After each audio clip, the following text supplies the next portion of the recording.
It was night, and the Compton mountain range was shrouded in darkness, rain pouring relentlessly, while thunder echoed across the sky. Deep within this storm, Townsend Military County had set up camp.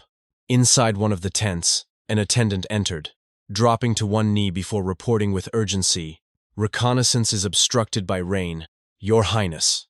However, intermittent lights have been observed to the northeast. According to reports, it's highly likely to be McCarthy's men." Seated in full armor, Count Adrian von Callista responded with poised authority. "Understood. I'll confirm it personally. Prepare accordingly." Without hesitation, the attendant bowed. "Yes, sir." Moments later, the Count stepped out into the storm, his attendant leading him up front. The rain drenched them instantly. Two guards stationed nearby noticed their movement. One of them whispered to the other with disdain, "Coming to someone else's territory just to endure this hardship. All for that dragon lair, huh?" The other replied, "Guess we're trying to curry favor with the Townsend Dukes while we're at it."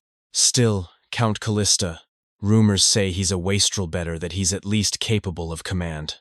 The Count heard their words but didn't react outwardly. "My apologies," he thought silently. "The truth is, I'm not Count Callista. My name is Hans." Since childhood, Hans had served Adrian von Callista as his personal servant. At first, it was homework and chores. Then came swordplay and etiquette. After the previous head of the family passed, Hans had assumed nearly every responsibility, including estate management. Eventually, while my wastrel master drowned in drink and women, I handled everything. I acted as the Count's hidden proxy, even marching into battle in his place. I let go of resentment long ago. As a commoner, I was granted opportunities most never dream of, but even so, dying on a battlefield like this, it's not what I expected. They arrived at the reported destination. Hans pointed. "So the flash of light was over there, sir?" "Yes," the attendant replied, then hesitated. Has the Count always been this tall?" Hans gazed into the stormy sky. "Well, at least I look noble on the battlefield. Soldiers fight on the front lines. The commander's job is to survive in the rear. The visibility is too poor." Hans decided. "Let's return." "Yes, Your Highness." As they turned to leave, Hans reflected silently. "Yet sometimes I wonder if there is an afterlife." The attendant glanced over. "Your Highness, perhaps I should lead the—" Suddenly, he collapsed. Hans turned sharply, eyes widening in alarm. Soldiers shouted in the background, "It's an ambush! Count! Sir, this way!" Another soldier came running toward Hans, yelling, "Your Highness!" But it was too late. A spear struck Hans in the back, driving him to the muddy ground. "Huh? Is this how I die?" Blood pooled beneath him. The spear remained lodged in his back. To live my life always as a stand-in, only to perish so abruptly. Rain thundered around him. Soldiers screamed. His vision blurred. Sometimes I think, if there is a next life, I want to live a life where I'm recognized for who I am, where my actions are acknowledged, where my efforts are valued. A life meant for me. That was Hans's last thought. And then he opened his eyes. A girl's voice rang out, sobbing and desperate. "Please, my lord, please." Hans blinked, confused. "Huh? Madeline? She was supposed to be at the county. Why is she here? And why does she look so young?" The girl cried out again. "I didn't mean to disregard you, my lord. I won't ever do it again, please." "Is she begging me? What on earth is happening?" He glanced around and saw a young man holding a stick, staring at it in confusion. The man noticed a mirror in the corner of the room, looked into it, and touched his face. "Count Callista?" he whispered. "That face. It's me. I'm in Adrian von Callista's body." "Madeline!" he shouted and rushed toward her. She flinched, thinking he would strike her. Hans, now Count Callista, backed away, embarrassed. "Today is. What day is it? And the year?" Still bewildered, Madeline answered, "Year 853. His breath caught in his throat. His eyes widened, mouth slightly agape. "I've returned to the past. I'm in the body of my former master. 15 years ago, he sat on the bed, processing the impossible reality. After several moments of stunned silence, he slapped himself across the face. Ouch, that hurts. Lying back down, he stared up at the canopy above. Is this reality? This luxurious room? I can't look away. These soft, delicate hands. He never did any labor, not even held a pen. He stood up again, covering his face as he spoke. First, go out, Madeline. Startled, she bowed and ran out. As she moved, he noticed her legs bruised and battered. Undeniably, the world's greatest wastrel lord, Adrian von Callista. He sighed, rubbing his head. He stopped servants for petty reasons, treated them like toys. After coming of age, he descended into debauchery, and I cleaned up all his mess. His eyes widened suddenly. Wait, something's off. He bolted upright, hurried through the door, and entered what he expected to be his room. Instead, he found sacks and boxes stacked floor to ceiling. A storage room? This should be my room. I lived here for 20 years, could I mistake it? He shut the door, heart racing. A familiar voice called out. What brings you to the servants' hall? Hansno. Adrian turned with a flinch. Claude! Just like Madeline, Claude stood exactly as he remembered him. Childhood friend. Loyal servant. Like family. Excuse me. Where is Hans now? Your friend. No, my chamberlain, I mean. Claude. Confused. Hans? I'm not sure I know anyone by that name. If he's a new servant, shall I ask the head butler? What? Hans the one who's worked here since he was 6? Yes. A young male servant. Around my age. Claude looked uncomfortable. There, Claude muttered. What is this? His stone is strange and he seems off today. I'm sorry, but I don't know any such person. Adrian froze in place. What does this mean? That I don't exist in this world? A few days had passed. Early in the morning, 2 maids were chatting while carrying a laundry basket through the quiet halls of the Callista estate. Did you hear? One of the maids whispered. Some say they've seen the young lord at dawn these past few days. Her companion blinked in surprise. Huh?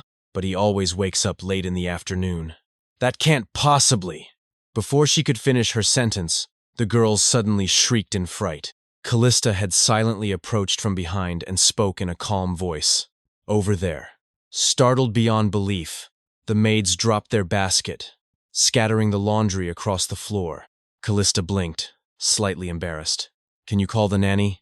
Sorry for startling you. The maid bowed repeatedly, her voice trembling. Yes, it's fine, my lord. I apologize.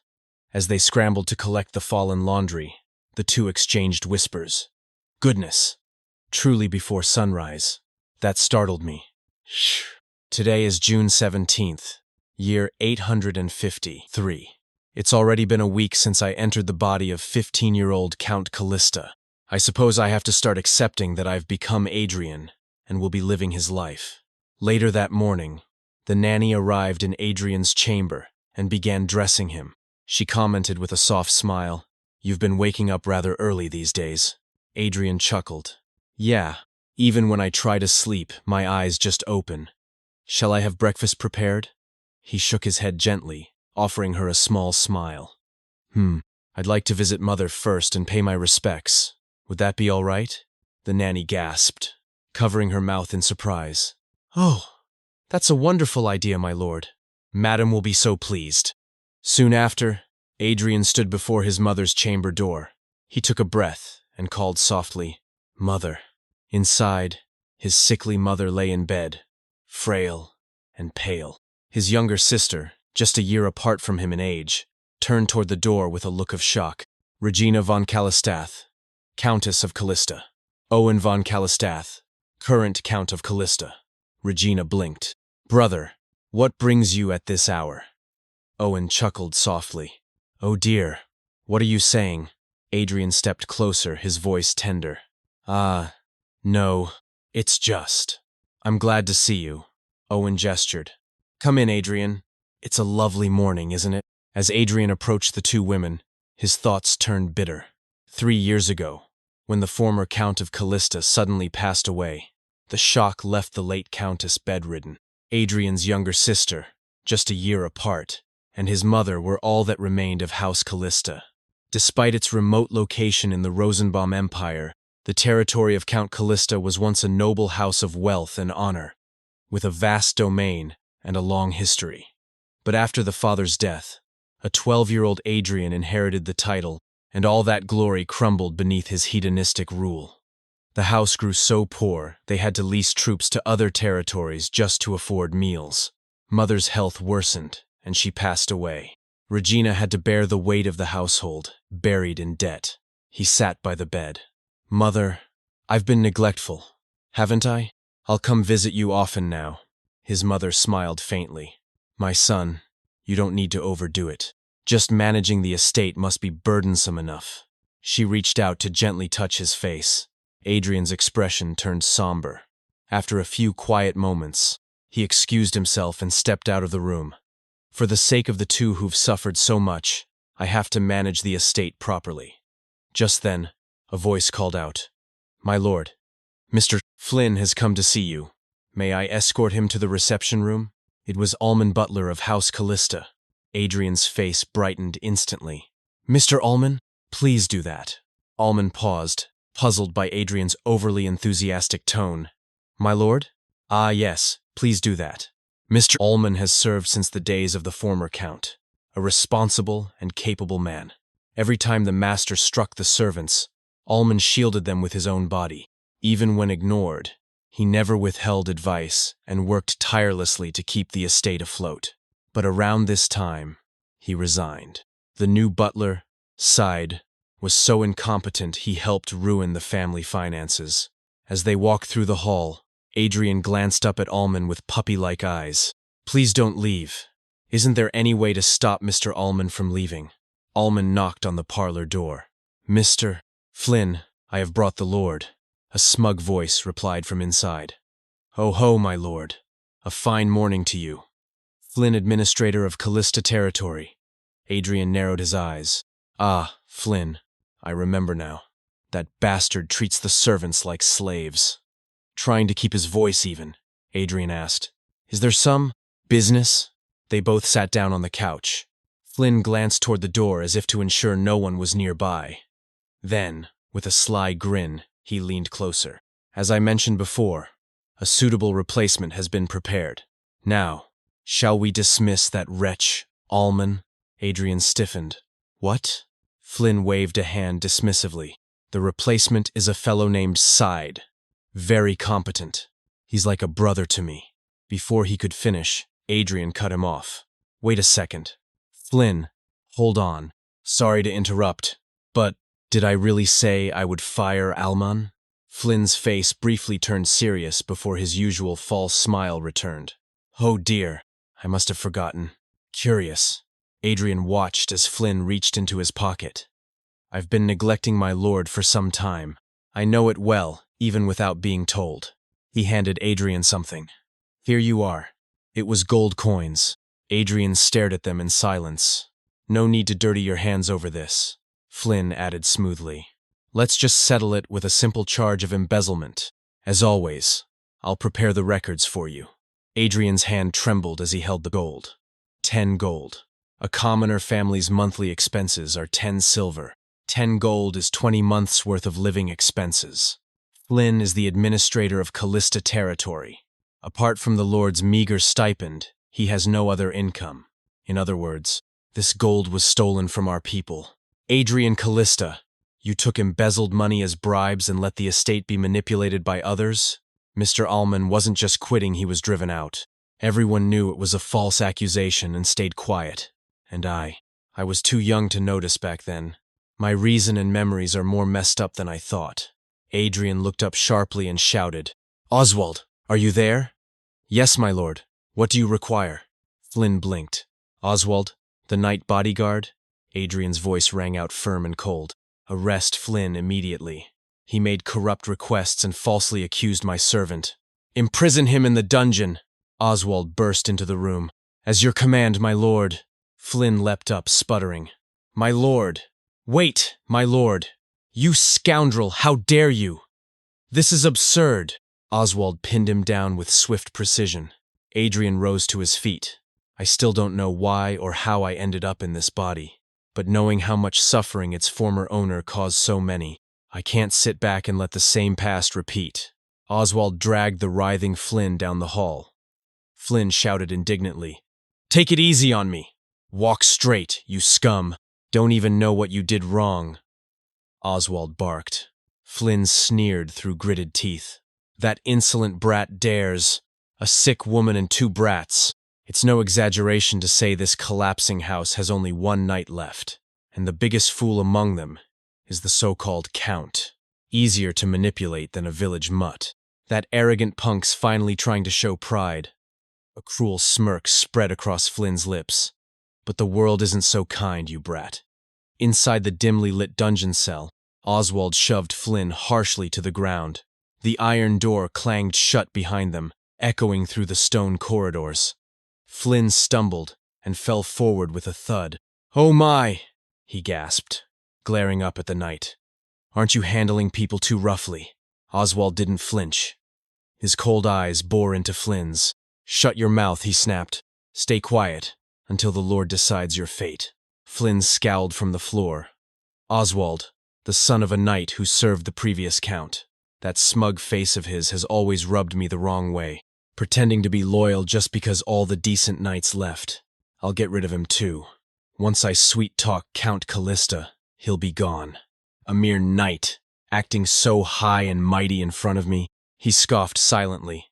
"That so-called lord is just a 15-year-old brat, lazy and full of poor judgment." He recalled a memory-one that always amused him. "My lord," Flynn had once said, "it seems we need to raise the tax rate this time." Adrian, barely paying attention, had simply shrugged. All right, do it." "What a whimsical child," Flynn mused. "But a little flattery, and he'll be grinning like a fool in no time." Just then, footsteps echoed through the corridor. Adrian arrived at the dungeon cell, flanked by 2 guards. His expression was unreadable, his posture unnervingly composed. Oswald straightened. "Have you arrived, my lord?" Adrian gave a curt nod. "Yep. Is Flynn inside?" From within the cell, Flynn glanced toward the door. "If he starts yelling again like usual, I'll just kneel once and whine a little." He quickly forced a smile and greeted with exaggerated politeness. "Oh my, our esteemed lord has come in person." But the moment Adrian stepped into the light, Flynn froze. The boy before him was different. His aura was sharp, commanding utterly. Unlike the naive child he remembered. Flynn's face fell. "Huh? This guy. Is that really the empty-headed kid?" He dropped to his knees instinctively. "My lord, it was all my fault. Please, just one act of mercy." Adrian's voice was calm and resolute. "No need to beg me for mercy, Flynn." The knights nearby exchanged startled glances. "Count Callista, speaking with such authority?" Adrian continued. "From now on, all serious crimes within Callista territory will be judged through formal trials." Flynn's eyes widened. "Trials? You're joking." "Right, my lord? It's me, Flynn. Haven't I always been loyal to you?" "My lord!" Adrian turned without another word and began walking away, Oswald following close behind. Flynn's desperate cries echoed in the stone chamber, unanswered. A few days later, Flynn stood at the courtroom's center, his hands trembling at his sides. Once a powerful administrator despite his commoner origin, Flynn had wielded significant influence throughout Callista territory. Now, he stood accused of bribery, embezzlement, and breach of trust. His assets were being seized. He faced imprisonment, and as word spread, the entire territory was shaken. Flynn's downfall became more than just a trial, it was a warning, a message to every negligent administrator who had grown complacent in their power. In the castle halls, the servants whispered among themselves. "Did you hear about Lord Flynn's trial? How long has it been since we had a proper trial in the territory? Why did the Lord suddenly summon us? Sigh. Did someone upset him again? What whim is he acting on this time?" Meanwhile, Adrian stood before a gathering of castle servants. Allman stood at his side, overseeing the assembly. "Is everyone gathered?" Adrian asked quietly. Allman nodded. "Yes, Count. All the servants working in the castle have been assembled." The chamber fell into silence. Dozens of eyes turned toward the young lord. Adrian looked across the room, his gaze steady. After a long pause, he finally spoke. "How I've been as a lord so far. The servants who've served House Callista up close would know best." Confused murmurs rippled through the room. What's he trying to say? I just hope he doesn't hit anyone. Then, to everyone's shock, Adrian bowed deeply before them, graceful, apologetic, and sincere. "I want to apologize to all of you." A gasp ran through the crowd. "I've lashed out, nitpicked, and even committed violence over absurd reasons," he admitted. The servants exchanged bewildered glances. "Why's he acting like this? What happened to him?" "I know one apology won't erase everything I've done," Adrian said, raising his head. "But I want the chance to make amends. I've been unreliable as the head of House Callista and as the lord of this land. But from now on, I will change. I'll make Callista a place where people can live happily and with dignity." He scanned the room, meeting their eyes one by one. "To do that, I have to start with the people closest to me. You, the ones who've endured life in this castle. I'll fix what's been lacking. It may be chaotic at first, but I hope you'll all trust and follow me." That was all. With nothing more to add, Adrian stepped back, letting silence echo through the chamber once more. In the hallway afterward, Claude walked beside Madeline, still stunned. "My lord, why is he acting like this all of a sudden?" Madeline replied, her tone tinged with disbelief. "Just a few days ago, he hit me with a whip. Can a person really change that suddenly?" Later, in Adrian's chambers, he turned to Alman. "You worked hard. You can go now," Adrian said. Alman remained silent. "Alman?" Adrian called again, concerned. Alman slowly bowed. At that moment, Alman approached. "I heard you supported me, even when Lord Flynn accused me falsely." Adrian looked surprised and quickly stepped forward, attempting to lift Alman's head. "Huh? Lift your head, Alman. We've been together so long it's only natural. Besides, it was all baseless slander, bribery using embezzled money." He gently placed a hand over Alman's. "If something like Flynn's case happens again, I'll make sure no one is wrongfully accused. Could you help me with that, Alman?" Alman looked up slowly, stunned. After a brief pause, he spoke. "You've changed, my lord. I've served you since the time of the late Count. It's been over a decade. Your face and clothes are the same, but today, you feel like a different person. It seems you've made a resolve beyond my understanding. Don't worry, I'll follow you." He bowed once more this time, with deep, elegant reverence. Later that evening, Adrian stood by his window, gazing over the moonlit land of Callista. "I wasn't just given a second life," he thought. "I inherited the noble title of Count Callista, the authority of a lord, and knowledge of the next 15 years. Whether it's fortune or misfortune, at least I've handled lordly duties before. As a commoner, I studied administration, politics. I know how this world works. I can use that." His eyes narrowed. "I have to protect the people dear to me. My 2 remaining family members, the servants who've endured a harsh life, this land, and its people. My wish is that everyone in this territory can live the life they want, unbound by status or birth, but that kind of future won't come just by making the land prosperous. I'll need more than that."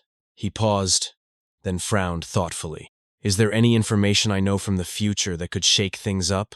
A memory surfaced. All that talk about a dragon's lair, was it just a rumor to get close to the Townsend dukedom?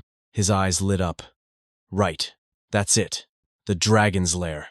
It was a clear, sunny day, yet Adrian was drenched in sweat as he made his way through the thick forest trails. His steps were unsteady, his breathing shallow. His clothes clung to him from the heat and exertion. Oswald, walking not far behind, called out with concern, "My lord, you seem a bit exhausted. Why don't we take a break?" Adrian slowed, glancing back. "Oh, should I?" They eventually came to a halt beneath a large oak tree. The canopy above filtered the sunlight, casting dappled shadows over the mossy earth. Leaves drifted lazily through the air as Adrian and servants sat down on a soft patch of grass, taking in the forest's tranquil beauty. After a moment of silence, Oswald looked to his master, hesitant. My lord, How about just checking this much for today? The terrain's rather rugged. It's not safe to keep pushing. Adrian turned his gaze toward the forest, his expression tinged with guilt. I'm sorry for making everyone work so hard. It's already been days since I set out to inspect the territory personally, he thought. But this isn't just any inspection. I'm searching for something extraordinary, a dragon's lair. Dragons, creatures of unmatched power and intellect, once revered as divine beings, had gone extinct long ago. Yet, whenever one of their ancient lairs was discovered, the world reacted with hysteria, because those lairs contained treasures of immeasurable value. Their wealth could tip the balance of kingdoms, and Adrian knew something others didn't. The Compton mountain range, 15 years from now, a dragon's lair will be discovered here. And when it happens, the Rosenbaum Empire will erupt. The Emperor will still be young, and the two dominant houses, Townsend and McCarthy, will be caught in a power struggle. That lair would be found right at the border of the two houses, sparking a military conflict over ownership and Callista territory. It happened to sit on that very border. Adrian remembered clearly House Callista had once sent troops in support of the Townsend dukedom during the chaos. That's why I have to find it now, 15 years earlier. Without saying a word, Adrian rose quietly and slipped away from the resting group. He began running alone through the dense undergrowth. They say dragons hoarded mountains of gold and jewels enough to purchase a small kingdom. If I can find that lair now, it won't just stabilize the territory. It could fuel something far greater. The precise location hadn't been recorded in history, only that an herbalist, lost deep in an oak forest, stumbled upon it by accident and recognized it as a dragon's lair the moment he saw it. If he could recognize it at first glance, then so can I. Several hours passed. Night had fallen, and the forest was bathed in shadows. Adrian was now leaning against a tree, completely out of breath. His legs trembled with fatigue. It's not here. I can't find it. He glanced around, disoriented. Not even a ridge that looks remotely like a lair. Were the rumors about the herbalist distorted? His chest heaved. The sun's already set. This body, why is it so weak? I'll have to start exercising once I get back. A distant voice called out through the woods. My lord! Adrian stiffened. They're looking for me. It bothers me to keep making the servants suffer like this. But if I ask them to help search, the lair's secret might leak. No, I can't get soft now. The existence of the lair itself could trigger civil war. I need to be careful.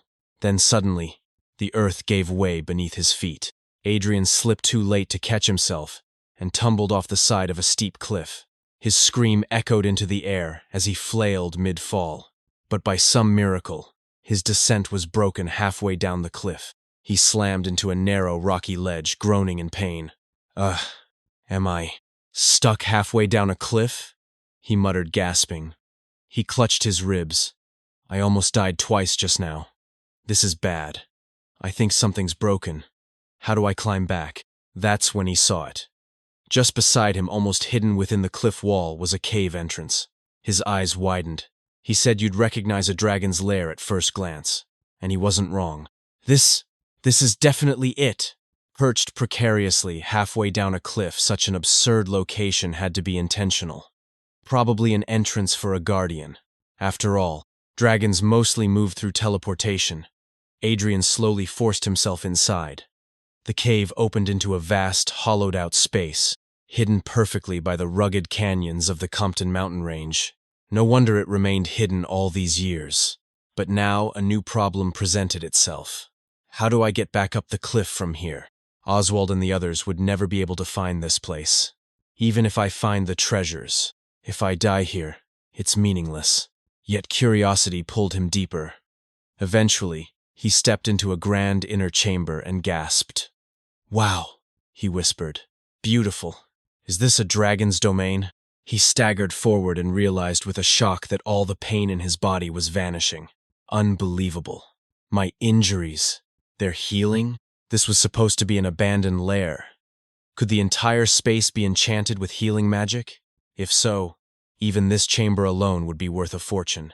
He slapped himself. Get it together. Now's not the time to get overwhelmed. I have to explore every inch of this lair. This place, this lair, will become my greatest asset. I, who've returned to the past in someone else's body, need this more than anyone.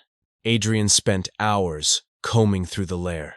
In the end, he discovered that the structure branched out like an ant colony. 4 large doors extended from the central chamber, each leading into unique and diverse rooms, some suited for study, others for rest or even grooming.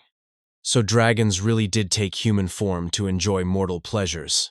This is more like a palace than a cave. There weren't mountains of gold as the legends claimed, not enough to buy a kingdom. But everything left behind here carried immense potential value. The most impressive, however, was the central area, a magical chamber that continuously healed any wounds or fatigue. I'll call this the healing hall for now. Given that healing magic was all but extinct in the present, this discovery alone was revolutionary. Now, just one last room left to check. He walked toward the final door. As it creaked open, Adrian froze in place. His entire body went rigid. "No way," he whispered. What he saw inside defied belief. A massive dragon lay before him. Its body stretched across the entire chamber. Is this real? What I'm seeing right now, is it really real? But dragons went completely extinct centuries ago. This must be a corpse. He stepped closer, hesitant. Right. If a living dragon were still here, it would have caused havoc across the continent. But this corpse looks pristine, untouched by time. Do dragon bodies remain like this, even after death? I should have studied more in my past life. As he reached out, his fingers brushed against the creature's scales. And then light. A brilliant glow burst from the dragon's body. Adrian staggered back. What's that light? The light compressed into a sphere brilliant and radiant tan floated toward him. He couldn't move, couldn't breathe. The orb hovered before his forehead, then slowly entered his head. Adrian's eyes widened in panic. Right now, inside my head. What's entering me? A blinding explosion of light erupted from beneath his feet. A massive, ancient magic circle activated in front of the dragon. A blinding white light enveloped Adrian, freezing him in place as his black hair transformed into a shimmering golden hue. Confusion gripped him as he stammered, "Huh? I swear just now." A voice, deep and resonant, broke through the haze nearby. "Human, huh? The weakest yet most creative species. Not bad." Adrian found himself face to face with a striking figure, a handsome man with golden hair and an otherworldly aura that felt distinctly inhuman. Golden hair? A strange aura. Feels like he's not human. Adrian's voice trembled as he asked, Who are you?" The man introduced himself with a calm, commanding presence. "My name is Seyfried, the last head of the Gold Clan and the final dragon of the continent." Adrian's eyes widened, and he leaned back slightly, his expression turning dire. "A dragon?" he whispered. "Then you must be the master of the lair." Seyfried's gaze softened as he addressed Adrian's confusion. "Let me explain simply," he said. "What you encountered was merely my lifeless shell. What speaks to you now is the final magic I left behind." Adrian shook his head, struggling to comprehend. "I don't quite understand." Seyfried's voice carried the weight of centuries as he elaborated. "We dragons were the most superior beings on this land, but over the ages, we were consumed by conflict and rivalry. In the end, I became the last dragon of the continent. Dragons are solitary by nature, so being alone didn't stir much emotion in me, but the idea of our magic disappearing forever, I couldn't ignore that. So, I made one decision, to pass down my knowledge and legacy to the intelligent being who would find my lair by fate and preserve the magic of dragons. I drew my last breath in the year 354. This spell was designed to last for 500 years after my death. If the deadline passed, my corpse would have crumbled, and dragon magic would have been lost to history. I would have accepted that as fate too. But here you are, my successor. May the power called magic continue to exist in this world even for future generations." Adrian's voice faltered as he protested. "I have no knowledge of magic. There aren't even 1,000 mages left in this world. For me to learn magic is..." Seyfried let out a hearty laugh. undeterred by Adrian's doubts. "I told you," he said firmly, stepping closer and pointing a finger at Adrian's chest. "You are Seyfried's successor." The world shifted, and Adrian awoke back in the dragon's lair, his heart pounding. What was that just now? Was it an illusion? A dragon? "The last dragon has completely perished, leaving me." His hand instinctively touched his chest, where a new sensation pulsed, a dragon heart. As he pressed his hand against his chest, a faint, magical aura emanated from his palm. Beside his human heart, another presenza, blurry, smoke-like, yet powerful source of magic thrummed vividly. Moments later, Seyfried's knowledge began flooding into Adrian's mind through the dragon heart. The influx of information was overwhelming, and much of it remained unclear. But one truth stood out. I can now use dragon tongue magic. Eager to test his newfound power, Adrian wasted no time. "Lightning bolt," he declared. Unlike human mages, who required long incantations before chanting an activation word, dragon tongue magic activated with a single trigger word. Drawing on the special magic power generated by a dragon heart, the dragon heart Seyfried had bestowed upon him served as a perfect substitute. Exhilarated, Adrian used his magic to fly upward, soaring to the top of a cliff outside the lair. "I used up all my mana just to get this far. Fly is only a twin circle spell. The dragon heart isn't stable yet, so mana is still limited, but it will grow to match my body. Eventually, I'll be able to use magic akin to divine power." A smile spread across his face as he began walking back through the forest, only to be interrupted by a loud, frantic cry. "My lord!" His servants rushed toward him, their faces etched with worry. "Oh no, my lord. I've been searching all over. Are you all right?" Later, inside a carriage draped with a warm blanket over his shoulders, Adrian reflected on his extraordinary experience. "I gained far more than expected in the lair. The successor of a dragon, that's something not even in the history books." His thoughts turned to Seyfried's words about the spell's 500-year limit. This year is exactly 853, and it had a strict 500-year limit. If I had been even 1 year late, Seyfried's legacy would have vanished forever. In my previous life, the lair wasn't discovered until 15 years from now. His mind raced with the implications. Magic. Most mages today can't even break past the honest or twined circle in their lifetimes. Those who reach the 5th circle are considered archmages. Meanwhile, dragons are born at the pinnacle of intellect, the 9th circle, a level far beyond human reach. If I can obtain the power of a dragon, even that level may not be just a dream. The carriage came to a stop, and a guard's voice broke through his thoughts. "My lord, we've arrived at the Count's estate." Inside the estate, Adrian was greeted by a barrage of concern from Regina, his sister. "What kind of state were you in?" she scolded. "You suddenly disappeared for a tour of the Compton mountain range and left everyone worried. No word until sunset. And what's with your clothes? Did you run into bandits or something?" Adrian waved off her concerns, though his voice betrayed a hint of exhaustion. "Don't worry, I wasn't hurt. I was hurt, but I'm fine now." Oswald, the loyal knight, dropped to his knees, his head bowed low. "I'm terribly sorry," he said, his voice heavy with guilt. "This lowly old knight failed to protect my lord." Regina's tone softened, her worry evident. "Brother, you've been pushing yourself too hard lately. Did something happen?" Adrian glanced at Regina and Oswald, their eyes brimming with concern, and quickly shook his head. "No, I'm fine. Everyone, go in and rest." Alone in his room at last, Adrian sighed and sank into his chair. Oswald, like Alman, was one of the former Count's close aides. He remained purely out of loyalty to Callista. Regina, Alman, Oswald. Thankfully, I still have people by my side who will help me. He called for Alman, who entered promptly. "Did you call for me, master?" Alman asked. "Alman, sorry it's late," Adrian said. "What about that thing I asked for before the tour?" "The servant list and the salary ledger, sir," Alman replied. "As you requested, they've been organized. Are you reviewing them now? It's already late, and I heard there was an accident on your journey." Alman's concern was evident, but Adrian brushed it aside with a warm smile. "I'm fine. Please bring them." Alman hesitated. Would you consider resting tonight and reviewing them tomorrow instead, pushing yourself for something not so urgent? I'm worried for your health, my lord. Adrian's smile widened. What if they can keep up with my changes? For the servants, their livelihood depends on daily treatment. How can that not be urgent? Besides, I've just finished a pressing matter. Could you bring them now? Alman bowed politely, a hint of curiosity in his voice.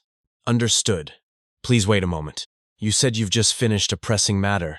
Was there something you needed to take care of during the tour? Adrian paused, then reached into his pocket and pulled out a handful of gold coins, holding them out in his palm. Alman, by the way, he said with a thoughtful look. Do you know much about Grace? It was a beautiful day in the market, and Claude moved calmly from stall to stall, reviewing a purchase list. His pace was unhurried, yet purposeful, and a folded order form rested securely in his hand. From behind a fruit stand, an elderly woman looked up in pleasant surprise. Oh my, Claude, it's been a while, hasn't it? She said with a warm grin. Are you here to place an order? Claude gave her a polite nod and held out the sheet. Yes, please follow this order form. The old fruit seller unfolded the page, eyes scanning the contents before blinking in surprise. 10 boxes, each of apples and oranges. My goodness, that much? He met her gaze calmly. Will it be difficult to supply that amount? She quickly shook her head, her smile returning with twice the brightness. Not at all. I'm just happy. Her voice took on a nostalgic tone. The Lord has completely changed, don't you think? Ever since Flynn Nari was punished, taxes were slashed, and orders from the manor increased. Everyone's saying life's finally worth living. Who would have thought a day like this would come? She handed back the receipt. I'll deliver them by this evening. Claude bowed slightly. Thank you. Before he could turn to leave, the old woman handed him 2 crisp apples. And this is for you. Just a little thank you. Her smile softened. Isn't it thanks to you all serving the Lord well that things turned out like this? Claude accepted the apples hesitantly, seeming slightly uncomfortable under her gratitude. Praises like that are still hard to accept. Later, outside the Callista estate, Madeline stood still in the midday sun, staring up at the grand stone manor. Her thoughts drifted until a familiar voice cut through the silence. Madeline. She turned her head to see Claude jogging toward her, waving with one hand, 2 apples held in the other. He wore a rare, open smile, something she hadn't seen in quite some time. He tossed one apple gently her way, and she caught it with ease. What's with the apples? She asked, raising an eyebrow. Claude gestured toward the fruit in her hand. I went to place a fruit order. Aunt Lowen gave them to me. They walked over to a large tree nearby, taking refuge beneath its shade. Sitting side by side, they bit into their apples as a breeze rustled the leaves. Madeline took a bite and glanced up at the sky. She's a completely different person now, she said quietly. She used to be angry all the time. Claude gave a small chuckle. That stingy old lady? He teased. A lot has changed. It was surprising enough that Flynn Nari was punished, but for all the corrupt officials to be dragged off too. He leaned back against the trunk. Who would have thought the Lord would check all the estate's ledgers himself? And I heard all the illegally collected taxes were returned to the residents. Madeline nodded slowly. Right. Even for us. Suddenly improving our conditions, giving us break time, and annual raises. He even replaced all the old clothes and bedding. She took another bite, savoring the fruit. The staff meals are delicious too. Thanks to that, we even get time to chill like this. Aren't you grateful? Claude frowned slightly and turned toward her. What the heck, Madeline? You were just talking smack a few weeks ago. Didn't they beat you over a petty reason? People don't change that easily. You've experienced it yourself, right? Don't tell me you already trust the Lord? No way, right? Madeline looked down at the apple in her hands. Her voice was quieter this time. That's true. But these days, when I see the Lord, I start to think maybe I was too hasty. I kind of want to give him a chance. Claude narrowed his eyes suspiciously. You're not one of those who forgives him because he's handsome, right? Without missing a beat. Madeline raised her right hand. No way. She stood up and brushed off her skirt. Anyway, shall we get going? Our break time's almost over. Claude groaned as he stood. Why does time fly when you're resting? They arrived at the estate gate, where the guards gave them a quick nod. Madeline looked around. The Lord's out of the castle again today, right? Lately it feels like it's even harder to see him. Claude nodded. Yeah, he's been going on inspections a lot lately. Meanwhile, deep in the dragon's lair, Adrian stood alone beneath the massive arched ceiling. Light flickered from ancient crystal sconces as he practiced his magic with measured precision. Hovering midair, he cast Fly, and then immediately conjured a fireball, aiming it downward. The spell struck the floor and rebounded toward him. Without hesitation, Adrian summoned a shield, blocking it at the last second. The force of the impact rippled around him, and he lowered himself to the ground. He exhaled slowly, sweat clinging to his brow. It's been about a month since I inherited the dragon's power. I've been training steadily, and I can see I'm gradually improving. The range and intensity of my spells are growing too. He looked around the vast chamber. The only inconvenient part is, if I want to practice magic freely, I always have to travel all the way out here to this distant lair. This was the very place where Seyfried's remains had once rested. According to Seyfried, no magic cast here could damage the structure. Adrian had made it his private training ground. It'd be nice if I could come and go more easily. Of course, there was a way. A teleportation spell that allowed travel to an absolute coordinate within a safe zone. However, that was a 7-circle spell, the powerful Warp Gatia technique, far beyond his current level. Right now, I'm only at the 2 or 3 circle level. That's about the same as an average Imperial mage. Even the Empire's top Grand Mage only reached the 5 circle. He lowered his stance and prepared again. First things first, I need to master Blink, a short-range teleportation spell from the 3rd circle. He cast Blink. Nothing. Again. Failure. He kept trying over several days, refining his focus and incantation, adjusting every angle of execution, but each attempt left him drained and unsuccessful. Then, one day without warning, he cast Blink and felt himself warp. It succeeded. But immediately afterward, his vision blurred, and his legs buckled. He collapsed to the floor and lost consciousness. When he opened his eyes again, he found himself standing in the endless white void, the same place he'd met Seyfried before. This is... From the empty space, Seyfried appeared once more. Well done, the dragon said with a proud smile. You're progressing faster than I expected. Congratulations. Just now, your magic finally surpassed the beginner level. Adrian blinked in surprise. As a reward, I've unlocked a new area of the lair, Seyfried explained. Keep advancing. You'll gradually obtain more useful things. Adrian stared, dumbfounded. Did you perhaps set it up so that more of the lair opens as I grow? Is there a particular reason for the restriction? Seyfried took a thoughtful pause before answering. If a greedy miser were to find the lair, they might just take the treasure and ignore the magic. He gave Adrian a knowing look. Keep growing as you are, my successor, so that my magic may continue in this world. When Adrian returned to reality, he found himself in a newly unlocked area of the lair. A hidden chamber, inaccessible through the main entrance, had appeared. He looked around in awe. No wonder the rumors said a kingdom could be bought with this lair. But I didn't see much gold or treasure before. Everything had been concealed with magic. Now, inside the sealed chamber, the real legacy was revealed. According to Seyfried, more treasures will be unlocked as time passes, right? Adrian examined a nearby shelf, eyes scanning ancient texts. What's written here? Is this ancient rune script? I can read it now, too. He read the names etched onto various objects.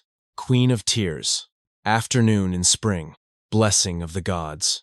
He opened one of the books. It detailed artifacts. Artifacts infused with transcendent magic. The effects of magic permanently fixed into the object. With magic nearly extinct in the world, such artifacts had become near mythical. Finding one was nearly impossible, and creating one, even more so. A backwater noble like me would never encounter one in a lifetime, and I'm nowhere near the level to create artifacts myself.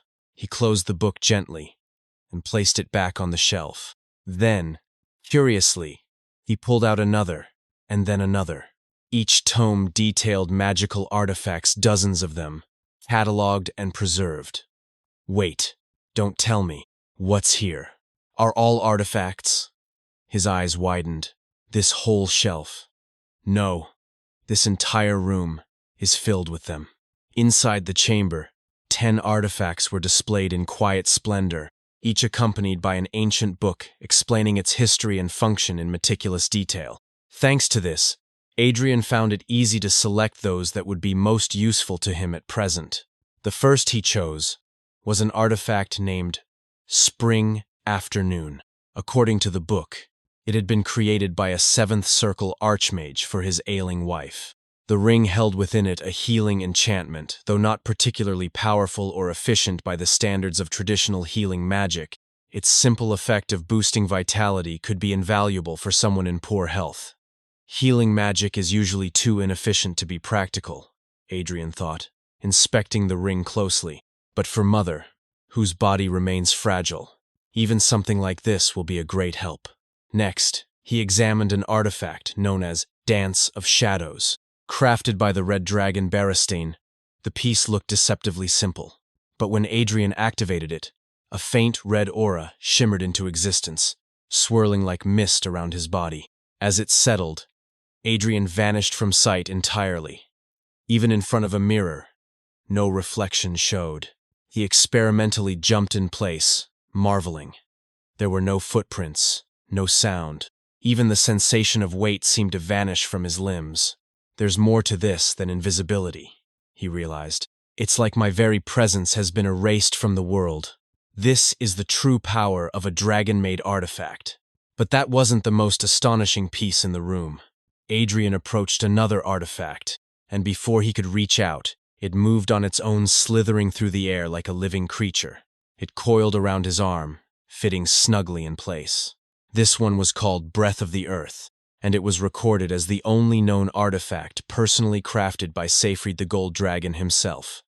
Its function was simple in theory, but revolutionary in practice. Warp. The coordinates were already fixed, bound permanently to Seyfried's lair. This will be enough to ease the suspicions from Regina and Alman, Adrian thought, recalling their growing concern over his frequent absences. I can travel back and forth without anyone noticing. No more sneaking around or wasting time. He clenched his fist in determination. With this, distance is no longer a problem. I can train freely. Who would have thought that learning magic could be this enjoyable?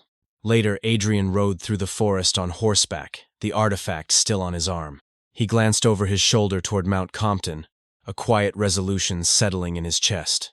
This will be my last trip to the mountain, he thought. I suppose it's fortunate that this place is so deserted. But just as the thought passed, the ground began to tremble slightly beneath his horse's hooves. From the thicket ahead, a group of knights emerged, clad in full armor. Their leader raised a hand, signaling for his troops to halt. "Stop," he commanded. Adrian instinctively pulled back on the reins, his gaze narrowing. Then, in a loud, commanding voice, he addressed them. "As the Lord of Callista, I ask you this state, your identity. You have entered another territory with armed troops and without permission." One of the knights dismounted with a smirk. Well, so it's true. The Count of Callista is just a child," he said with mock amusement. "I am Count Pete Ross, commander of the 1st Imperial Knights." "A child?" Adrian bristled. "Sure, there's an age difference, and authority between capital and frontier nobles varies, but we're both counts." The least he could do is observe formalities. "Yes, Count Ross," Adrian replied coolly. "What brings you to Callista?" Pete gave an exasperated sigh, as though tired of dealing with backwoods nobility. "I knew this was a rural backwater, but I didn't expect people to be so clueless. Let me be brief. The Count of Rodriguez has launched a rebellion. We are pursuing the traitor, Laquia de Rodriguez, for immediate execution. By imperial decree, you are ordered to provide full cooperation." The name hit Adrian like a hammer. Laquia de Rodriguez? His thoughts raced. At just 16, he became the continent's greatest sword prodigy, reaching the rank of swordmaster. But then, his family was branded as traitors. He was caught in the crossfire and died a tragic death. He remembered the stories. Lakia and the Emperor had once been childhood friends, inseparable and deeply trusted companions. Lakia had even served as a mentor to the prince before his ascension to the throne. But once the young emperor was crowned, everything changed. With the imperial court dominated by the powerful ducal houses, Townsend and McCarthy's emperor was rendered a puppet. Pro-emperor factions were purged ruthlessly, and the Rodriguez family had been among the first to fall. I still remember the moment the news broke 5 years after their execution. The Rodriguez family was cleared of all charges. The whole empire mourned for the genius who had already perished. Lakia, who might have become a grandmaster, was lost forever at just 20 years of age. Adrian, with a stern look. I know what's coming. There's no time to hesitate. I have to save him. Pete's voice cut through his thoughts. Hey, are you even listening? That criminal fled this way with critical injuries. Do you even understand how serious this is, boy? Adrian stared at him for a moment, then gave a sarcastic smile. He really thinks I'm some clueless, noble brat, he answered smoothly. Yes, Callista will cooperate. But let's not rush into this. Let's postpone the search until first light tomorrow and conduct a joint operation then. What do you think? Pete sighed again, clearly unimpressed. I doubt these backwater soldiers will be of any use. Our knights alone are more than capable of handling one wounded man. Adrian gestured toward the terrain around them. This isn't the capital, Count Ross. The Compton Mountains are no place for knights in full plate armor. Just look at your men. Pete turned and studied his troops. Many of them already looked winded just from riding up the slope. After a pause, he relented. Fine. We'll delay the search until tomorrow. Something like this happened during the lair scramble in my previous life, Adrian recalled. Even the powerful Townsend house had to ask Callista for help. Searching this mountain range is like hunting a needle in a haystack. If not for my memories, I wouldn't have found the lair either. Once alone again, Adrian rode deeper into the mountain range and cast a spell. Scanning! His magical perception spread like a wave. Widen the area. Go farther. Then, he felt Ita presence, a faint life signature, battered and clinging to consciousness. Found him. Spurring his horse into a gallop, Adrian rushed across rocky terrain until he spotted a figure collapsed on a massive stone slab. Blood soaked the man's clothes, his breathing shallow. Lakia de Rodriguez. Adrian dismounted and knelt beside him, touching his shoulder. The wounds were critical. Without healing magic, there was little he could do. I still haven't learned how to use healing spells properly, but the artifact should help. It's better than nothing. He slid the ring Spring Afternoon off his own finger and placed it onto Lakia's. Then, with practiced calm, he cast another spell, Feathering. Lakia's body lightened at once, lifting slightly as though weightless. Adrian took a deep breath. All right. Let's do this. I'm the one who's going to save him. Night had already fallen by the time Adrian rode up to the castle.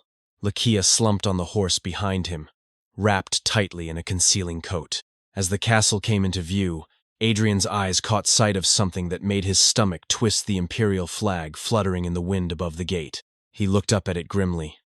Oh no, he muttered under his breath. The knights had already arrived, just as he feared. It's all right. Just stay calm, he told himself, though his eyes betrayed his anxiety. Without hesitation, he reached for the artifact he wore pressed to his chest and activated the magic embedded within Dance of Shadows. In an instant, he vanished into thin air, leaving behind only the horse. Earlier, near the castle walls, a knight was busy plastering wanted posters. The citizens, crowding curiously nearby, erupted into concerned murmurs. What happened? One asked. Oh my goodness. Another gasped.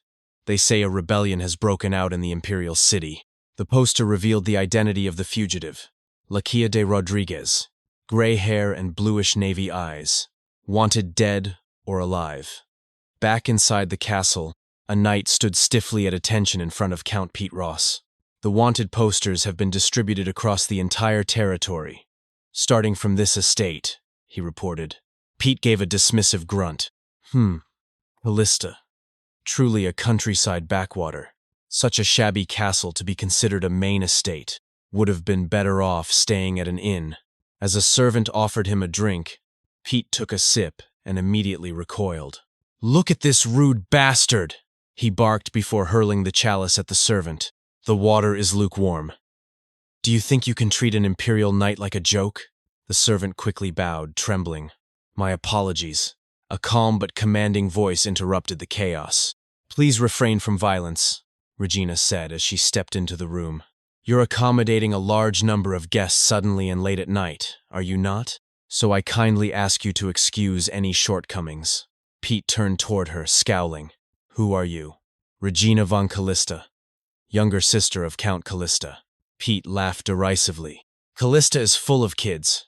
Shouldn't the little one go sleep instead of meddling in adults' business?" Regina's expression didn't waver. "How dare you carry the name of the imperial house with such disgrace and insolence?" The laughter died in Pete's throat, his face frozen. "What did you say?" he growled. With narrowed eyes, Regina stood firm. "I stand here as the representative of the owner of this castle and this land, Count Adrian von Callista. Show proper etiquette and behave as knights and nobles should." Pete scoffed and turned away with annoyance. Arrogance must run in the siblings. Regina's stern face faltered briefly, replaced by worry. "Brother, where on earth are you right now?" Elsewhere in the castle, Adrian gently laid Lakia on the bed inside his room. He wiped the sweat from his brow and sighed in relief. He had successfully slipped in unnoticed. "It's a relief I somehow managed to sneak into my room safely," he whispered, glancing at the unconscious Lakia. "Sorry, Regina, I'll clean up the mess right away." 10 minutes earlier, he had been hidden under his invisibility spell, watching the exchange between Pete and Regina unfold. Things got worse than I expected, he thought, the grim realization sinking in. The wanted posters are already distributed, and there's nowhere to go. I didn't think the castle would be packed with knights, too. So the ones I saw in the forest weren't all. Rodriguez is in dire need of medical attention. At this rate, just then, a door creaked open. Adrian flinched instinctively. It was Madeline, one of the castle servants. He called out to her in a low voice. "Madeline." Startled, she nearly dropped the bucket of water she was holding. "Lord, I'm sorry. I thought no one was here." He raised a finger to his lips, signaling silence. "Right, this is the best option for now," he decided. "Madeline, can you quietly, and without anyone else knowing, bring Alman here?" A few moments later, Alman arrived, and the moment he stepped into the room, his face paled. "My lord?" he breathed. "I thought you were away, but it seems you weren't. You should head to the lobby immediately. They say a rebellion has occurred in the imperial city, and the Emperor's army." "I know," Adrian interrupted sharply. "You two. There's something I need to show you." He moved aside, revealing the bloodied and unconscious Lakia lying on the bed. Both Madeline and Alman were struck speechless. "This person is—" Alman began. "Don't tell me. The wanted," Madeline stammered. "Did you capture the traitor Rodriguez yourself?" Alman asked cautiously. Adrian sat down on the bed beside Lakia, his gaze steady. "He's not a traitor, Alman. I can't explain everything now, but he's being chased after being falsely accused. So I plan to protect him for now. But as you both know, I can't do it alone in this situation. I need the help of you two, Alman and Madeline." A heavy silence filled the room. "You must be wondering," Adrian thought bitterly. "I, Callista, am just a rural lord with no ties to the imperial house. There should be no reason to be involved with a powerful family like the Rodriguezes." He glanced at the two. "And besides, these two are my servants' people who must obey when a noble commands." Alman and Madeline exchanged uncertain looks.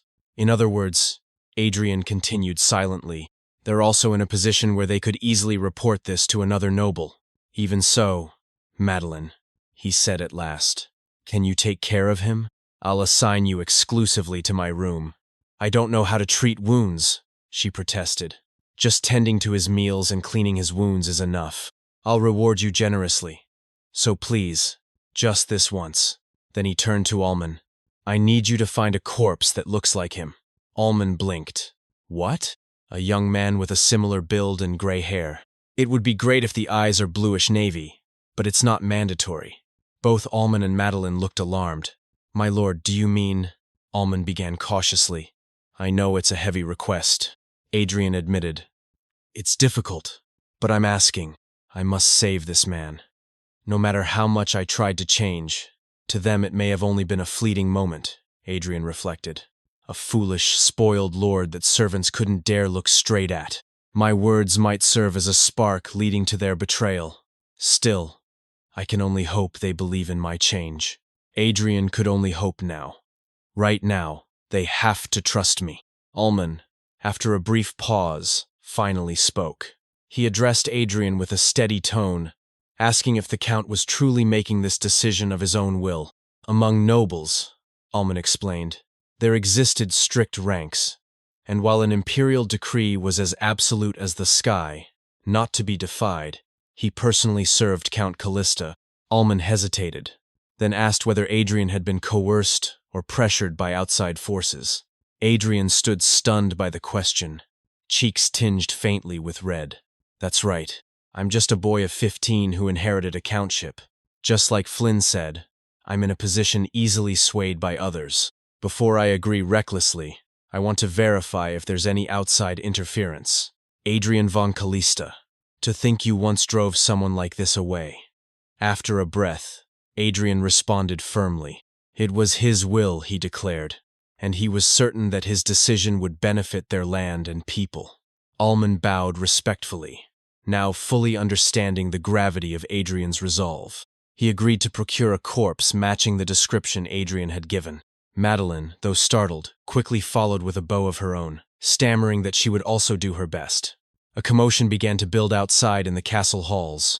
Knights had begun their thorough search of each room. In the hallway outside a sealed room, Regina stood in front of the door, firmly blocking the knight's path. She stated clearly that access to this particular room was forbidden. One of the knights countered her, saying there was an order to conduct a full search of the castle. Regina didn't waver. That room, she explained, was their mother's sick room, and she insisted they leave immediately. Just then, Adrian arrived on the scene. "What on earth are you doing now?" he asked sharply. Regina's eyes widened in relief. "Brother," Adrian's gaze turned hard. "Carrying a sword into the Lady Patroness's bedroom while she is ill?" the knight replied, stating that the Callista family had agreed to cooperate. Adrian's expression sharpened further. He clarified that while they had agreed to cooperate, they had not agreed to submit to an invasive search. He reminded the knight that offering lodging and manpower already fulfilled their duty under the imperial decree. "Am I wrong?" he asked. "Does the decree authorize unannounced searches?" Faced with Adrian's reasoning, the knights turned away and backed off. Left alone in the hallway, Regina looked up at her brother with concern. She gripped his arm and asked if he was all right, her voice tense with worry about the traitor reportedly wandering the region. Adrian apologizing for arriving late. He thanked her sincerely for handling everything so well in his absence and commended her grace in dealing with the knight commander. But Regina's expression turned suspicious. "Brother, weren't you absent when I spoke to the commander?" Adrian didn't answer. Instead, he quickly changed the subject. "Let's go in, Regina." Later, within their mother's room, Owen warned the siblings, after hearing there's a traitor in their territory, to be careful and do not cross the will of imperial knights. The siblings sitting beside the bed awkwardly, as they already crossed the line. Then, Adrian assured her mother to not worry, explaining that their troops would assist with the search. Since the criminal was severely injured, they should be able to locate him soon. Then Adrian added a casual remark. He told his mother that during his travels, he had helped an old foreign woman. As thanks, she had gifted him a ring imbued with special energy. The old woman claimed that wearing it would gradually restore one's health. Owen raised an eyebrow. "Oh my, since when have you believed in such things?" Adrian smiled. Despite her doubts, he placed the ring gently on her finger, insisting it might help. Almost immediately, Owen lifted her hand and admired the ring. "Oh my, I feel much lighter already." Regina leaned in. "Really?" Owen examined the ring closer. "Isn't this a yellow sapphire? Judging by its size, it seems to be a very valuable artifact." Regina turned to her brother with narrowed eyes. Brother, did you truly receive this ring by chance from a passing old lady? Adrian smiled nervously, slightly blushing. If word spreads that this ordinary-looking ring is worth more than a castle, chaos would ensue. As the sun began to rise, Adrian remained in his room, watching over Lakia. Dawn is breaking already. Madeline and I took shifts guarding Lakia's bedroom. I stayed the night, Madeline during the day. Having stayed up late as a servant before, I'm used to the nights. Maybe thanks to the dragon heart, fatigue seems much less accumulative. The concern isn't me, but rather, will Rodriguez's wound be okay if left like this? I've wiped the blood and pus, but the wound is too deep. Knock, knock, knock, knock, knock. 5 soft knocks tapped at the door, the signal Madeline and Adrian had agreed upon to avoid suspicion from other servants. He rose from the chair and moved to the door. Come in, Madeline. Is anyone still suspicious? Madeline stepped inside, her voice uneasy. Yes. Adrian noticed she was carrying something. What's that, Madeline? Herbs? Madeline's cheeks flushed. Ah, this is… She fumbled for words. I thought his external wounds were severe, so I brought some medicinal herbs good for disinfection and recovery. Adrian raised an eyebrow. Medicinal herbs? Do you know how to handle herbs? She blushed deeper, now clearly embarrassed. Ah, my father was an herbalist, and I learned a little by watching over his shoulder. Come to think of it, Adrian remembered. Madeline had mentioned before learning from her father and sometimes making herbal teas. I thought she just loved plants. But she can handle herbs too. We're lucky to have a healer. Now, we can only hope Rodriguez recovers safely. But contrary to their hopes, Lakia had still not awoken, even after 5 days. What could be wrong? A few days later, Madeline entered the room again, this time with a more serious expression. The wound is clearly healing well, but if he can't drink any more water, it could be dangerous. As she approached the bed with her basket of herbs, she suddenly dropped it with a gasp. Lakia was gone. She called for Adrian and ran out of the room in a panic. But behind the chair in the room, a quiet rustle was heard. There, crouched and hiding, was Lakia. Just then, a loud voice echoed from outside the castle walls. Urgent report! The body of Lakia de Rodriguez was discovered near the Compton Mountain Range. Lakia froze in place, eyes wide in disbelief. What? All troops, prepare to move immediately. He stood up in a hurry, clearly confused and alarmed. But before he could move further, a calm voice interrupted him. I knew it. You were already awake. Adrian, emerging from the shadows, deactivated his invisibility spell and stepped into view. He took a slow step forward. Lord Rodriguez. Adrian had realized long ago that Lakia was already awake.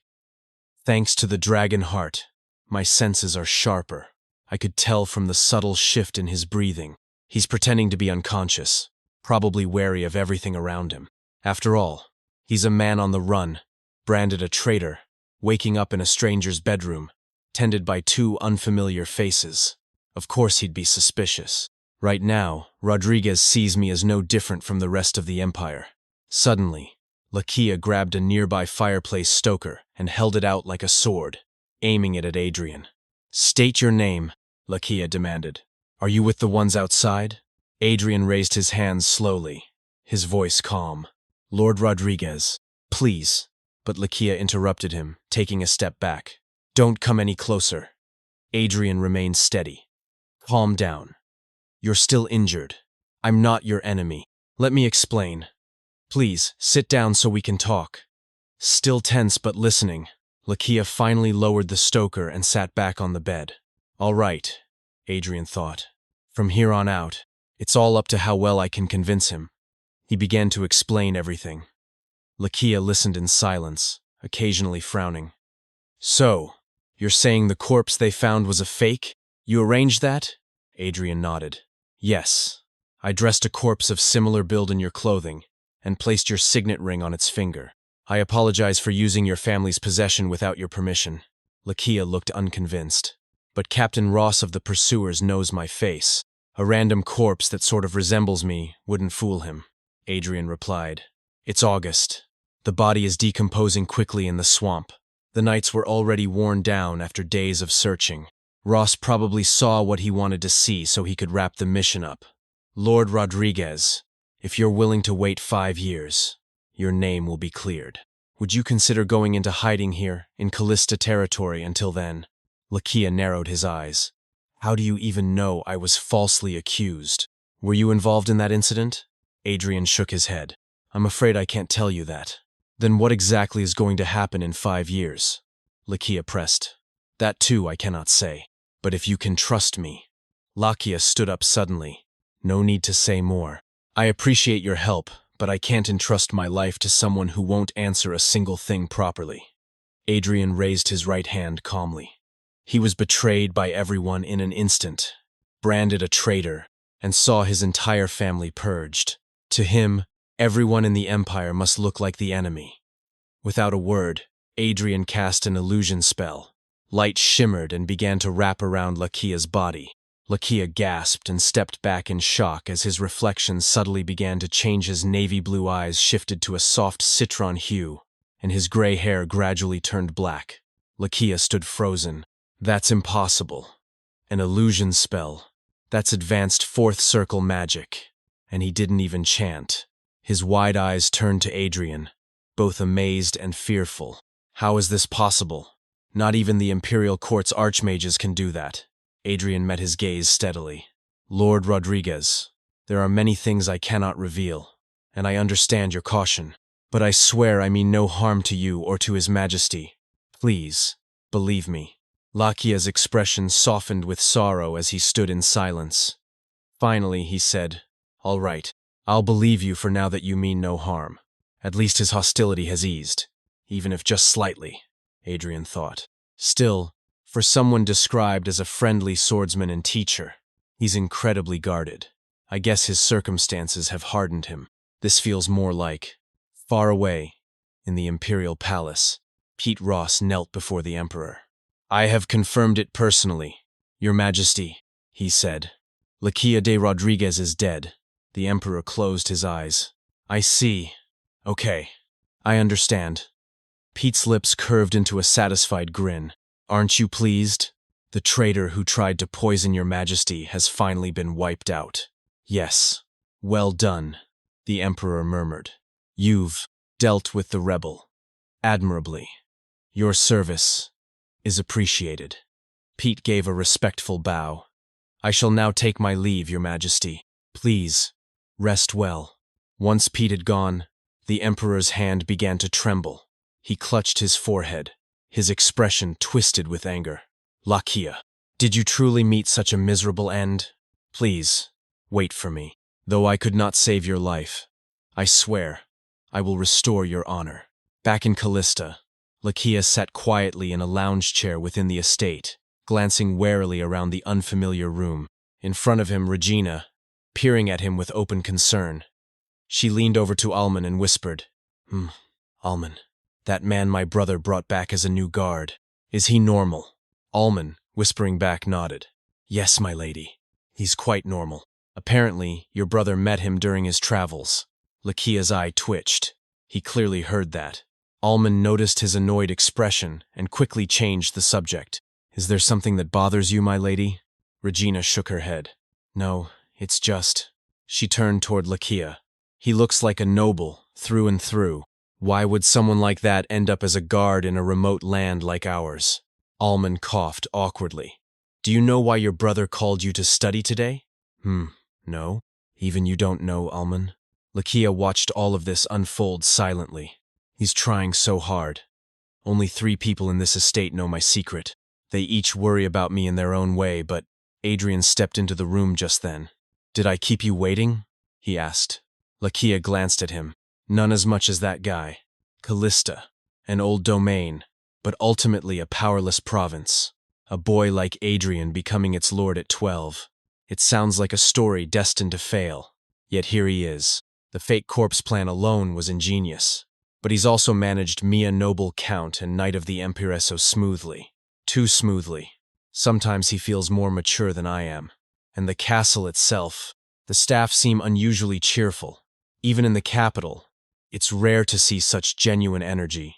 Is this place really being run by a 15-year-old? Adrian Callista. Who is this guy? About 10 minutes later, Lakia's composed demeanor shattered. Adrian Callista. What the hell is this lunatic thinking? Regina, startled, tried to understand. Ah, so you're telling me brother wants to open a bank? Adrian nodded with a confident smile. Yup. Lakia stood abruptly. Hey, do you even know how much starting capital that takes? How many people go bankrupt trying that? I do, Adrian replied calmly. I also know why most of them fail. Oh, come on, Lakia scoffed internally. You're not some genius. Even the big names crash and burn in the banking world. Adrian continued. A bank isn't just about land and capital. The real challenge is assembling a competent team. You need people who can manage assets and evaluate investments. Accountants, guards to protect valuables and fend off intruders. But realistically, Callista has no way of recruiting those professionals right now, so we'll train our own. He looked around the room. We'll open an academy here in the territory. It will be split into 2 tracks, accounting and security. He's thought this through more than I expected. Still, this is far from a realistic plan, Lakia thought. Regina looked concerned. But brother, will commoners even be able to afford tuition? Academies are usually for nobles. Adrian shook his head.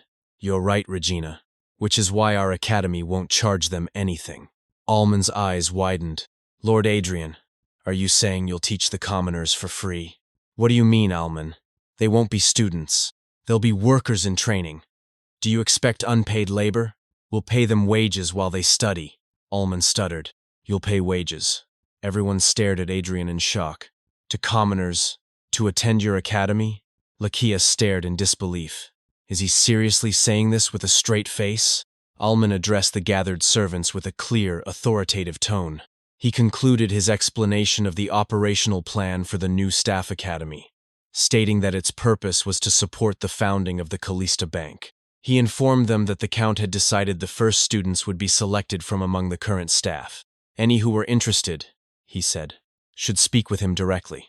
One of the servants raised a hand, asking hesitantly whether they would actually be paid just to study at the academy.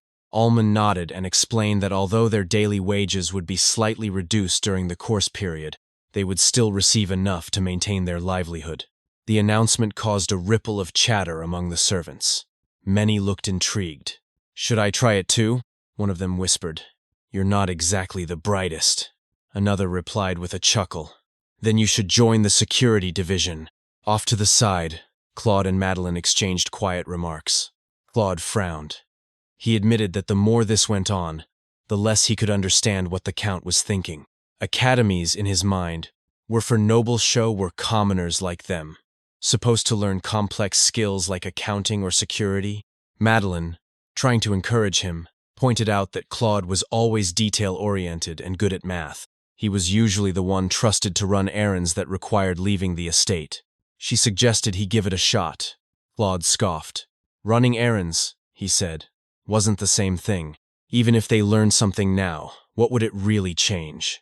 They were just servants. That was all they would ever be. Madeline fell quiet for a moment, before finally speaking again. She revealed that she was leaving the Count's estate. Claude looked at her in shock. What? What are you talking about all of a sudden? She explained that she had recently helped the Lord with something important, and as a reward, he had offered to let her study medicine formally. At first, she thought it was too much for someone like her, and she had considered refusing. But then she remembered a moment that had stayed with her. Lakia, sitting on the bed, looked up at her with gratitude. Lakia had asked. Adrian had nodded. Yes, her name is Madeline. It wasn't anything special, really, she had replied nervously. Just a little herbal medicine. You saved my life, Lakia had told her firmly. Thank you. That simple moment had filled Madeline with pride. She told Claude that it had felt good realizing that she could heal someone with her own hands, that the knowledge she had learned could actually save a life. Even if it was foolish, she wanted to try. She looked at him sincerely. While he still had the chance, she said, he should take it. Who knew? Maybe they could do something with their own hands. Claude didn't reply. He just stared at her, stunned and uncertain. Some time passed. Claude found himself sitting in a classroom with other commoners, focusing intently on using an abacus while jotting notes on paper. What am I even doing here? He wondered to himself. My wages just got raised, so working at the Count's estate is clearly better. Why am I suddenly thinking about studying? After the lecture, the instructor, a composed man with glasses, examined Claude's paper. Claude, he said, sounding impressed. You're quite exceptional. Every answer was correct. Claude stood firm in front of him, trying to play it down. Well, I used the abacus. Anyone could do this much. Not true, the instructor replied. Basic arithmetic. Sure, but double-entry bookkeeping is tough even for noble students who've had years of prep. I'll admit, when I was hired as an accountant and told to teach commoners out of the blue, I was skeptical. But I didn't expect this level of talent. He smiled. I can say with confidence, Claude will become an excellent accountant. Claude's eyes widened in disbelief. An accountant? You really think I could be one? No. I will be one. I have to. He believed in us enough to invest in us. Claude clenched both fists, his expression resolute. Our master, Count Callista. Elsewhere, in the training yard, Adrian stood looking worried. Ah, what is this? He murmured. Lakia, beside him, stared ahead in disbelief. Did I hear that right? Before them, a group of trainees were planking, trembling as they struggled to maintain the position. I said you're not good enough to teach, Lakia muttered, his voice dripping with disdain. You bunch of lowlifes. 30 minutes earlier, a group of applicants had swaggered into the yard, laughing arrogantly. Wow, what is this?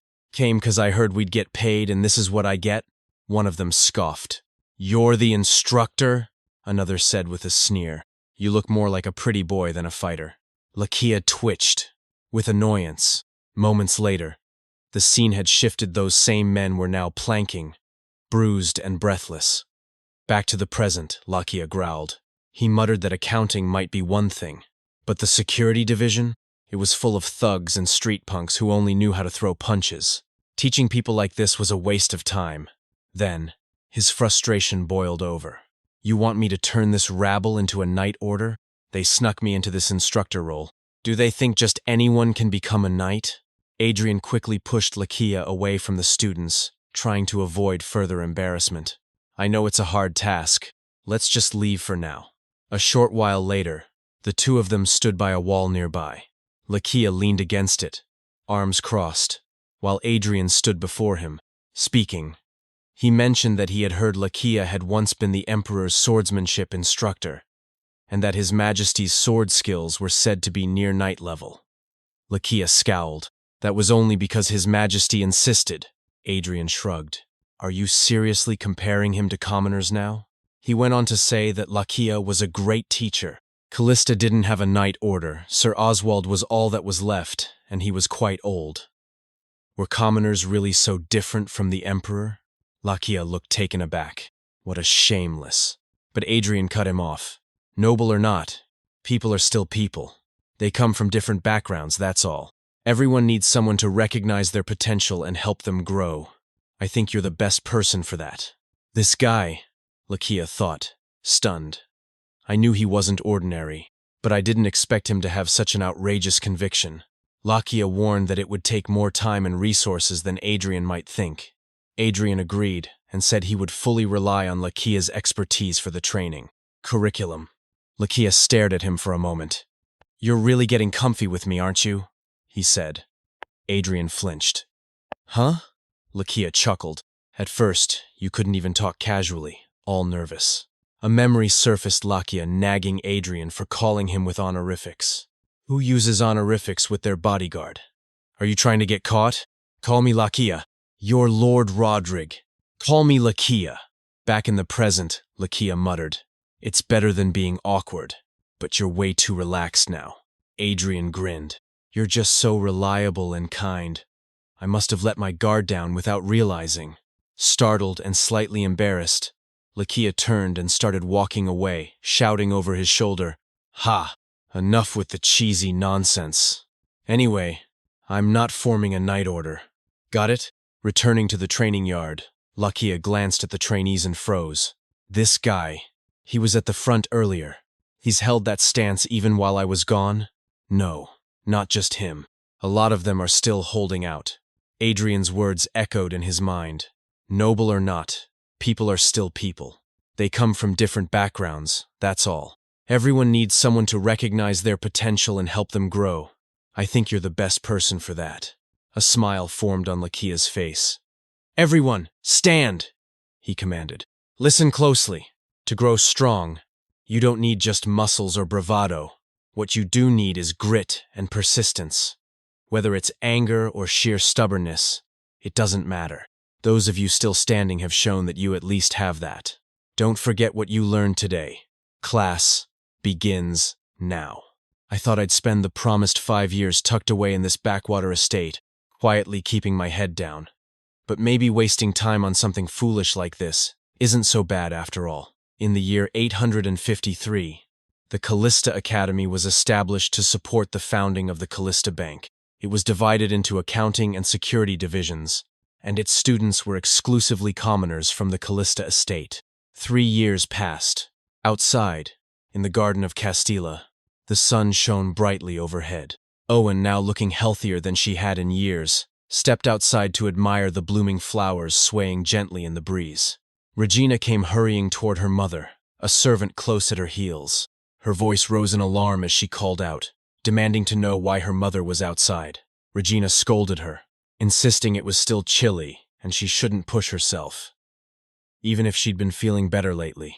Owen simply smiled and told her that the weather was getting warmer, and she just wanted to go for a walk, the first in a long while. Owen then paused and inhaled deeply, remarking that it was the scent of spring, the damp earth, new sprouts, and flowers in full bloom. She said that the spring breeze had never quite reached the window of her room, and that she had forgotten what it was like for so long. Then, turning to her daughter, she asked if Regina would walk with her. Regina smiled gently as she looked at her mother. The former Countess of Callista, who once couldn't even lift herself up, is now able to take walks on her own. Over the past 3 years, many things have changed in the Callista estate. Elsewhere, a woman opened her door to find tax collectors standing on her front step. One of them informed her that she still owed 13 silver and 70 copper in back taxes, citing a 20% income levy. The second collector nodded in silent confirmation. The woman gasped and protested, exclaiming that she couldn't possibly pay such a large sum all at once. The first collector responded curtly, saying he had come in person this time to collect. The second added that next time, any delay would result in a penalty. From inside the house, a man approached. He told them sternly that delinquency was a serious offense. The woman, panicked, asked if the revised tax code hadn't already gone into effect last month. Claude, her son, replied confidently. He explained that for low-income households earning less than 10 gold a year, the income tax had been adjusted based on the number of working members. With the additional long-term resident tax deduction applied, the amount they had submitted was correct down to the last copper. The first tax collector stammered, claiming there may have been a mistake and promising to check again. Claude, unyielding, pointed out that he'd heard about a similar mistake at the Brooks residence the week before. He warned that if something like this happened again, he'd file a formal complaint. The collectors quickly agreed and scurried away. Claude turned to his mother and muttered how unbelievable it was that such people still existed. His mother, still anxious, asked whether confronting officials like that was safe. Claude brushed off her concern, announcing he had to leave, he would be late again, as they were close to opening the new bank. When she cautioned him not to provoke high-ranking officials, worried they might retaliate, he simply smiled and declared that their lord, the highest of the high, would take care of everything. Inside the Castilla estate, a servant carrying a bucket of water approached one of the rooms and knocked. She murmured that she thought someone had just gone in. Another servant appeared and warned her never to disturb when that nameplate was hanging on the door. Seeing her confusion, she deduced she must be new. She apologized nervously, asking if something important was happening inside. The other servant replied vaguely that no one really knew. but she emphasized that when the nameplate was up, not even Sir Lakia, the Lord's personal guard, was allowed to enter. She chuckled and added that, of course, their Lord wouldn't be doing anything improper. Meanwhile, in the dragon's lair, Adrian was practicing his magic, as he often did. After casting a spell, the world around him shifted, and he once again entered the familiar white void. There, he was greeted by Seyfried. Adrian called out that it had been a while. 3 years, in fact. Seyfried noted with approval that Adrian had already reached the 6th circle, surpassing even the Imperial Court Mage, who was only at the 5th. Adrian admitted it still didn't feel real. Seyfried told him that he had also properly formed his dragon heart, which meant he could now wield large-scale magic. He added with a touch of awe that Adrian's growth over just 3 years in a human body, no less, was extraordinary. Seyfried reached out and patted Adrian's head. He asked if Adrian had begun training any disciples. When Adrian looked surprised, Seyfried explained that any great mage should pass their knowledge on. His dream had always been to leave magic behind in the world, something that would endure for thousands of years. Though it remained his greatest regret, what Adrian chose to do with the legacy was entirely up to him. Ever since I became Seyfried's successor, for the past 3 years, I've been continually unlocking new areas of the lair. Every day, hidden treasures poured out. After passing through a room filled with magical artifacts, I'd find myself in another chamber, glittering on all sides with mana stones. Just selling off what was lying around in there could have made me the richest person in the empire. But Seyfried didn't leave those things behind for my wealth or glory. So I, too, must pay the proper price for enjoying his legacy. Adrian shared that he had already begun thinking about his next steps. Decades ago, the human world had invented something called a bank. Using Seyfried's legacy as capital, he was planning to open one. Seyfried raised an eyebrow and remarked that such things had long existed under the name loan sharking. Adrian insisted it wasn't the same. He went on to explain that once the bank was successful and he had secured enough funds, he intended to establish a magic academy to carry on Seyfried's legacy. He explained that while current academies had departments labeled as magic, in reality, magic had become a forgotten fringe discipline. Few even attempted to become mages anymore, as most couldn't reach past the 1st or 2nd circle in their lifetimes. With the power Seyfried had left behind, Adrian said he'd revive magic not just with 1 or 2 disciples, but dozens, even hundreds, learning and passing it on to future generations. Seyfried, intrigued, said it sounded like fun and encouraged him to give it his best. Adrian asked if he wasn't happy to hear it. Seyfried merely turned away and reminded him that all Adrian was speaking to now was a remnanta ghost left behind after he died. Later, outside the mountain range, Adrian soared through the sky, surveying the land below. He noted how smoothly territory management was progressing. The academy's operations and the reorganization of the workforce had gone well. Even in my previous life, there weren't any major incidents in Callista for a while. The preparations for the bank are also progressing smoothly. However, he remembered a recent conversation with Lakia. She had insisted on supplying the knights with plate armor and long swords. Adrian had asked if it was really necessary. "I thought you said you'd never form a knight order." Lakia clarified that the knights wouldn't be fighting beasts, they'd be facing people. She'd already made them look the part, so they needed proper equipment to survive. "With plate armor," she said, "they'd be fine as long as they didn't take a spear straight on." Lakia is right. In the past, Callista was an underdeveloped region with no real threats. But now everything has changed. We have to prepare for territorial wars in advance. If I remember correctly, there was an iron ore vein discovered in the Compton Mountains. While flying, Adrian activated a scanning spell. He muttered to himself, hoping he could find it. Suddenly, he spotted a golden light unlike anything he'd sensed before. He dropped from the sky to the ground to investigate. "What is that?" he muttered in shock. "That huge golden light? I've never felt an aura like this before." What he found shook him. A creature something that looked like a cat, but was far too large, lay wounded and covered in blood. "No, it's way too big to be a cat," he murmured. "The wound is so deep." Without hesitation, he cast his healing spells, Restore and Feathering. He comforted the creature as he worked. There, you're okay. I'll heal you right away. Somehow, I've ended up picking up 2 strays on this mountain. Adrian gently cradled the injured feline creature in his arms, his brow furrowed with concern. He observed its ragged breathing and murmured to himself that it was worse than it looked. The creature's breaths were becoming shallower. Prioritizing its wounds, Adrian decided to treat it first. In an instant, he teleported back to the dragon's lair. He noted that during Lakia's time, he couldn't use the healing hall without risking the lair's secrecy. But this time was different. The injured creature was a feline. That made it safe. Adrian quickly cast a cleansing spell, removing the blood and dirt. He then sat down beside it, planning only to watch over it until it awoke, perhaps 10 minutes at most. 3 hours passed. He glanced over, frustration creeping in. Was it just sleeping this whole time? If the feline didn't return to the forest by morning, Lakia would find out we have breakfast together every morning. Panicking, Adrian realized he couldn't leave the creature in the lair. Left with no choice, he carried it to his bedroom, gently placing it beside him in bed. He whispered an apology. They'd just sleep for tonight. After breakfast, he'd send it back to where it came from.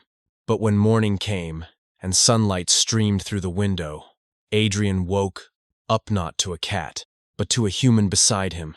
Adrian screamed. Lakia's voice rang out from the hallway, followed by furious knocking. He shouted, asking if that scream had come from Adrian. Thinking quickly, Adrian replied that it had only been a huge bug. He apologized and told her he'd eat breakfast later. Lakia, clearly unsettled, said he scared him and then left. Once the coast was clear, Adrian turned to confront the person in his bed. He demanded to know who he was and how he had gotten into the room. Waking up to find a stranger in your bed would normally send you running for a night. But the moment I saw that golden hair, I was struck with curiosity. The young man stood and approached Adrian, asking how he had ended up here. Then, without warning, he transformed back into a cat. The feline looked at him and accused Adrian of bringing him there without permission. As expected, this kid is a feline folk, a mysterious race hidden from the human world. They've existed as long as the elves or dwarves, but their extreme caution means they never show themselves to humans. Very little is known about them. The feline folk shifted back into human form, looked around the room, and declared with satisfaction that he liked it. He loudly announced that he would be staying from now on. Adrian, stunned, protested that he couldn't just decide that. The feline folk responded smugly. Adrian had kidnapped him and treated him without permission. He was now responsible. This guy is so pushy. You were awake while I was healing you? But, trying to reason, Adrian pointed out that had he not treated the injuries, the feline folk might have died. He reminded him that feline folk had physical abilities far superior to humans. There was no way a human or even a beast could have inflicted such severe wounds. He asked gently whether the injuries had come from another feline folk. Was that why he had nowhere to go? The boy went silent. Just then, the door slammed open. Lakia burst in, sword drawn. Both Adrian and the feline folk flinched in surprise. Lakia quickly stepped between them, placing himself in front of Adrian while pointing his sword at the intruder. He demanded that the stranger step away. Oh no, Lakia's a sword master. He can sense abnormal magic, like my scanning spell. The feline folk scoffed and muttered. A mere human, clearly preparing to counterattack. Adrian reacted quickly. He cast Blink and teleported between them, arms outstretched to prevent a clash. Both Lakia and the feline folk stopped in shock and took a step back. Adrian told Lakia to calm down. He explained that the feline folk had some personal circumstances and that he had decided to take him in for a while. He asked him not to be hostile. Lakia, narrowing his eyes, demanded to know why a feline folk was wandering among humans. Adrian stammered that it was a personal matter. Lakia then pointed at Adrian, his anger boiling over. He berated him for letting an outsider into his bedroom without thinking, and even stepping in front of his sword. He shouted, asking if Adrian had lost his mind. Adrian apologized sincerely, admitting it had been a mistake. He said he did it because he knew neither of them would hurt him. Lakia fired back, explaining that feline folk had entirely different values and instincts from humans. He said he didn't know what kind of trouble the kid was in, but letting him in so carelessly was reckless. The feline folk cut in sharply. Asa. Not a kid. It's Asa. Adrian blinked. Oh, right. Asa. Your name's Asa. Come on, Lakia. Introduce yourself too. You. Come closer, shake hands. Reluctantly, Lakia and Asa shook hands. That's how my fateful encounters from the Compton Mountains doubled. Asa seems to have some complicated circumstances, but he'll open up and tell me someday. I don't want to push a kid who barely survived too hard. The worry is that both their personalities are a bit intense. Still, we'll get along fine, right? Sometime later, Asa burst into the room without knocking, shouting that he was bored and hungry. He demanded a snack. Inside, Lakia stood with arms crossed, leaning against the table. He responded coolly, saying Adrian was busy. Unlike Asa, who freeloaded and only ate, Lakia had responsibilities running an academy and preparing to open a bank. Even as a guard knight, he was doing his part. He then asked Asa sarcastically if he even knew what a bank was. Asa shrank under the weight of the comment, visibly humiliated and trembling. Just then, Adrian entered, appearing behind Asa. He told Lakia not to be too harsh. Lakia sighed. He reminded Adrian that he was already swamped with responsibilities, and entertaining someone like Asa would only make things worse. He called Asa a thunderous nuisance. Adrian calmly insisted it was fine. Asa grinned mischievously, clambered onto Adrian's back, and stuck his tongue out at Lakia in mockery. Lakia groaned and looked away. Adrian smiled and murmured, "It's really over now. Tomorrow's the day the first Callista Bank opens in the capital, the Empire of Peace, Rosenbaum. If one were to name the wealthiest person in the land, most would not point to the emperor or even a duke. Instead, the answer would almost always be the same. Baronet Sullivan Dominic Sullivan, the man who established the empire's first banking business and rose to dominate its financial world. Although many nobles and wealthy bourgeois attempted to follow in his footsteps, no one could challenge the unshakable monopoly of Sullivan Bank. In his lavish office, Dominic Sullivan stood beside a window, a cigar nestled between his fingers as wisps of smoke curled into the air. He exhaled slowly and gestured for the servant to begin. "Report in order of importance," he commanded. The servant bowed low, then began his report. First, a summons from His Grace, Duke McCarthy. It's believed to concern imperial protocol. Dominic arched an eyebrow and removed the cigar from his lips. Imperial court? He chuckled and shook his head. Geez, is His Grace still humoring that little brat? Nevertheless, he acknowledged the weight of the request. It's a summons from His Grace, so we must respond. Schedule it for the earliest time this afternoon. The servant bowed again and continued. Next, Count Chenoweth has asked for one more month to consider. Dominic cut him off with a sharp glance. What? Nonsense. Who else but our Sullivan Bank could cover that debt? Still clinging to pride? Ridiculous. The servant hesitated, then offered the final piece of news. And lastly, a new bank has opened in the capital. It seems to be run by House Callista, though they only have one branch at the moment. Dominic paused, cigar hovering just above the ashtray. Callista? That rural southern family? I haven't heard of any significant investments there, nor any notable businesses. He leaned back with a scoff. They're boldly jumping in. They'll probably go bankrupt soon enough. He finally set the cigar down. Ignore them, and bring me the Chenoweth contract again. Yes, Sir Sullivan. I'll double-check if they really have no other funding sources. Meanwhile, in front of a newly constructed building in the capital, citizens had begun to gather in curiosity.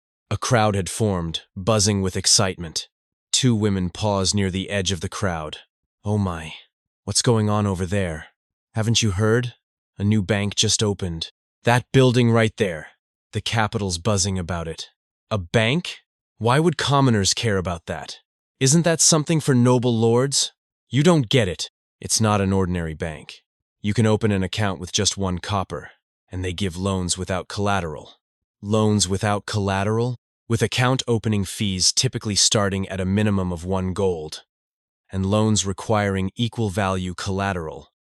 Banks had long been the domain of nobles, but Callista Bank was different. Inside, the bank was bustling. A line of hopeful customers stretched across the lobby. A man at the front hesitantly approached the counter. My monthly income is about 12 silver. The bank teller smiled. Then, I'd recommend saving 2 silver per month to start. With this product, if you deposit 2 silver monthly for a year, the interest. At the counter beside them, another man nervously inquired, Is it really possible to get a loan without collateral? Yes, dear customer. The teller replied. At Callista Bank, we assess your credit rating based on your income source, household income, and debt repayment history. Based on that, we set an appropriate loan limit. The detailed criteria are listed in this document, so please read it at your leisure. The customer took the paper and frowned, his expression clouding.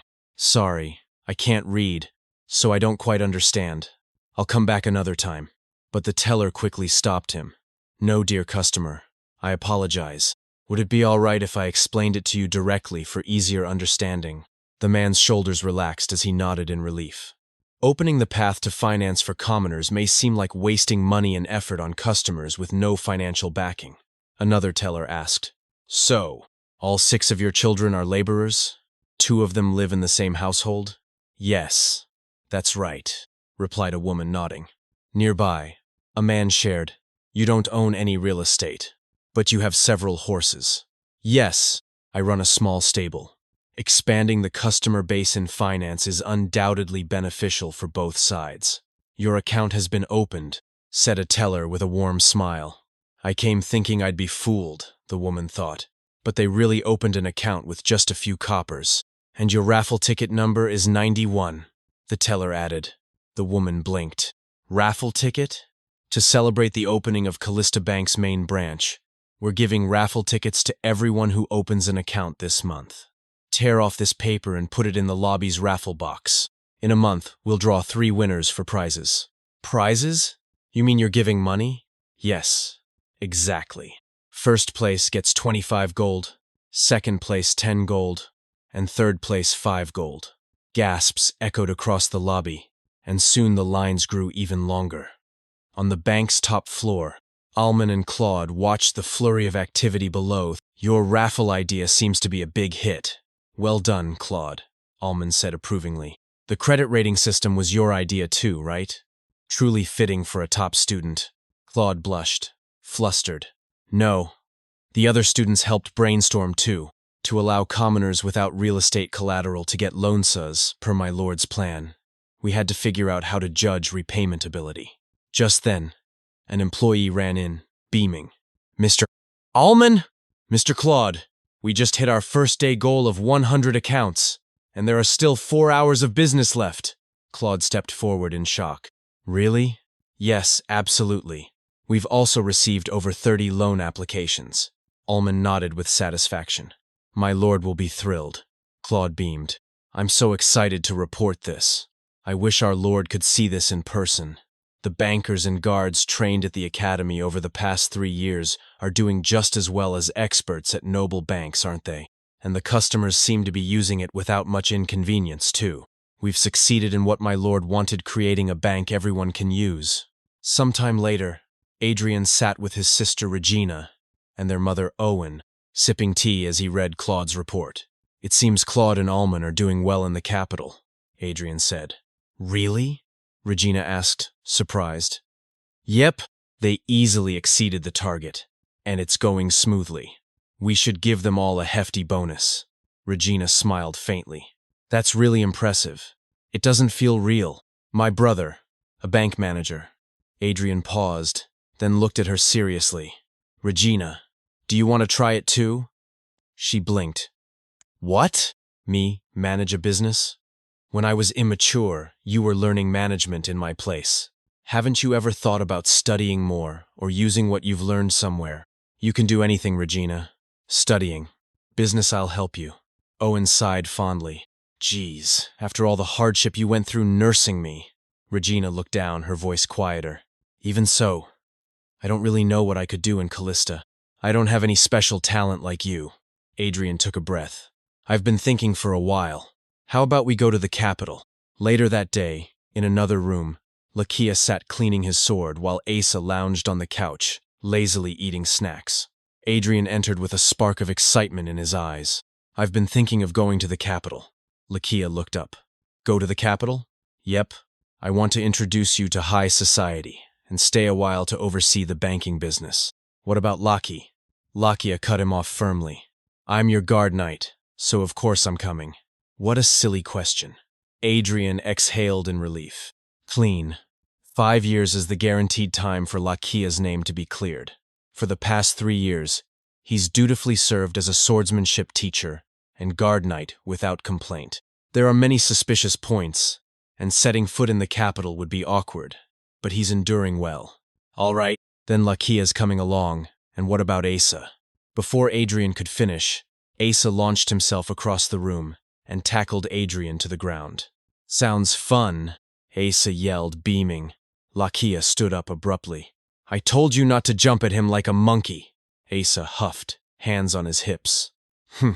You're too clumsy, but I'm nimble, so it's fine. Don't be ridiculous. You think that frail body can handle the impact?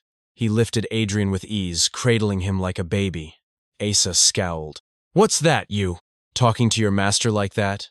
Adrian looked at the 3 of them, his 2 family members, plus these 2 chaotic forces heading to the capital together. It'll be fine, right? In the middle of the day, Regina and her mother sat inside a carriage, the final preparations underway for their long journey to the capital. As the horses shifted and the servants secured the luggage, Regina caught sight of Adrian standing near another carriage, his own belongings being loaded. She leaned slightly out the window and asked if he was taking a different carriage. Adrian nodded casually and said he'd be following behind in the one at the back, she shouldn't worry. But Regina furrowed her brow. It'll take half a month to reach the capital, she pointed out. Why go separately? Adrian paused, then admitted that he thought it best. The 2 people traveling with him still seemed uneasy around each other. He wanted to stay nearby for now. Regina raised an eyebrow. Those 2. The escort knight you brought back 3 years ago during inspection, and the boy you just brought back this time. She crossed her arms with a knowing smile. You sure pick up a lot of people during your inspections, don't you, brother? Adrian tried to explain technically. Lakia had saved him from bandits, and Asa had only helped him by chance. But Regina abruptly cut in, her tone sharpening. Even the ring you gave Mother was a coincidental gift from a lady you met on the way. Adrian stiffened, words failing him for a moment. Then, avoiding the question entirely, he told her to call him immediately if anything happened. Without waiting for a response, he turned around and walked off in an awkward retreat. Regina sighed, watching her brother's back as he approached Madeline, standing nearby. He's obviously keeping more and more secrets, she said quietly. How long does he plan to hide everything from us too? Owen with a gentle smile. Even if it's frustrating, let's trust him for now. He'll tell us when he's ready. She offered a small smile. He's a precious part of our family after all. With the arrangements settled, the carriages set off. Time passed, and after the long journey, they finally arrived at the capital. Inside the carriage, Asa stared wide-eyed out the window, his face sparkling with childlike wonder. Wow! So this is the capital? Lakia, sitting across from him, reminded him to sit still. The carriage was still moving, and he was shaking it. Adrian, watching silently, shifted his gaze to Lakia. Will Lakia really be okay? It might be unfamiliar to Asa and me, but to Lakia, this is his homeland, his return, and also enemy territory. Just then, Asa flung open the door and pointed excitedly at something in the distance. Rian, look, something cool over there. Adrian's voice turned sharp. Ah, Asa, don't open the door while we're moving. Without hesitation, Lakia yanked Asa back inside and gave him a light hit on the head. Sit still. Listen the first time I tell you. Offended, Asa snapped back. Who do you think you are to hit me, you stupid jerk? And those two, when will they get along? I can't leave them alone. They'll definitely cause trouble. As the carriages arrived at the Callista townhouse, Ullman stood at the entrance, bowing with relief as he welcomed them. My lord, you've arrived earlier than expected. Adrian smiled and noted that traveling alone must have been tough for Ullman. Glancing at the building, he asked if this was the new townhouse for House Callista. He complimented Ullman for finding such a good location in such a short time. Ullman confirmed it was. There's still a lot to be done, but with some maintenance, it'll be fine. Townhouses are residences noble families keep in major cities outside their territory. House Callista didn't have one before we rarely visited the capital. But now, we finally have one. Not far away, Claude, spotting Madeline, called out in surprise. Madeline! She nodded and responded calmly. I'll be working as the lady's personal doctor. Adrian looks around the house. Seems we'll be spending more time here than in Callista territory for a while, though I've also arranged a route within the territory just in case. Inside the house, Adrian moved quickly through the hallway. Ullman caught up and asked if he planned to head straight to the bank. You've been riding a carriage for 2 weeks, Ullman said. You should rest. Adrian shook his head. Let Mother and Regina rest, but since it's my bank, I should check on it at least once. From nearby, Asa immediately butted in, brimming with energy. I want to go too. Let me come to the bank. Adrian gave him a look. Asa, we're not going there to play. We're checking on business. Asa protested. But you're taking Lakia. Lakia let out a sigh. Of course, I'm a knight after all. So, I'm just supposed to stay here. All alone? Asa mumbled, guilt spreading across his face. Adrian hesitated. Alone. Not quite. At the bank, Adrian, Asa, Lakia, and Ullman arrived to find a crowd far larger than expected. There seemed to be way more people than reported, Adrian murmured. Ullman explained. That's because today's the lottery draw. On a small stage, a banker lifted a piece of paper. We'll begin with the third prize. The lucky winner is number 318. From the crowd, someone shouted ecstatically. Me! It's me! I'm number 318! People around began murmuring in disbelief. Really? They're actually giving it? How much was third prize again? This is huge. Excitement surged. The crowd became wild and packed too tightly to move. Without warning, Lakia grabbed Adrian and lifted him to safety. Ullman managed to push through shortly after. Apologies, Ullman panted. Normally our guards manage the crowd, but today is an exception. Adrian nodded. Just make sure there are no safety incidents. Still, he glanced back toward the cheering crowd. Seeing it in person is impressive. To think the bank we built is running so smoothly. Asa looked up nervously. But there are too many people. Are we really staying here, Rian? Adrian considered. Yeah, maybe it's better to head back for today. Then a thought crossed his mind. Since we're in the capital, why don't we go shopping? Later, in the lively shopping district, Asa gawked at the displays and vibrant atmosphere. Wow, it's completely different from the markets back home. Adrian smiled. Of course, this is the capital. Want to start by picking out clothes? As a celebration for arriving, I'll buy you whatever you want. Asa gasped. Whatever I want. He darted through the store like a whirlwind, finally returning with his choice. I want this one. I choose this. Adrian and Lakia blinked. Such elaborate patterns. Adrian offered to have it tailored into a dress, but Asa firmly refused. No, don't cut or sew, just buy it as it is. I want this just like this. Adrian looked hesitant. It's just fabric. Are you sure? Of course, Asa replied with pride, draping it around himself. Everyone dressed like this where I'm from. Adrian chuckled. It really suits you, Asa. Is that a beast folk style outfit? Turning to Lakia, Adrian asked, What about you? As they exited the store, Lakia shook his head. Why would a knight dress up? Even if it's not for appearance's sake, Adrian replied. Wearing nicer clothes can lift your spirits. Like that sword of yours, don't you want a better one?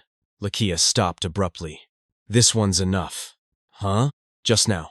Across the way, A nobleman walking with his entourage paused and glanced back at them. One of his companions leaned in. "Commander, is something wrong?" The man narrowed his eyes. "No, it's nothing. I thought I heard Laquia's voice." Laquia de Rodriguez. Meanwhile, back outside the Callista Bank, passers-by whispered among themselves after seeing a nobleman enter. That person who went in earlier. Wasn't he a noble? Seemed like it. Even nobles use this bank, huh?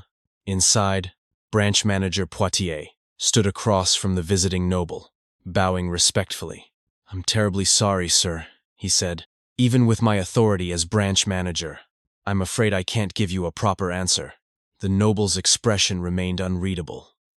"Then," he said calmly, "could you arrange a meeting with the owner of Callista Bank, Adrian von Callista?"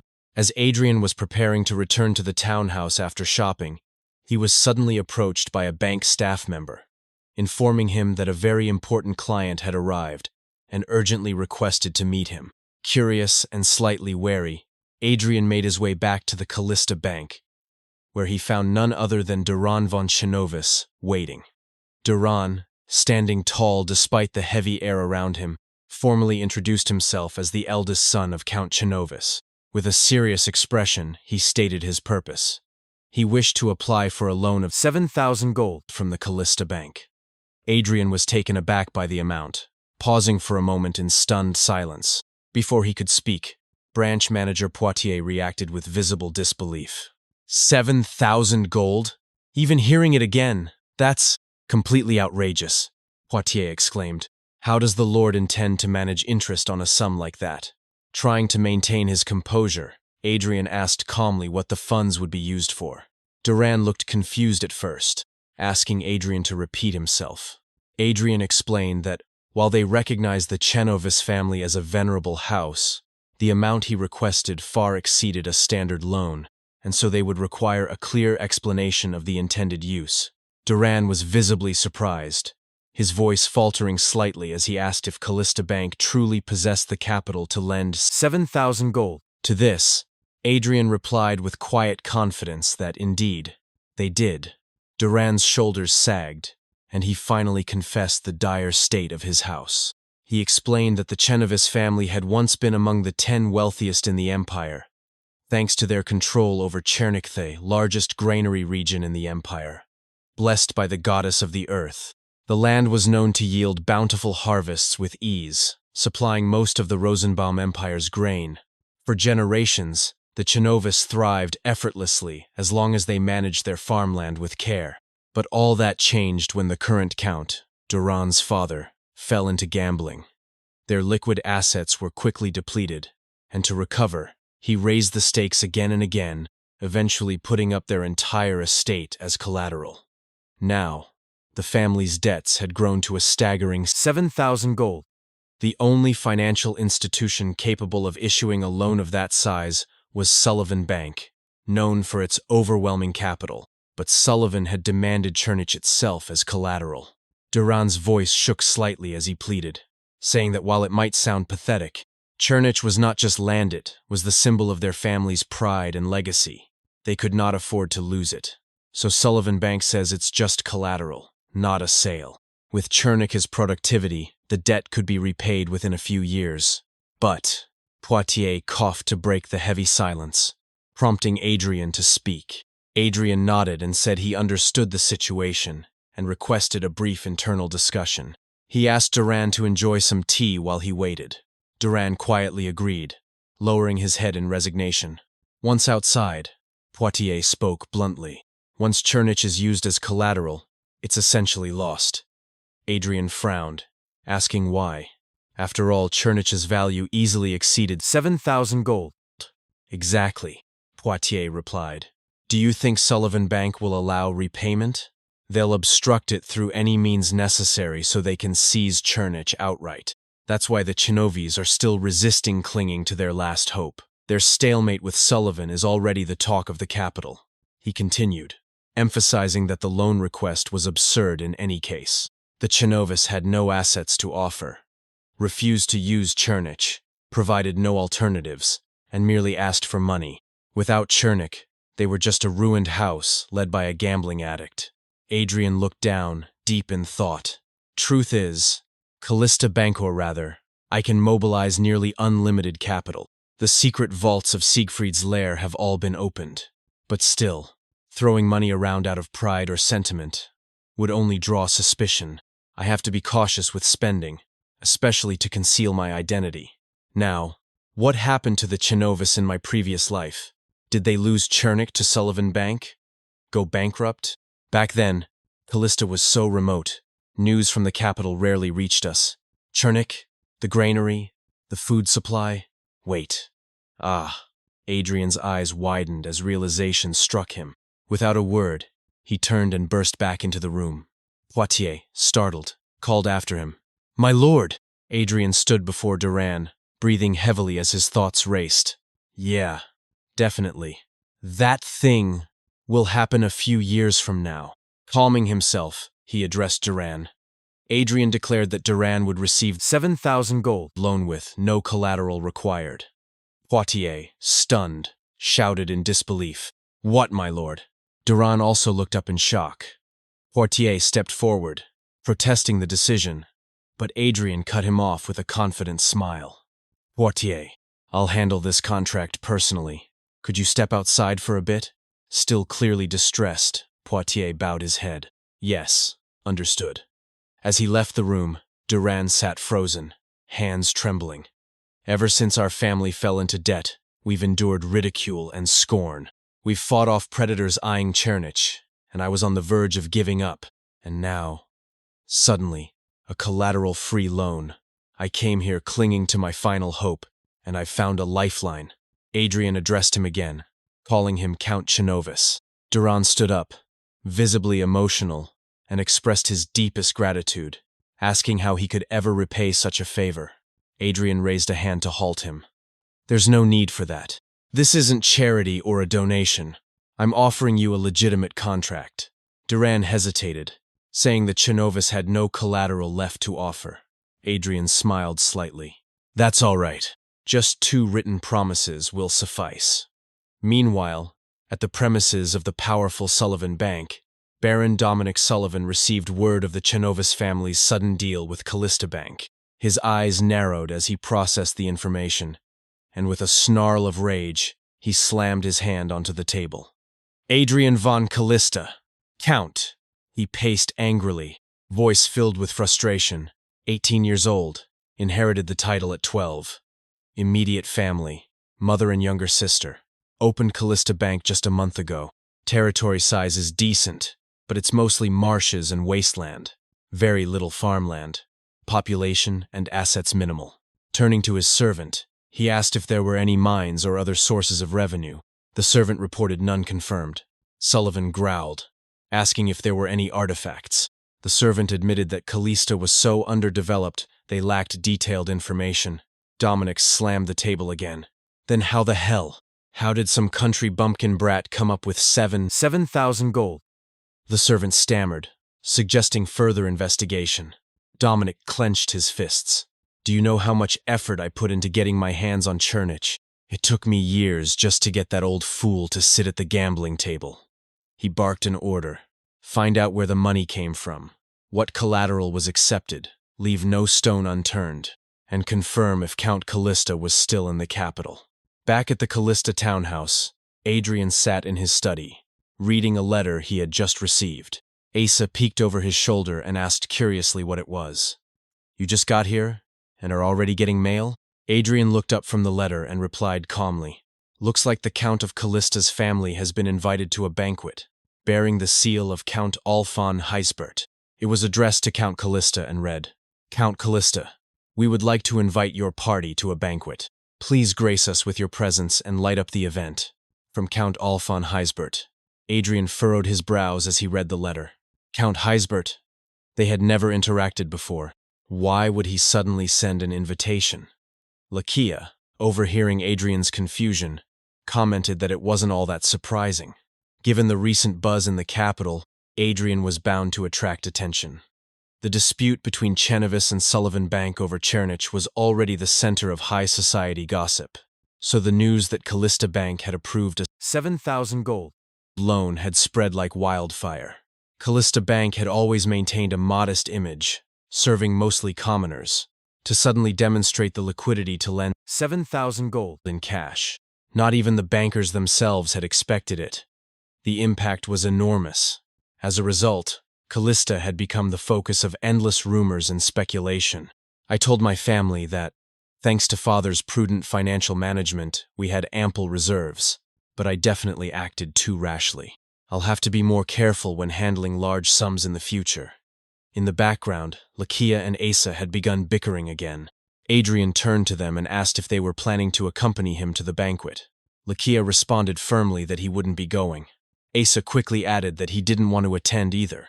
Adrian blinked in surprise. I can understand Lakia not wanting to go, given the risk of exposing his identity. After giving Asa a light smack on the head, Lakia elaborated that he simply hated banquets and formal events. Adrian then addressed Asa, pointing out that the boy liked having fun, and surely he'd enjoy a social event. Asa leaned forward, pointing a finger at Adrian and shouting that he was an idiot. He declared he didn't care about people he didn't know, and he especially hated places where he had to act formal. He just wanted to play with Rian. With a huff, he said he'd stay home and rest. Lakia watched with a smirk and commented that Asa at least knew how to maintain his dignity. Were there banquets like this where Asa used to live? Adrian wondered. That evening, the banquet commenced. Inside the grand hall, guests chatted while sipping wine, their conversations weaving through fashion trends and rumors. Isn't that style out of fashion? There's a new jewelry store that opened recently. Velvet's booming again, I hear. Really? Where did you hear that? As Adrian entered with his sister Regina and their mother Owen, the atmosphere shifted. Heads turned all at once. That's the rumored Callista family. Is that Count Callista? He looks so young. Is he even of age? You heard the story with Chenovis, right? A banking business at that age. Incredible. But isn't Callista County in some remote backwater? Look at that dress! I've never seen that design before. It's classic, but new. Which shop made it? Callista's making another bold move again. Among the curious crowd, a girl hesitantly stepped forward and approached Regina. With a polite tone, she asked for her name and whether they could be friends. Regina smiled with poise and introduced herself as Regina von Callista, warmly inviting the girl to simply call her Regina. The real reason I brought her to this banquet was to introduce her to high society. Regina possessed wisdom, passion, and brilliance. In her past life, she had been bound to nursing our mother and managing the estate, never able to make a single friend her age. But in this life, please, enjoy the world to your heart's content. Her social debut is the first step. I'm glad the dress I brought from the lair is being well received. Watching his sister from a distance, Adrian smiled, feeling content. That was when a voice called out behind him. Count Callista. Startled, Adrian turned around and saw two well-dressed gentlemen standing behind him. The older man chuckled and apologized for startling him. He introduced himself as Count Milligan. The younger one introduced himself as Viscount Roxon. Adrian greeted them politely. Milligan congratulated Adrian on the bank's recent success, and Roxon praised the innovation of allowing accounts to be opened with just a single copper coin. Adrian thanked them, raising an eyebrow slightly at Roxon's enthusiasm. Then Milligan cleared his throat and changed the subject. He mentioned the 7-0 gold loan to Chenovis and noted that Adrian hadn't even taken Chernich as collateral. Roxon added that it was amazing a bank could risk so much. Adrian confirmed the news with a calm tone, stating that he couldn't disclose the full contract terms, but the details were correct. Roxon leaned in, asking how Callista could lend such a large sum. He pointed out that banks could go bankrupt if investments failed, and asked whether Callista had something substantial to rely on. Milligan grimaced and scolded Roxon for being too blunt. Adrian laughed lightly. He said it was fine, and noted that Roxon clearly had a deep interest in Callista Bank. Fortunately, he added, they were not currently in any danger of bankruptcy. The two nobles exchanged glances, then shifted tone. Milligan began explaining that he had a business venture, which had recently suffered losses due to the economic downturn. However, he was confident he could recover in the next quarter if he could secure just a bit of funding. Roxon followed suit, saying he was trying to repay a loan. His family heirloom was on the verge of being seized, and managing his territory was becoming increasingly difficult. Right. I expected this kind of situation to happen. Maintaining his professional composure, Adrian directed them to visit the bank during weekday business hours for a proper consultation. Milligan chuckled awkwardly and said that wasn't very stylish. Couldn't they just settle things right there? Adrian's expression grew serious. He repeated that all loans had to go through official consultations at the bank. That was the only way. Before the nobles could push further, Owen hurried over. She called Adrian's name with concern. He turned to her and asked what was wrong. Owen explained that she couldn't find Regina. She had stepped away to let the young people mingle, but when she returned, Regina was gone. Even the girls Regina had been speaking with had no idea where she went. Adrian offered a reassuring smile and told Owen not to worry. He suggested she rest while he searched. Owen nodded but remained uneasy. She muttered that she didn't think Regina was still in the banquet hall. It's the first time for both Mother and Regina at an event like this.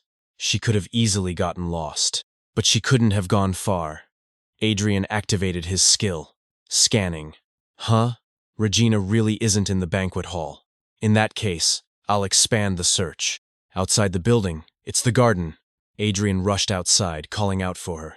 Regina! Regina! Suddenly, a scream pierced the air. Adrian's eyes widened. That scream. That's Regina's voice. Without hesitation, he cast haste and sprinted in the direction of the sound. In the distance, he saw a man raising a weapon toward Regina. Adrian's expression twisted in horror. The reason Lakiaso, cautious about my safety, willingly let me attend the banquet. It was because of the single grand principle upheld at all Rosenbaum social events. No weapons allowed. Adrian immediately cast Blink, teleporting between the attacker and his sister. Regina gasped. Brother? Adrian shouted his next spell. Rejection. A powerful force hurled the attacker's weapon away. Just then, another voice chanted a spell. I have no fear in the face of any threat or hardship. O omnipotence, defend shield. A man appeared in front of Adrian, and a glowing magical barrier enveloped the man and the attacker. Adrian's eyes widened.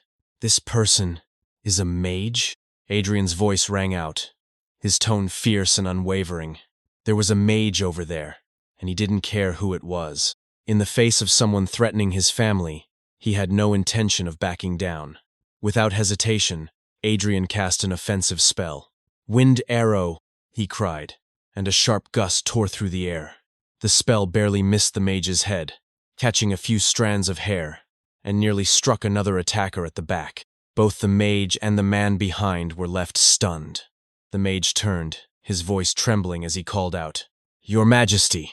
Regina's sharp voice cut through the confusion, her expression twisted in alarm. What are you doing, brother? Adrian froze at the words. Huh? Your Majesty? He muttered in disbelief, eyes locked on the man who had lifted his hands calmly to show he meant no harm. 30 minutes earlier, Regina had been in the middle of a gentle conversation with the other girls at the banquet. One of them asked her what Callista was like. Regina responded with a fond smile, explaining that it was very different from the capital, simpler and quieter, but she liked its peaceful atmosphere. Then, suddenly, Regina flinched and glanced toward the window. One of the girls noticed. Regina? Ah, I'm sorry, Regina said quickly. Would it be all right if I went to get some fresh air alone for a moment? Oh my, of course. Don't feel pressured. Go ahead, the girl replied warmly. The garden of Count Heisbert is quite famous. You might enjoy taking your time to look around. Thank you for your consideration, Regina replied before excusing herself. After she left, the girls resumed chatting. That dress, I didn't get to ask where she bought it. She must be very tired. It's her first banquet after all. Meanwhile, Regina strolled quietly through the garden, admiring the flowers. What kind of flower is this? She wondered aloud. A voice nearby answered, It's a lilac. She turned, surprised. The man who had spoken offered a polite smile. I apologize if I disturbed your thoughts, but it's a scent I also enjoy. So I spoke without thinking. Are you very interested in flowers? Regina was momentarily flustered as she faced the stranger. Actually, I don't know much about flowers, but the scent is so nice. I was thinking about what it would be like to plant these trees on the streets of the territory. The streets? The man repeated curiously. Well, they're quite expensive, so they're hard to find even in noble gardens. They're even less suitable as landscape trees. Regina smiled gently. Your way of thinking is different from mine. I was just imagining it to myself. What if it wasn't inside a fence like this, but on an open road? Just by blooming with the seasons and riding the wind, everyone on the street could enjoy the scent together. What could be a more efficient form of happiness than this? The man looked at her in awe, his cheeks tinged with a blush. Realizing how freely she had spoken, Regina quickly lowered her head. Oh my, I'm sorry, I was suddenly spouting such nonsense. What was I thinking? Why did I say something like this to a gentleman I've never met before? I was even rude enough not to ask for your name. An awkward silence followed as both of them tried to speak at once. Regina broke the hesitation. I'm sorry, please, you speak first, sir. The man shook his head. No, I'm sorry. Please, you go first. Regina hesitated before quietly saying, It's nothing special, but I was about to ask for your name. Just then, an unfortunate interruption occurred.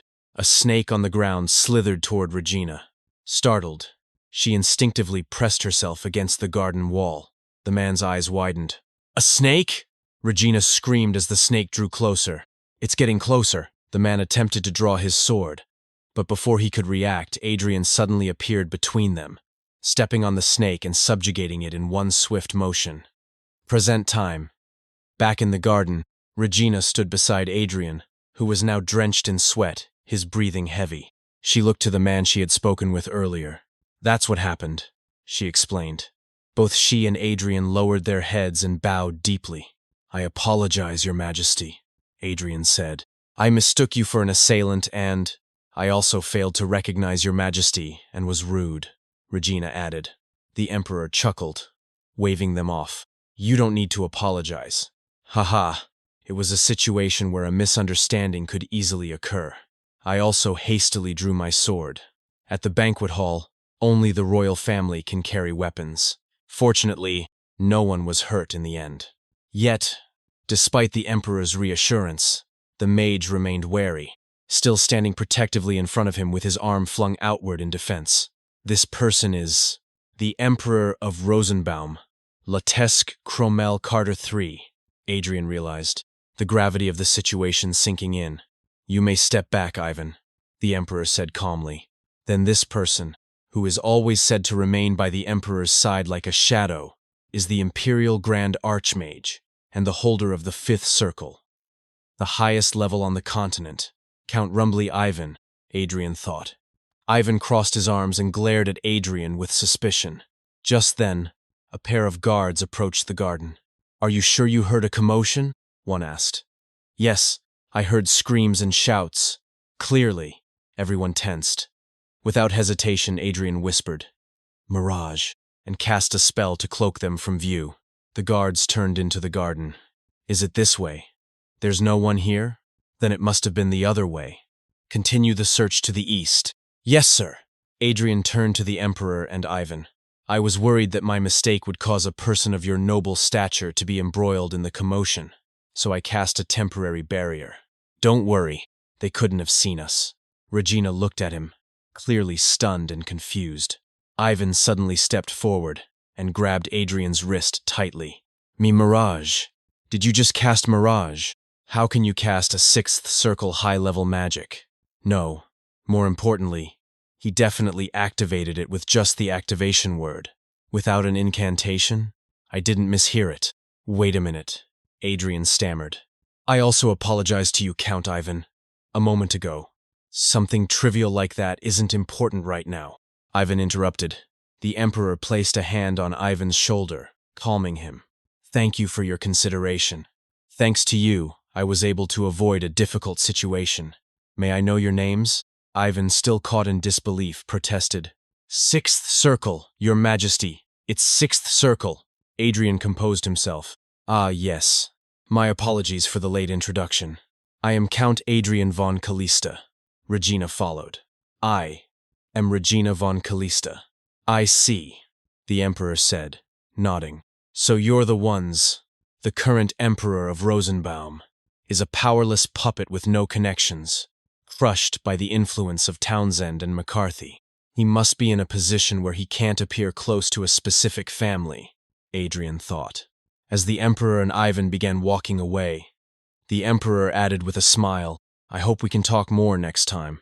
Because of that, I thought he had virtually no public activities, but he even showed his face at the banquet, Adrian thought, still trying to wrap his head around the encounter. He turned to his sister. Regina, let's go back inside now. Mother was very worried when she couldn't see you. But Regina gave him a stern look.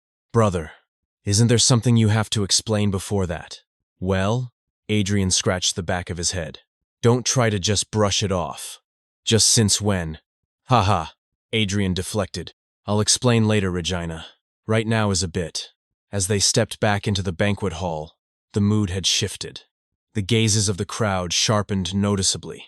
The atmosphere is a little strange, Adrian wondered, a chill crawling down his spine. Regina immediately rushed toward her mother, her expression filled with concern. Mother, she exclaimed. Owen turned in surprise, calling out, Regina! The two leaned closer, lowering their voices into whispers. Regina's brows were drawn tight with confusion. Did something happen? Everyone suddenly seems to be giving us the cold shoulder. Owen shook her head lightly. I'm not sure, but it seems the atmosphere changed after that gentleman came in. Adrian, nearby, turned his head slightly to observe the man in question.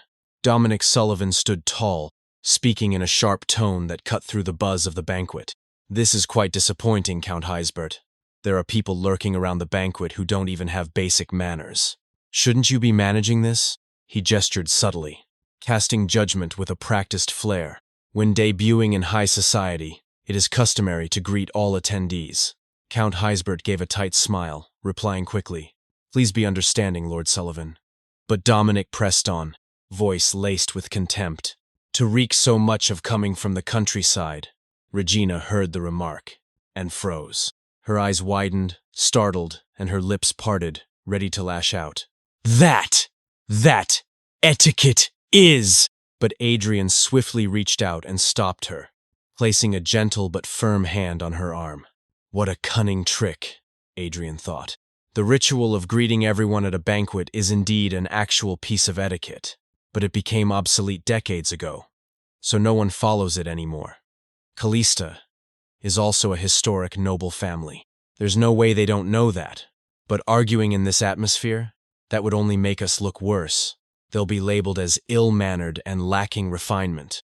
The one leading this flow, it must be him, Sullivan. Count Heisbert gave a short laugh, trying to ease the growing tension. Ha. Lord Sullivan is also knowledgeable in etiquette, so… Adrian remained still, but his thoughts continued to spiral. Dominic Sullivan, the owner of Sullivan Bank, and the founder of the modern banking business. Many noble families owe debts to Sullivan Bank, some big, some small. Regardless of their rank, not many can go against Sullivan's will. I expected we'd clash soon over the Chenovis matter, but to think he'd resort to such a cowardly tactic like ostracism at today's banquet. What should I do? I could just endure it. But Mother and Regina, and today is Regina's debut in high society. It's my mistake. I should have assessed the situation more carefully when the banquet invitation arrived. Just then, a voice called out from across the hall, breaking through the heavy tension. Count Callista! Count Callista, you were here? Adrian turned toward the voice. Lord Chenovis? A wave of murmurs rippled through the crowd. Isn't that the eldest son of Chenovis? Someone whispered. I heard they paid off his debt, said another. Duran approached, with a bright expression. I heard you were attending, my lord, so I was looking for you. Let me introduce my friends. O'Connor, Patel. Patel stepped forward with a courteous smile. I've heard a lot about you, Count Callista. It's an honor to meet you. Adrian nodded politely. Ah, a pleasure to meet you. The banquet hall stirred with renewed conversation and glances. One of the girls Regina had spoken to earlier hesitantly stepped forward, fidgeting nervously. Regina, I'd like to continue the conversation we couldn't finish earlier. Would that be all right? Regina, startled but pleased, smiled. Of course. Adrian took in the scene with a flicker of surprise. The atmosphere. The moment Lord Chennevis spoke to us. The mood of the entire banquet hall completely changed, didn't it? He glanced toward Duran, who gave him a knowing wink. Later, on the balcony, Adrian and Duran stood apart from the crowd, their voices private. I apologize for acting so familiar with you out of the blue, Duran said. I saw that you were in a difficult situation. This isn't the first or second time Lord Sullivan has tried something like this. Adrian exhaled lightly. Thanks to you, we avoided an awkward situation. Thank you. Your popularity is quite substantial, Lord Chennevis. I didn't expect you to be able to lead the atmosphere so easily. Duran rubbed the back of his neck sheepishly. It's not me, but thanks to my father's reputation. Adrian tilted his head slightly. Your father? You mean Count Chennevis? Duran nodded. Originally, my father was a man of good conduct, welcomed everywhere in high society. Though now, he only has the notoriety of being a gambling addict. If it weren't for you, Count Callista, I wouldn't be here right now. Thank you so much, my lord. You saved our family. Adrian's eyes widened at the sincerity in Duran's voice. Helping the Chennevis family wasn't because I felt pity for them, he thought. I had no idea what kind of person the Count was, or what his reputation was. After hearing Poitier's explanation, I made that decision on the spot by piecing together information from my past life.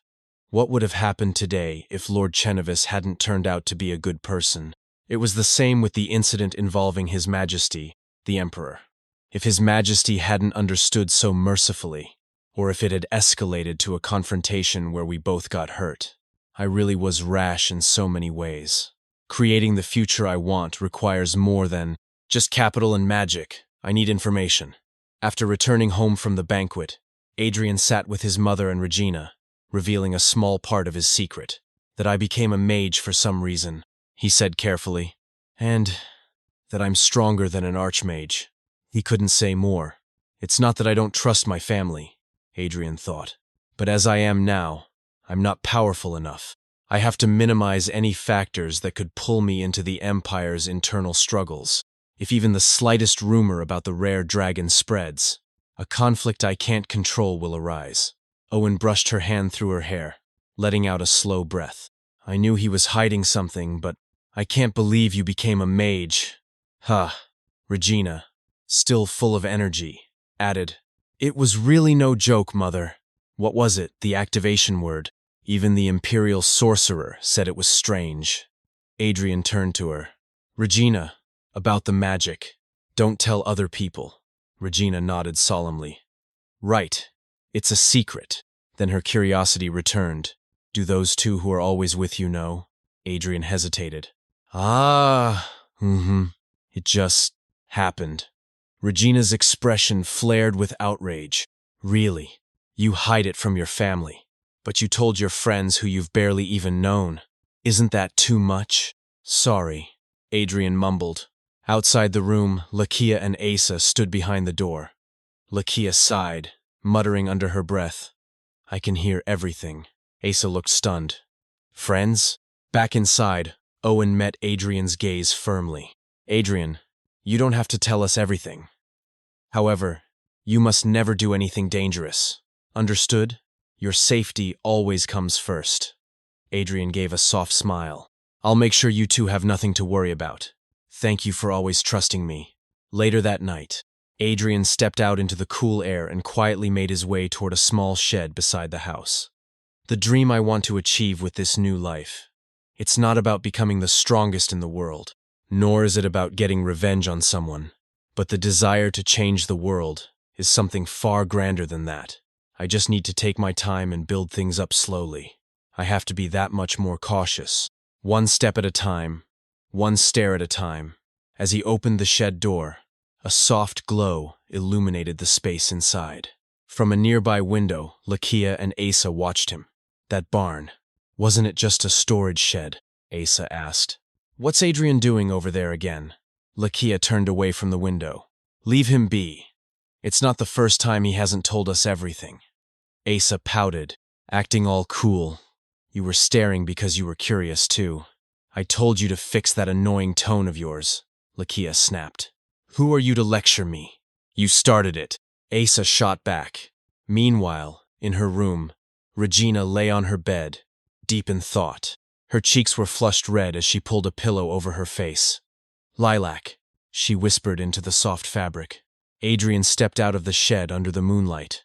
Like that, with everyone lost in their own worries, the night in the capital passed. Elsewhere in the capital, a man balanced another card atop a precarious pyramid of playing cards. His brow furrowed, and he whispered to himself, "Be careful, Jeffreyon." A sharp voice called out, breaking his concentration. The entire structure collapsed in an instant. A woman glared at him from across the room. If you have so much time, stop slacking off and get to work. Jeffreyon let out an exaggerated sigh. How are we supposed to work when there are no requests? Then go find some, she snapped back. He raised his hands in mock surrender. We're an information guild. For Pete's sake, should we go outside and hand out flyers? What kind of screw-loose noble would come to our guild anyway? The rumors have already been circulating for ages. Master, you should just give up already. She exhaled slowly, clearly frustrated but out of arguments. Just then, a voice called from outside. Excuse me, I'm looking for a lost bird. A knock followed. Outside the worn-down building stood Adrian and Lakia. Adrian glanced at the exterior skeptically. Is this the right building? It's more run down than I expected. Lakia nodded. Until 5 years ago, this was the place. The door creaked open, and Jeffreyon stood in the doorway, blinking at them. What color is the bird you're looking for? He asked dryly. Adrian replied, It's blue. I have plenty of time and money, Adrian thought. The one thing I lack is information. That fact became painfully obvious during Count Heisbert's banquet. My memories from my past life are mostly confined to Callista, or only involve major events that affected the Empire at large. So I decided to visit the Information Guild. Lakia mentioned the Lucen Guild. Their guildmaster, Annabelle. Inside, Adrian was soon seated before Annabelle herself. She wore a confident smile and immediately cut him off as he tried to introduce himself. For someone like Count Callista to visit us, it's an honor for our guild, she chirped. So you know who I am? Adrian asked, somewhat surprised. How could I not know the owner of Callista Bank and the savior of Chinavis? She beamed. Plus, you just recently made your official debut in high society. Her eyes scanned the room. Your escort knight also looks familiar. That's strange. Who could he be? And over there. Her expression turned serious as her gaze landed on Asa, currently in his feline disguise. She reached out and scooped him up, stroking his fur with fascination. I've never seen such a big and cute cat before. Oh my. What soft fur. But why is it so heavy? It's not fluffy. It's just chubby, isn't it? 30 minutes ago, Asa had thrown a tantrum, bouncing in place. I want to go. I want to go. I want to go too. Lakia commented. You just had to stay quiet like a cat. Adrian sighed. All right, I get it. So stop it and let's go. Annabelle of the Lucen Guild. They say she built the guild from scratch at a young age with impressive skill. It's a relief they haven't figured out who Lakia or Asa really are. Just don't bite them, Asa. You just arrived in the capital, Annabelle said, brushing Asa's fur. So you must have few connections. How did you find our guild? We've been gaining some fame recently. Could that be it? Adrian met her gaze calmly. Lucen Guild once had one of the best information networks in the capital and was thriving. But you touched someone's collection, and they retaliated. The guild collapsed, nearly dissolved, and nobles, wary of that someone, now avoid you. There was a pause. That question earlier. You were just testing whether I knew about that, weren't you? Annabelle's eyes narrowed slightly, a subtle grin forming. Everyone knows Lord Angus is trying to isolate our guild, she said, slowly. But no one knows it's because of the collection. Where did you get that information? Adrian gave a soft sigh. To find that out, isn't that your job? Annabelle's grin turned sharper. She gently lowered Asa to the floor, her mind racing. To most people, Adrian von Callista is seen as a young and naive noble, she mused. She tied her hair into a ponytail and crossed the room to her desk. I see I've underestimated you, Count, she said with a more professional tone. Establishing a proper business relationship starts from when both parties are on equal footing. What information have you come to obtain? Adrian leaned forward slightly. As you know, I've lived on the frontier my whole life. I'm not familiar with the capital's politics or social climate. Therefore, I wish to form an exclusive contract with the Lucin Guild. An exclusive contract? Annabelle echoed, intrigued. Yes, I want you to gather and organize information on the major noble families and merchant guilds in the capital. Additionally, I'd like you to report on any significant events or trends as they arise.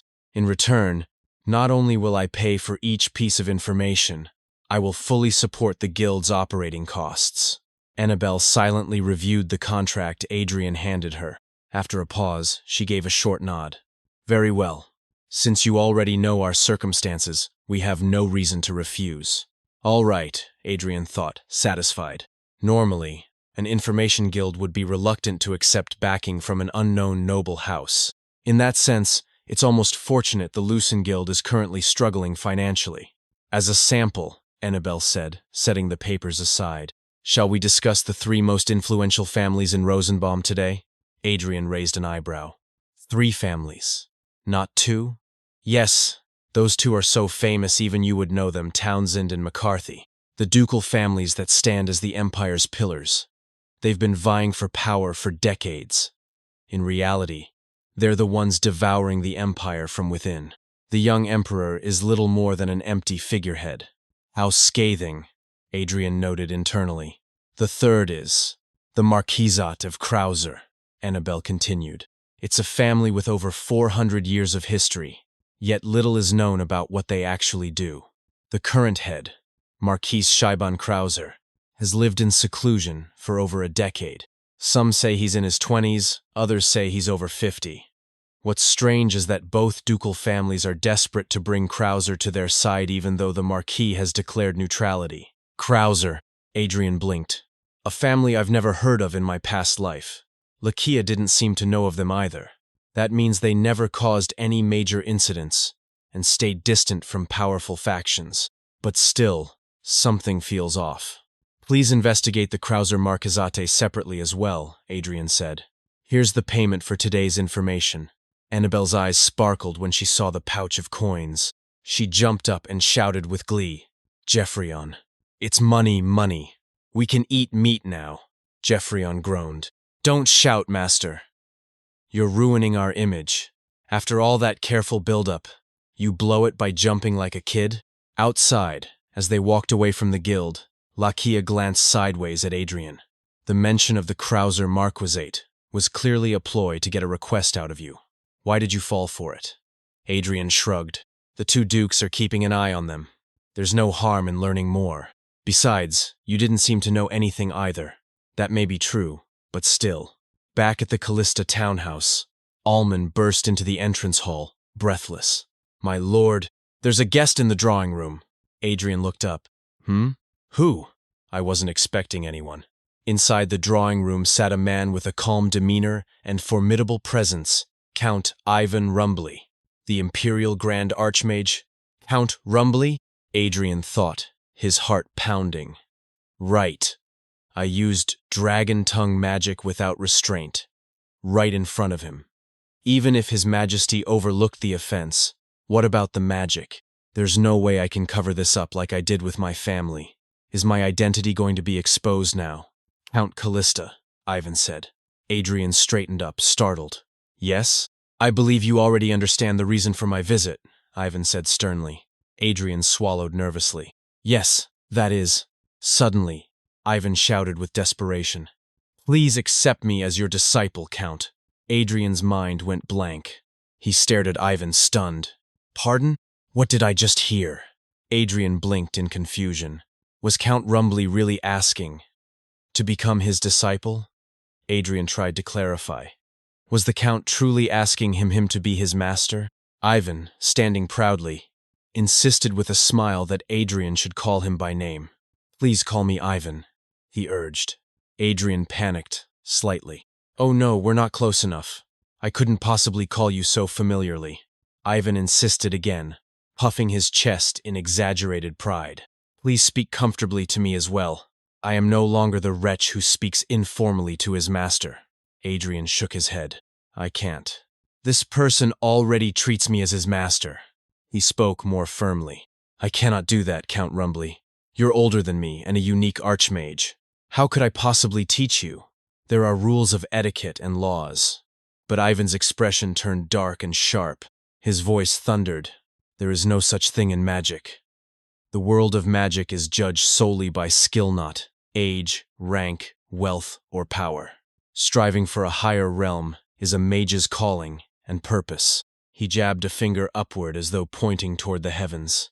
"Isn't it the way of magic that the strongest rises to the top?" Then he bowed deeply and declared with startling intensity, "Therefore, Count Callista must be my master." Adrian was left stunned. "Huh? But first of all, my magic is not on a higher level than yours, Count Rumbly." Ivan gasped. "Huh? That can't be. I saw you cast Sixth Circle Magic Mirage with just the activation word." Adrian hesitated, then calmly corrected him. "No, it was just Third Circle. Invisibility magic." Ivan looked flabbergasted. "What? But you clearly said Mirage at the time. You must have misheard." "How could I use such high-level magic?" Adrian answered cautiously. Ivan's brow furrowed. "Then, are you saying not only I, but His Majesty the Emperor also misheard it?" Adrian's face paled. "That is— Oh no." He brought up His Majesty. Adrian began to panic.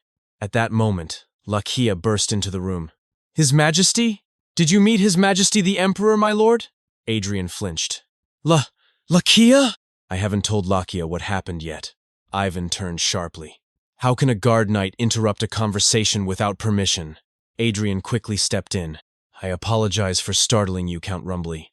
This person is not just a guard knight, my close friend. I know it's rude, but would you please allow him to join us?" Ivan's demeanor softened. "Oh, if that is Count Callista's wish." Adrian offered his thanks, and Lakia bowed politely. Once everyone was seated again, Adrian explained what had happened to Lakia. After hearing it all, Lakia's response was surprisingly indifferent. "So that happened." Lakia's reaction was calmer than expected. "I thought she'd be angry that I attacked His Majesty, even if it was all a misunderstanding. Perhaps she just wanted to know how His Majesty is doing lately." And more surprising, Count Rumbly doesn't recognize Lakia at all. Ivan interrupted Adrian's thoughts. "Anyway, His Majesty asked me to convey his greetings. He said he returned safely, thanks to you. The magic I used on Lakia was Fourth Circle Illusion." Count Rumbly, having reached the Fifth Circle, should have noticed the traces of magic. Yet he shows no recognition at all, even with Lakia standing before him. "This is the first time I've met another mage. Aside from myself, I still lack information." Ivan squinted slightly at Lakia, puzzled. "That guard knight, have I met him somewhere before?" Lakia turned to Ivan and asked plainly, "So, Count Rumbly, were you asking for our Lord's teachings?" "That's right," Ivan affirmed. Lakia glanced sideways at Adrian. "I think it's a very good proposal, my lord." Ivan's eyes lit up. Oh, isn't it?" Lakia nodded. "Isn't it true that your magic skills are excellent, my lord? His Majesty already knows that fact." Ivan clapped his hands in agreement. That's right. You understand." Then Lakia pressed further, cool and strategic. "Helping the Imperial Grand Mage is the same as helping His Majesty the Emperor. If someday His Majesty recognizes that effort, wouldn't it be a great help to your lordship's future?" Of course. Also for the advancement of magic." "Lakia, he's using me to get closer to His Majesty." Adrian went quiet, overwhelmed. Finally, he nodded. "All right, I will help you as much as I can." Ivan jumped with joy. "Really? But," Adrian added firmly, "I'm only offering advice. This is not an official master-disciple relationship. Please don't reveal my identity or status to others." Ivan nodded eagerly. Yes, of course," Adrian added, And please don't use honorifics with me. Ivan chuckled. All right, Count Rumbly Ivan, the Empire's only mage to reach the fifth circle. Despite his youthful appearance, he's said to be well over 40.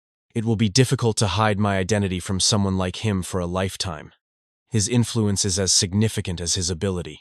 As Lakia said, perhaps building a connection with him now might be wise. As they stepped out of the room together, they ran into Regina.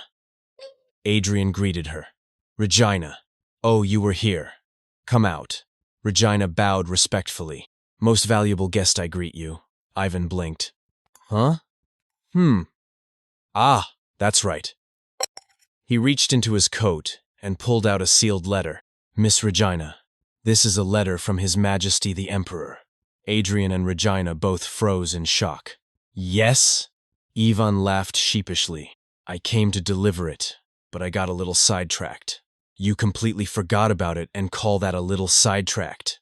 Regina turned to Adrian in a panic. Oh, brother, what should I do? Shouldn't you read it first? How can I read His Majesty's letter? Adrian shook his head. Regina, that is something His Majesty wrote for you.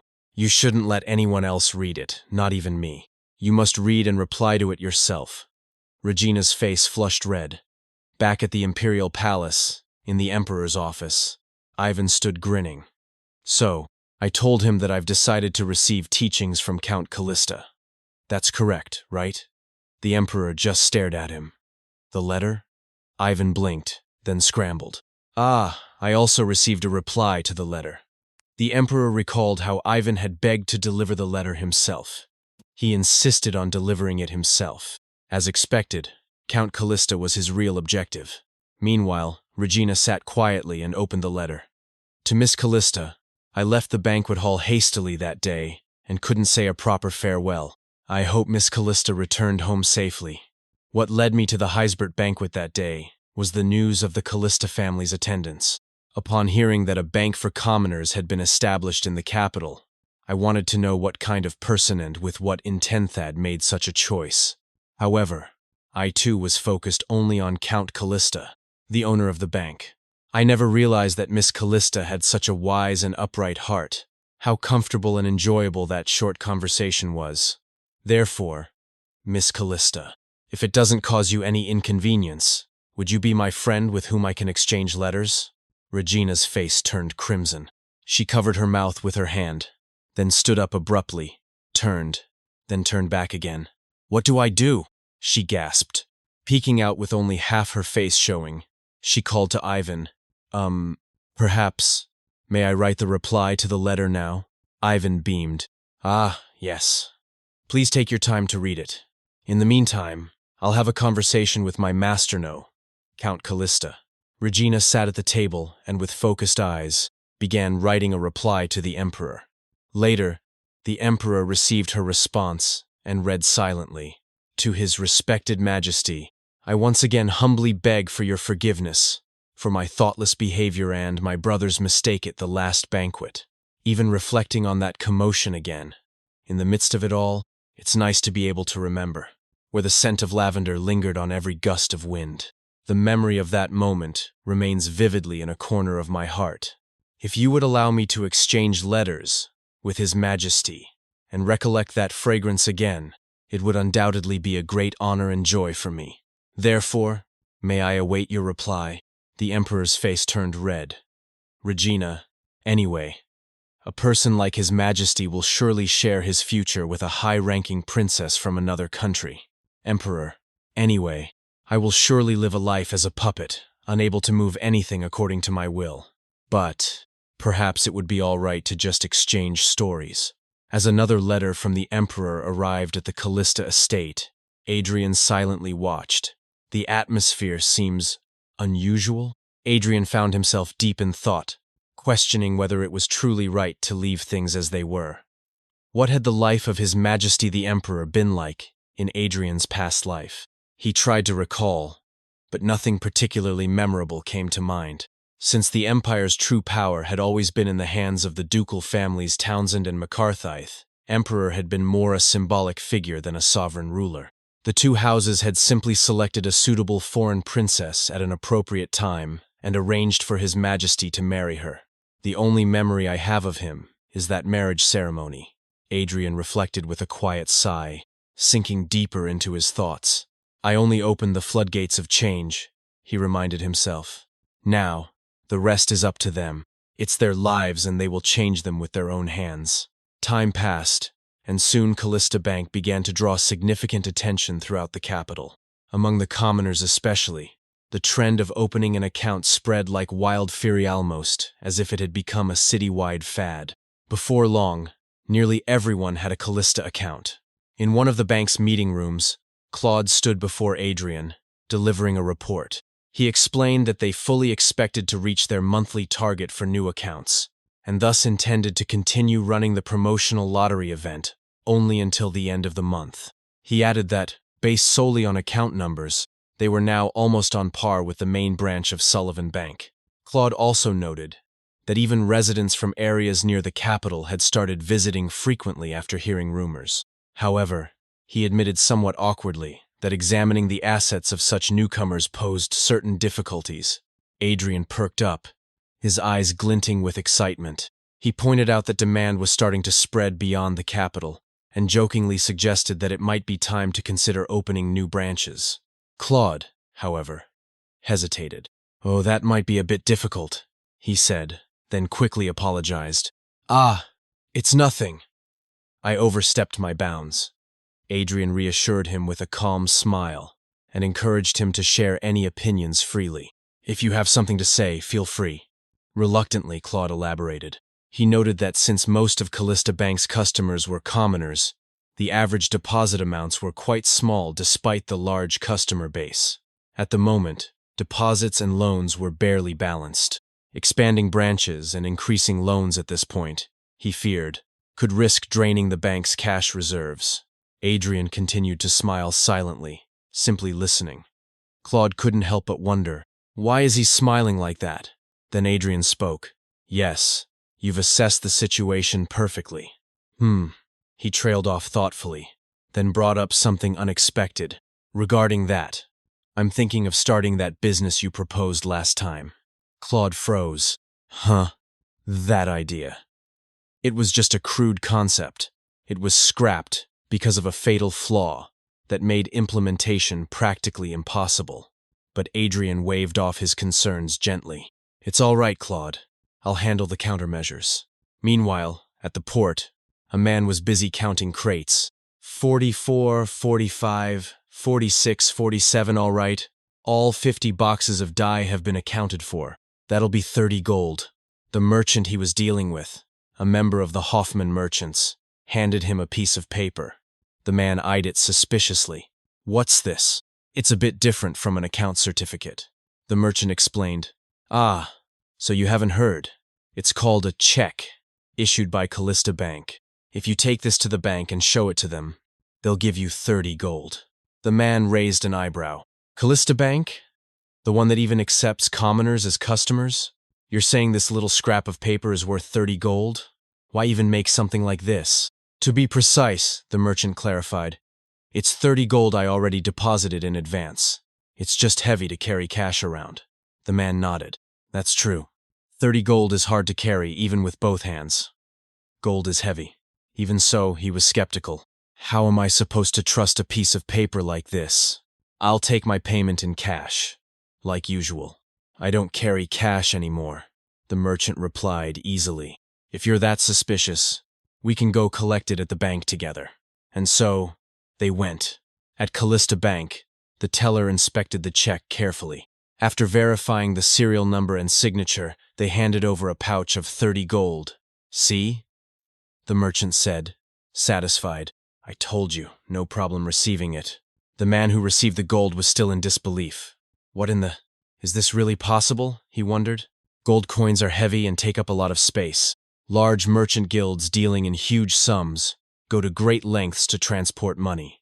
They often spend fortunes hiring mercenaries for protection and, still, accidents happen, and money is lost. But if I use this thing called a check, I can carry even a massive amount in my pocket. After leading a merchant guild for years, I know. Callista Bank's checks, they'll soon spread across the empire. Elsewhere, at the Sullivan estate, an attendant was reporting to Dominic Sullivan. It has been confirmed, my lord. The Hoffman merchants have also begun working with Callista. Dominic slammed his desk furiously. How dare they? Who raised those nobodies into one of the top 10 merchant guilds? The servant continued cautiously. It appears this check has begun to spread among merchants. Since they have to visit the bank to redeem the check, many are persuaded to open accounts during the process. And now that major merchant guilds are frequenting the bank, even nobles who were watching from the sidelines have begun to visit. Dominic's voice shook with anger. Damn Callista. It was just a cheap bank for commoners and desperate fool sand now this. All because of one stupid piece of paper. He picked up a Callista bank check and inspected it closely, scratching at the surface. Bank seal, serial number, signature, amount. Nothing special. High-quality fiber with silk threads, a visible overlay pattern. It's water-resistant and won't tear easily. He sneered. We can make something like this ourselves. I don't care if it's identical. Prepare to issue checks from our bank, too. Merchants will prefer a bank they already trust. But my lord, the servant hesitated. That might be. Morally. Morals? Dominic snarled. I was the one who introduced banking to this empire. What's so noble about selling paper with numbers on it? The servant bowed hastily. As you command. Dominic tossed the check aside and leaned back. Their cash reserves must have gone up thanks to these checks. They'll probably start expanding branches soon. Plant one of our people there when they begin hiring. I want to know what tricks those brats are planning. Report to me immediately if anything happens. Understood? Yes, Lord Sullivan. Dominic scowled. This banking business, it's turning into a nightmare. All sorts of pests keep buzzing around, and now I have to deal with lunatics like Bowen too. Back at Adrian's estate, he sat reviewing a document handed to him by Annabelle. Viscount Bowen has a rather unique reputation, he remarked. Could you elaborate? Annabelle didn't respond immediately. Adrian looked up. Annabelle? She snapped to attention. Yes. Of course. Ahem. Apologies. I was momentarily distracted.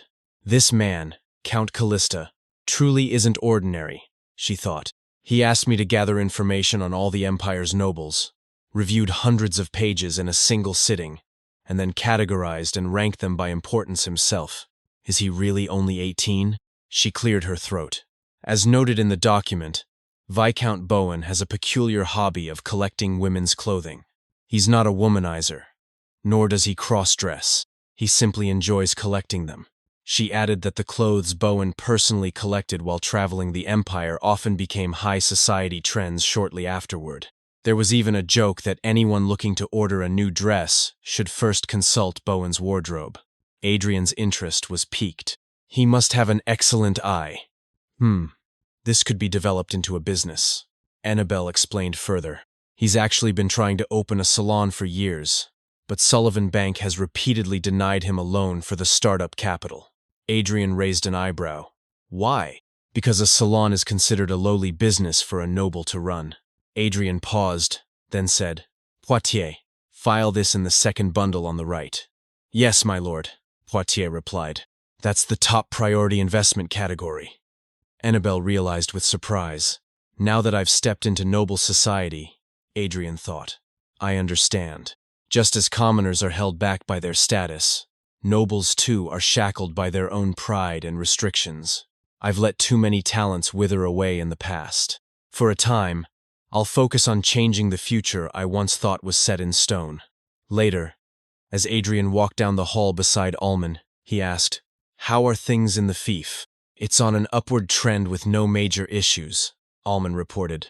Thanks to your foresight, the number of new residents is steadily rising. This year's harvest is expected to be the highest on record. Adrian smiled. That's a relief. I can rest easy about the fief for now. And so, he thought, until now, I hadn't realized that changing the future for the better might also bring about an unwanted disaster.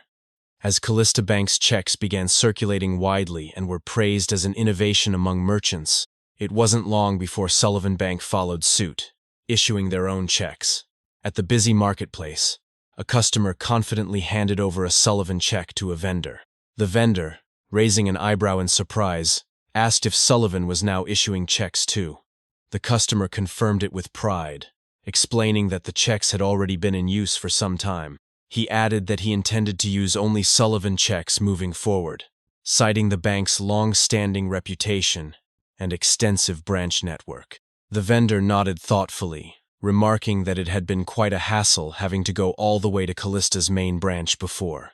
Back at Callista Bank, Poitier reported to Adrian with a grim tone. The market share of Callista's checks was declining faster than anticipated. Sullivan Bank's enduring stability seemed to be swaying large merchant guilds, who were now moving significant sums through them. Adrian remained composed. He said it was only natural for a latecomer to join a successful business. After all, Callista Bank had already achieved its initial goal, expanding its customer base. What mattered most, Adrian added, was the unique technology that only Callista Bank possessed. In time, he was certain customers would recognize the difference. He shifted topics. There was a customer who had requested a meeting that day. When Adrian entered the meeting room, he was immediately greeted with a dramatic gesturia, bouquet of flowers held up by a man kneeling on one knee. The man gasped theatrically. "Oh my, you must be Count Callista?" Adrian recognized him at once. Viscount Bowenth, eccentric nobleman known for his collection of women's clothing. They said he had a pioneering eye for fashion trends and was always a step ahead. To be honest, Adrian had once been concerned, based only on what he'd heard, that Bowen might have some indecent interests. But, now that they had met in person, he could see clearly this man simply adored women's fashion with pure devotion. Bowen took a delicate sip of tea, then suddenly placed the cup down with flair, launching into speech. In an animated voice, he admitted he had been shocked upon receiving the document from Callista Bank. At first, he had suspected it might even be a scam. He never imagined he would not only be approved for a loan but also receive an investment proposal. Adrian confirmed it. He proposed that Viscount Bowen personally run a salon. There would be no obligation to repay the investment. Instead, Callista Bank would receive a portion of the profits. Viscount Bowen was overwhelmed. Tears welled up in his eyes as he burst out emotionally. Everyone had mocked his collection, treating him like a deranged pervert. Even mentioning a salon had earned him ridicule. But now someone trusted him. Poitier quietly stepped in to move the bouquet to a vase. Adrian thanked him, but Bowen quickly interrupted, saying there was no need to fill the vase with water. Adrian and Claude both looked puzzled. "Those are all artificial flowers," Bowen revealed. He explained that he had once met an artisan who could capture the fleeting beauty of real flowers with uncanny realism. So, he had immediately recruited them. Both Adrian and Poitier stunned. Adrian reached out to touch a petal. These aren't real? This is a level beyond any artificial flower I've ever seen. You wouldn't know unless you touched it," Bowen continued, noting that the process was extremely meticulous. The only minor drawback was the cost. Each flower required 2 silver to produce. Poitier leaned in and whispered into Adrian's ear. His voice was tense. Perhaps Adrian should reconsider this investment. Poitier was genuinely worried that Adrian had lost his sense of money after all. Who would spend 2 silver on a fake flower? No, Adrian thought firmly. High-quality artificial flowers would later become immensely popular among noblewomen across the empire as corsages for hats, accessories, or dress ornaments. They sold for several gold coins, and still, demand outstripped supply. Eventually, they were even used alongside actual jewels as luxury accents. It was one of the very reasons Callista's finances were devastated in my past life. Yes, I remember it all clearly. Even the fact that this trend wouldn't start for a few more years. If only they had a scent, it would seem even more real. Adrian turned to Bowen, his mind made up. He declared that they had found a truly excellent opportunity for investment. They would start with these artificial flowers as the salon's first product. That night, someone showed one of the flowers to Regina. She was amazed. Regina couldn't believe it wasn't real. It even had a nice fragrance. They sprayed perfume on it. She observed the delicate petals and guessed they were made of thin silk. Meanwhile, Lakia and Asa were idling near a window. Asa complained, saying he was bored and that Adrian had been ignoring him far too much lately. Ever since arriving in the capital, he was either buried in bankwork or with the Information Guild. Lakia pointed out that Adrian had come to the capital for business to begin with. Still pouting, Asa added that he didn't even eat with them anymore. Just then, both of them turned alert. Lakia blinked. Eh? Asa narrowed his eyes. He felt it too. Every evening, an immense magical energy had been leaking out from the barn. Moments later, Adrian stepped out of that very shed and found Lakia and Asa waiting for him. Asa immediately pounced. Rian, you! What on earth are you doing in there every night? You're hiding something, aren't you? Lakia asked more calmly if he was sure it wasn't dangerous. Adrian was startled. This is. Lakia turned away. Forget it. It's probably something you can't talk about today either. Woof! Asa exclaimed. Hey, you traitor. You said we'd ask together. Adrian paused. Then he offered. Want to come in? I was just about to call you to. Inside, they found a glowing magic circle on the floor. Symbols floated in the air above it. Adrian explained that he had been working on it whenever he had spare time. He had just completed it that day. He should have cast a stronger magic-blocking barrier. He didn't expect the magical energy to leak. Asa was in awe. Lakia's tone became serious. What is this? I can feel an incredible amount of magic. Adrian looked at them. It's a warp gate. Asa tilted his head. A warp. What? Lakia, however, was frozen. No way. A warp gate is seventh circle magic. There were barely any documented cases of humans succeeding in casting it, even before the decline of magic. Just, who is this man? Adrian met their eyes. I am, the successor to the Gold Dragon, Seyfried. Both Lakia and Asa were stunned. But you two noticed my abilities early on, Adrian thought, and simply because I saved your lives, you placed your trust in me and respected my decisions. If I wanted to, I could have hidden this truth forever, but telling it now is the least I can do to repay your trust. He told them this was how he had gained the magical abilities they knew of. Though, I still can't tell them about my regression. Lakia held his head in disbelief. It was worth hiding. I can't believe you kept such an incredible secret. Asa's eyes widened. Then, that cave back then. It was the lair I've only ever heard about in stories? Adrian chuckled.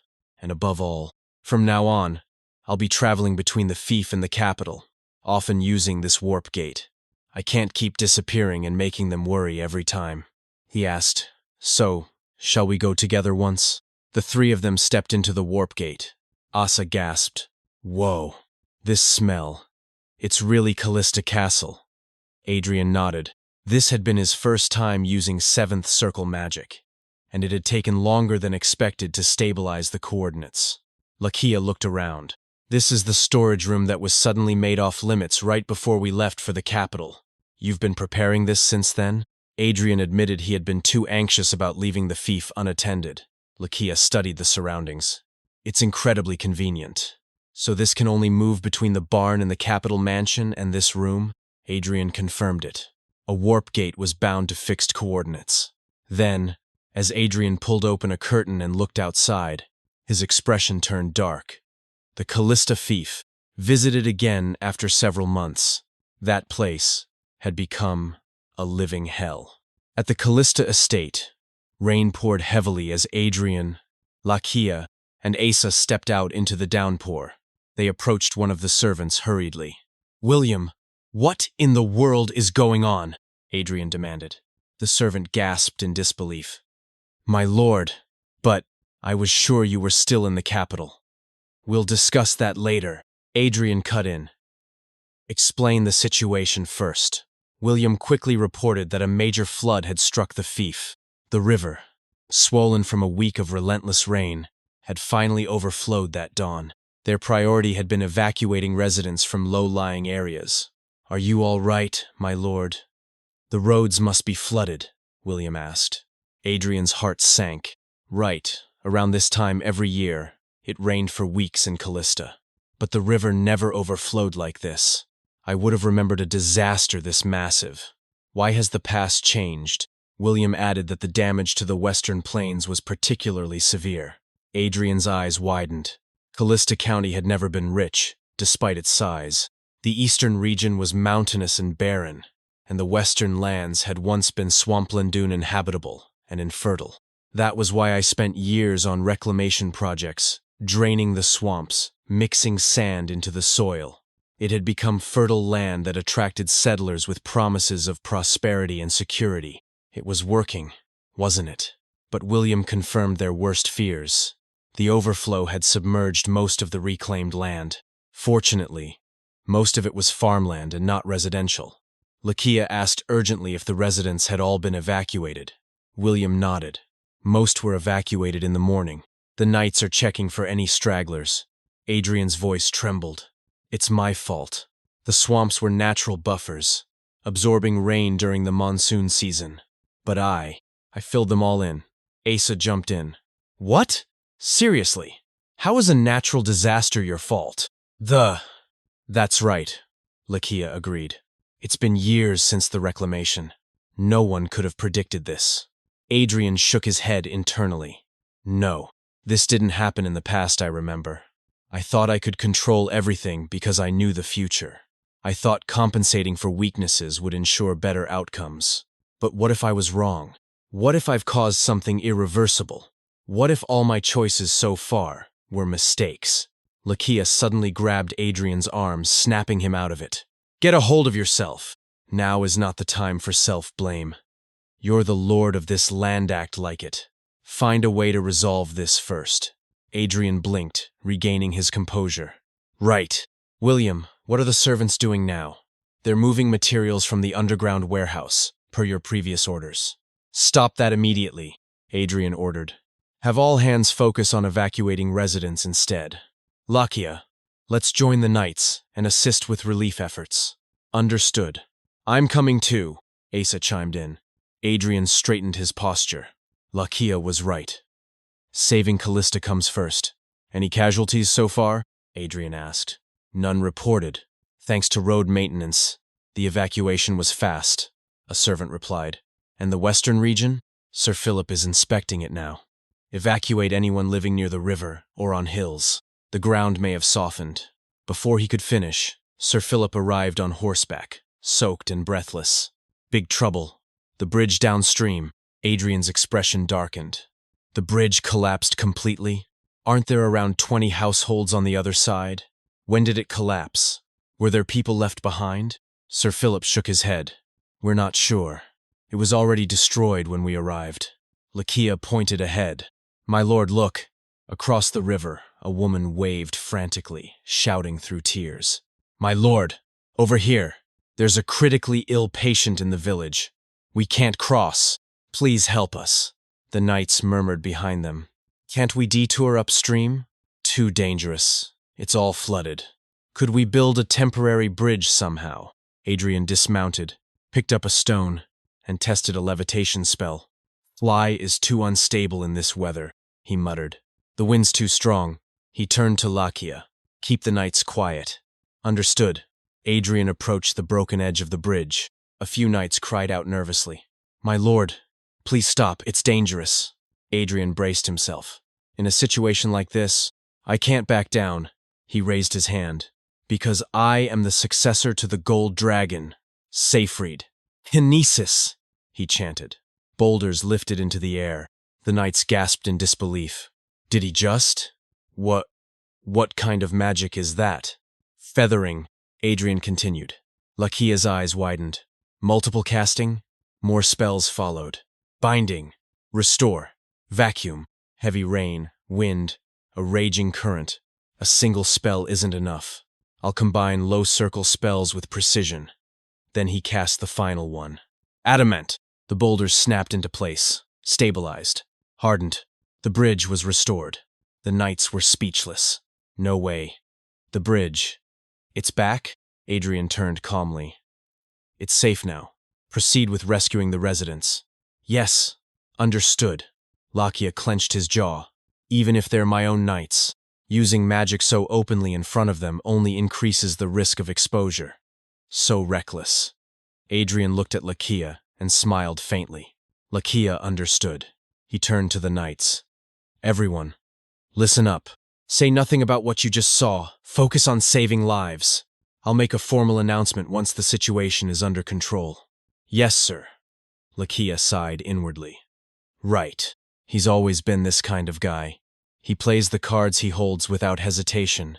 He acts with absurd goodwill. Such a fool. Once the collapsed bridge was restored with magic, the rescue of the isolated flood victims proceeded swiftly and efficiently. Adrian and the knights reached the village and immediately approached the gathered residents. Is everyone all right? Adrian asked urgently. Ah, my lord. Yes, they're all gathered over there, one of the villagers replied, pointing toward a makeshift camp where injured villagers lay under hastily assembled tents. Adrian's eyes scanned the scene. There were more injured than I thought. Did the buildings collapse from the floodwaters? Were they swept away while trying to escape? If we had arrived any later, a villager approached Adrian, looking puzzled. I heard the bridge to the city had collapsed. How did you get here so quickly? Before Adrian could answer, the woman who had called for help earlier interrupted, speaking smoothly. I must have mistaken some nearby wreckage. The bridge was perfectly fine. A knight chimed in with a snort. Yes, we just crossed it. Where was your head at? The questioning villager blinked. Huh? I'm sure it was destroyed. The storm was so strong, I must have seen wrong. I'm just glad you crossed safely, my lord. Ha ha. Then, an elderly resident stepped forward and bowed slightly. My lord, since most of us in this village are outsiders, we truly thought we'd been abandoned. For you to come find us yourself, it is the greatest honor. Adrian was momentarily taken aback, unsure how to respond. Later, as the sun broke through the clouds, Lakia addressed the gathered knights and the lady from earlier. With this, the flood relief efforts are complete. Everyone, you've worked hard, but before we disperse, I need to make an announcement. He looked around sternly. As you all saw today, our lord is a mage. Some of you may wonder why. Hide it. And how is he so skilled? Isn't he on par with an archmage? Now consider this. If you were powerful nobles, and you heard of a young count who inherited his title at 15, who wields the continent's most powerful magic, but has no defense except that magic. Lakia let the silence stretch. What would you do? If it were me, I would have taken that power by any means necessary. The knights looked shaken, but slowly began to understand. Now you know why we must remain silent about the Lord's abilities. Yes, sir, the knights chorused. Lakia turned to the lady. My apologies that you were caught up in this. She interrupted with a quick bow. Ah, no. I completely agree, Sir Knight. I don't know much about magic, but I could feel how amazing what our Lord showed us was. And to use such power just to save us. If keeping his secret repays that kindness, I would be honored to do so. Lakia finally allowed himself a sigh of relief. Back in Adrian's office, Lakia found him hunched over papers, eyes heavy with fatigue. Rian, you worked all night. Why are you in your office instead of resting? Adrian looked up, weary. Ah, Lakia, I was reviewing the data on the Western Reclamation Project. What? You're still on that? Yes. As expected, the western region of Callista is lower than the eastern side. When it rains heavily, all the rainwater from the Compton Mountains flows there, forming swamps. Pushing the reclamation project in that area, it was careless of me. If we build a dam upstream, we might prevent future disasters. As soon as the sun rises, I'll find a civil engineer. Lakia interrupted him and stepped closer, placing a firm hand on Adrian's shoulder. Rian, it's admirable that you're taking responsibility for the fief, but that doesn't mean you have to shoulder everything alone. You have people around you. Rely on them. Adrian paused. Thank you, Lakia. But still, I can't do that to you. You have to leave in 2 years, don't you? Lakia was silent, thinking back. Adrian's words echoed in his mind. Lord Rodriguez, if you wait exactly 5 years, your false charges will be cleared. Until then, would you be willing to live in seclusion here in Callista? I've been staying here based on that promise alone. That's true. But, Adrian continued, voice quiet. To be honest, I've always felt sorry toward you, even if it's under a false identity. For someone like you, I burdened you with the title of escort knight to a frontier noble family. Captain of the knights, even. Lakia hesitated. That's... Before he could finish, Adrian pulled something from beside the desk, a sword. Would you accept this? Lakia took it, confused. A sword? He unsheathed it slowly. Yes. It bothered me that you've been using such an old weapon. I originally planned to give this to you after revealing my magic, but the timing didn't work out. I wanted to present it with a flourish, like, ta-da. I appreciate the thought, Lakia said. But an escort knight should carry a regular weapon. Adrian grinned. That's made from a dragon's bone. Lakia froze. What did you say? It's an alloy called olifant mithril mixed with dragon bone. Only a dragon can properly refine it. It's the only material that can withstand a swordmaster's aura. I found it in Seyfried's lair. It felt right to give it to you. Lakia's eyes widened. His grip tightened. Then, without thinking, he grabbed Adrian by the shoulders and shook him. Do you have a brain in that head or not? There are gifts you can give and gifts you absolutely can't. Do you even understand the value of a dragon's armament? Adrian just smiled. I do, Lakia, but compared to the help you've given me, this is really nothing. Lakia's voice dropped. What about Asa? Don't you trust him too? Asa is. You know this already. The Maoan race doesn't live in human society. He's only here temporarily. One day, he'll return to where he belongs. Lakia looked down at the blade. Adrian Callista really thinks we're people who'll leave him at any moment. And yet, he shares his greatest secret with us. Hands over treasures without hesitation. Suddenly, a loud voice rang out from the hallway. My lord, apologies for the sudden interruption. There's an intruder in the castle. He's confronting your friend. Adrian and Lakia both bolted to their feet. Asa? They shouted in unison. Outside, knights had drawn their swords, standing around a stranger and Asa. Asa's eyes widened in disbelief. You are Ryuji? Adrian and Lakia arrived just in time. Asa, are you all right? What's going on? Adrian asked. Asa stepped back, flustered. Wait, don't come closer. The intruder suddenly dropped to one knee and shouted, I've come to escort you. Lady Asa. Everyone stared. Lady Asa? Inside Callista's estate, the atmosphere was calm yet filled with tension as Adrian sat across from Ryuji, the cat-person warrior. Adrian spoke first, his tone polite but firm, acknowledging that Ryuji had been Asa's guest. He apologized on behalf of his knights, explaining that they hadn't recognized Ryuji and might have acted rudely. After confirming his name, Adrian asked if he was indeed Ryuji. Ryuji confirmed his identity and introduced himself as a warrior of the cat people. He expressed gratitude for Adrian's hospitality toward Lord Asa, but declared that Asa should not remain among humans any longer. He announced that he would personally escort his lord back to their homeland. Adrian exhaled deeply and thought to himself that he had anticipated this day would eventually come. Asa was, after all, a member of the cat people, and it was only natural that someone would come to retrieve him. However, before Adrian could continue his thoughts, Asa suddenly jolted upright and screamed in defiance. No, I'm not going back. Asa shouted, his voice trembling with both fear and determination. Ryuji looked at him in disbelief and tried to reason with him, asking if he truly intended to continue living among humans. He reminded Asa of what kind of beings humans were, his tone carrying both caution and reproach. But Asa interrupted him again, his voice louder and more desperate this time. I said no, he shouted, his expression shifting from anger to fear. His voice quivered as he continued, saying he absolutely refused to return because the person he feared was probably still there. At his side, Adrian watched him silently for a moment, then spoke calmly to Ryuji. He said he understood that the cat people still had little trust in humans, but Asa was his precious friend. As long as Asa wished it, Adrian intended to stay with him until the very end. Asa was taken aback by Adrian's declaration. He quickly hid behind him and shouted toward Ryuji, insisting that Adrian was the first friend he had made among humans. He accused Ryuji of doubting Adrian and, by extension, doubting him as well. Ryuji stammered,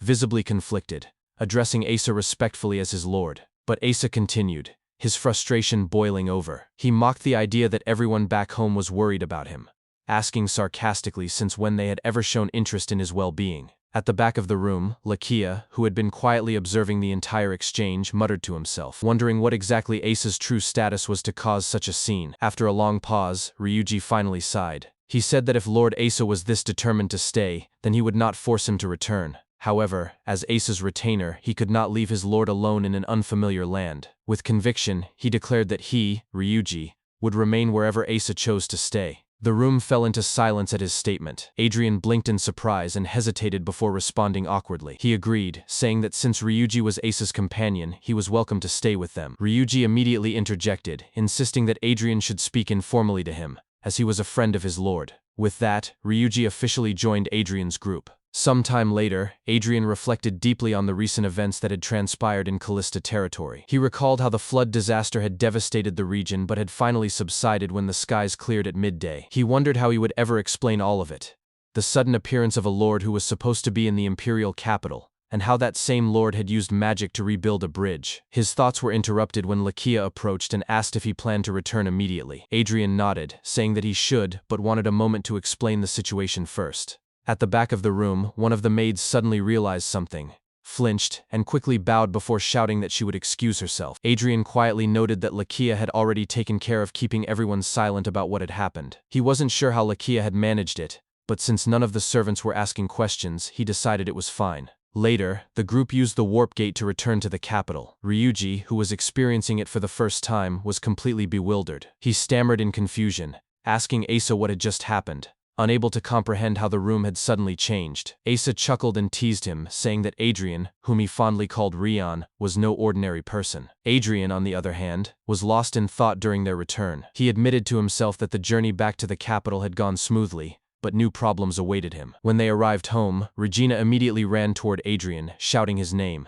She demanded to know where he had been, scolding him for leaving without notice. She complained that she had been worried all night and had been close to reporting him missing to the guards. Adrian could only remain silent as she continued her lecture. In his thoughts, he reflected that his original plan had simply been to test the warp function and return shortly after. The warp gate was high-level magic, and he had not wanted to reveal to his family that he had gone as far as Callista territory. But considering that a disaster had struck their lands, it was natural for his mother and sister, as members of the Callista family, to know about it now. When his mother entered the room, Adrian calmly told her that he had gone to visit their territory. After some time, as they sat together in the living room, he explained everything that had happened. His mother listened in silence, sipping her tea before repeating his words in disbelief. "A flood?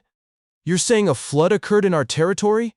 she asked. Adrian confirmed, explaining that there had fortunately been no casualties and that he had already left the remaining cleanup and relief operations to the local administrators. Regina, however, pressed him further, her suspicion obvious. She pointed out that Callista experienced heavy rain during this season but had never once suffered a flood. She also reminded him that their territory was 10 days away from the capital, and demanded to know how he expected her to believe that he had gone there yesterday evening and returned by noon. Their mother gently called Regina's name in warning, causing her to sigh in resignation. Regina scoffed but relented, saying she would stop asking questions. She told Adrian she understood it must have been difficult handling everything alone, and thanked him for taking care of it. With a faint smile, she added that if he ever returned, he should give her regards to the servants. Adrian paused for a moment, then smiled softly and thanked her. Elsewhere, Asa and Ryuji were having a quiet conversation in another room. Asa asked if it was really fine for Ryuji to be wandering around instead of returning home.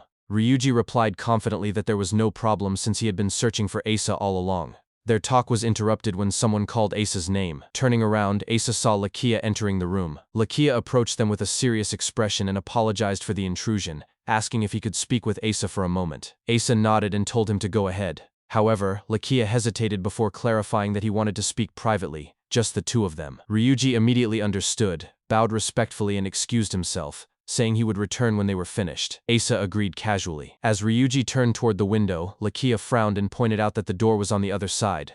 But before he could stop him, Ryuji had already leapt out the window. Lakia froze in disbelief, stunned by his behavior, while Asa simply asked what Lakia wanted to talk about. Lakia cleared his throat and finally spoke. He explained that he had no intention of meddling in Asa's personal matters, not even those Adrian refrained from prying into. However, he warned that if Asa had committed a crime and was on the run, then staying with him would put Adrian in danger. If taking him in would cause harm, Lakia wanted to know the truth now. Asa immediately denied it, stammering nervously. He insisted that it wasn't like that at all and that his circumstances were personal. Lakia studied his reaction carefully, recalling Adrian's words that the cat people did not live among humans, saying that he was only staying temporarily due to certain circumstances but would one day return to his rightful place. Hearing that, Lakia nodded and said he understood. He promised that he would no longer interfere in Asa's affairs, but before he could leave, Asa's gaze fell on the sword hanging at Lakia's waist. He tilted his head curiously and asked about it. Lakia stopped and looked down at the weapon before realizing his mistake. He explained that Adrian had given it to him, but it was beyond his station, so he intended to return it. Asa's eyes lit up in interest as he leaned forward, saying he wanted it for himself. Lakia immediately refused, saying the weapon was not a toy and certainly not an ordinary sword. He revealed that it was a dragon armament not yet known to the world. Asa argued that if Lakia intended to return it to Adrian anyway, then whoever Adrian decided to give it to afterward would be his choice. Lakia hesitated, realizing that Asa's logic, though self-serving, was technically correct. In his mind, he imagined Adrian's casual reaction if he were to bring it up. He could almost hear him saying, "Lakia doesn't want to receive the sword? And Asa wants it? Then Asa can have it. I brought it for you guys anyway?"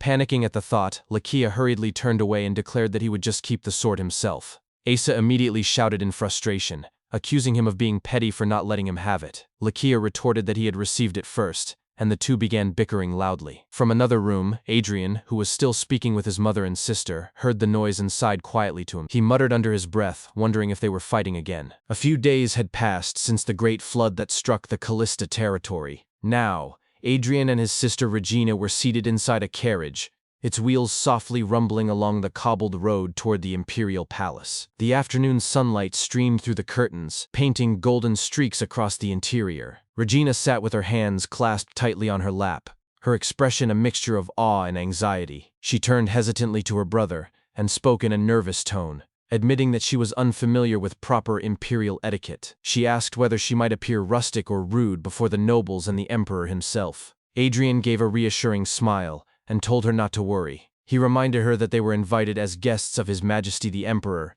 and that she could hold her head high with pride. Hearing that, Regina took a deep breath and nodded, her expression softening slightly. She replied with a small but determined, "Okay?" As the carriage rolled onward, Adrian's thoughts drifted back to the day before, the moment they had received the imperial invitation. It had been only a few days since the flood incident that had swept through Callista territory. During that time, Lakia had chosen to focus on his personal training, determined to master the sword he had received from Adrian. He had called it excessive and vowed to become skilled enough to wield it properly. Asa, meanwhile, had been spending much of his time in conversation with Ryuji. Adrian recalled how Asa had cheerfully shouted to him that morning that he would be with Ryuji all day, which had been a relief. Now that Adrian had revealed the truth about Seyfried to both of them, he thought it might be time for him to re-enter the lair and resume the magical training he had neglected. But his quiet contemplation had been interrupted that afternoon when Regina burst into his room without warning. She had flung open the door, shouting his name,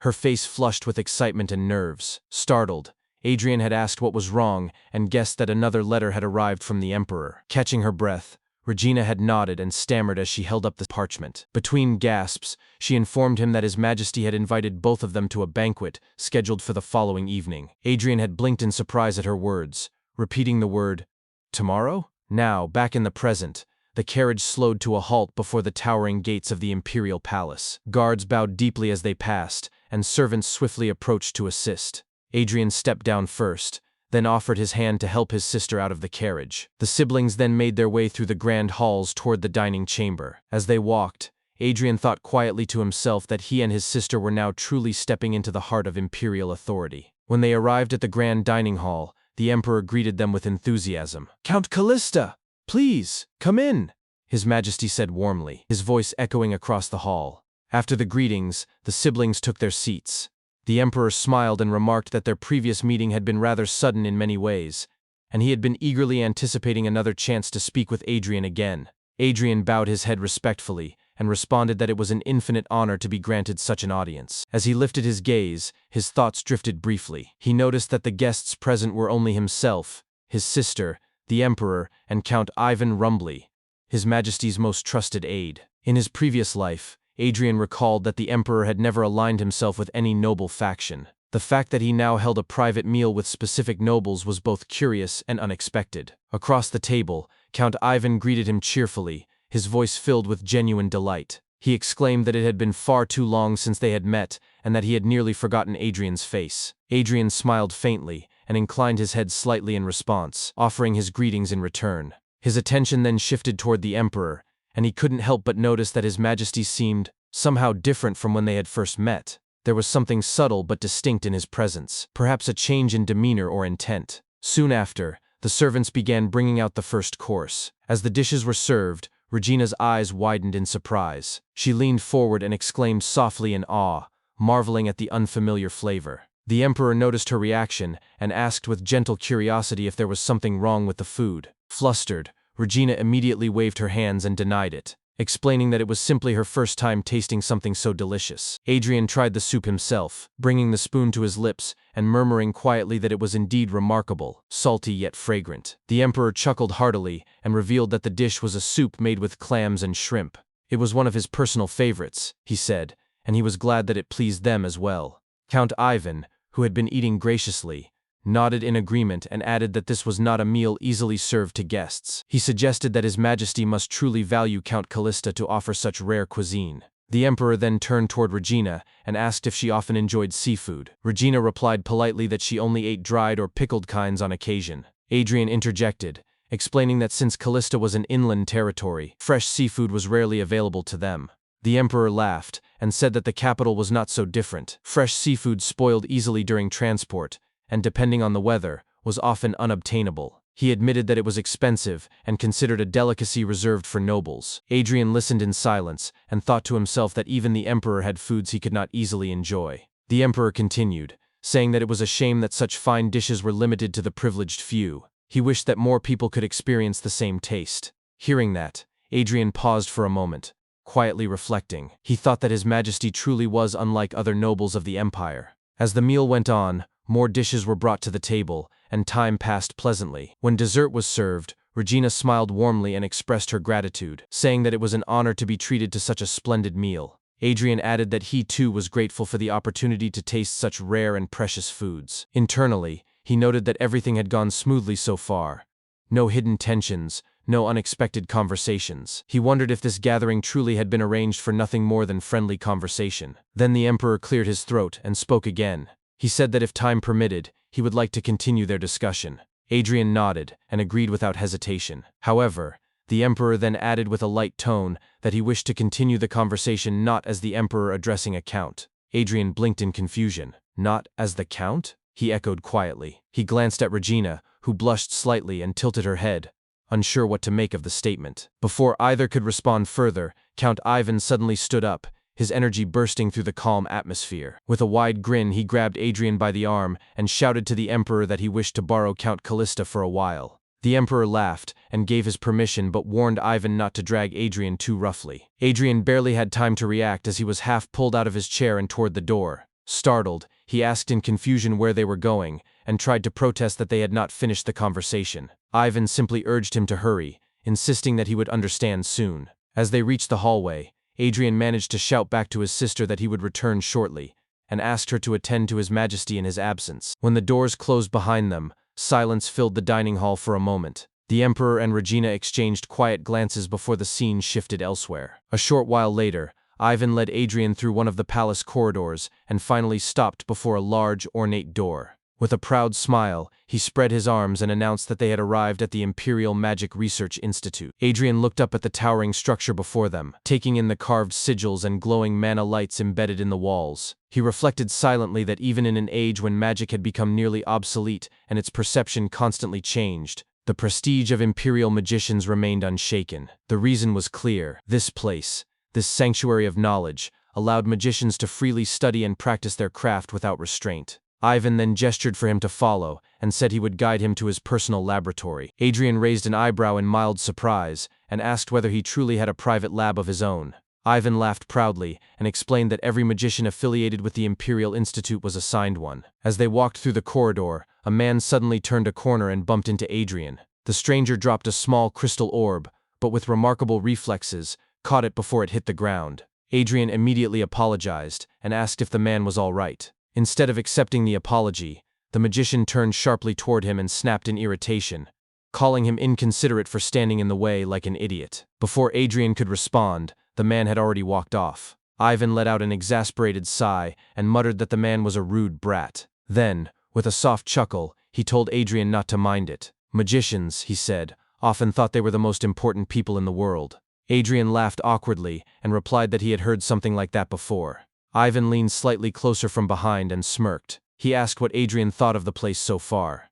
Adrian, puzzled by his tone, asked what he meant. Ivan explained with visible pride that within these walls, there were no ranks, no wealth, and no politics. Everyone here, he said, shared the same passion for magic and research, dedicating their lives to understanding it. It was, in his opinion, the best place a magician could ever hope to be. Adrian quickly realized Ivan's intention and asked if he was trying to recruit him into the institute. Ivan immediately confirmed, his enthusiasm unmistakable. He assured Adrian that his noble identity could be completely concealed and that he could pursue magic freely without worry. Adrian smiled faintly, but shook his head. He told him he would have to decline.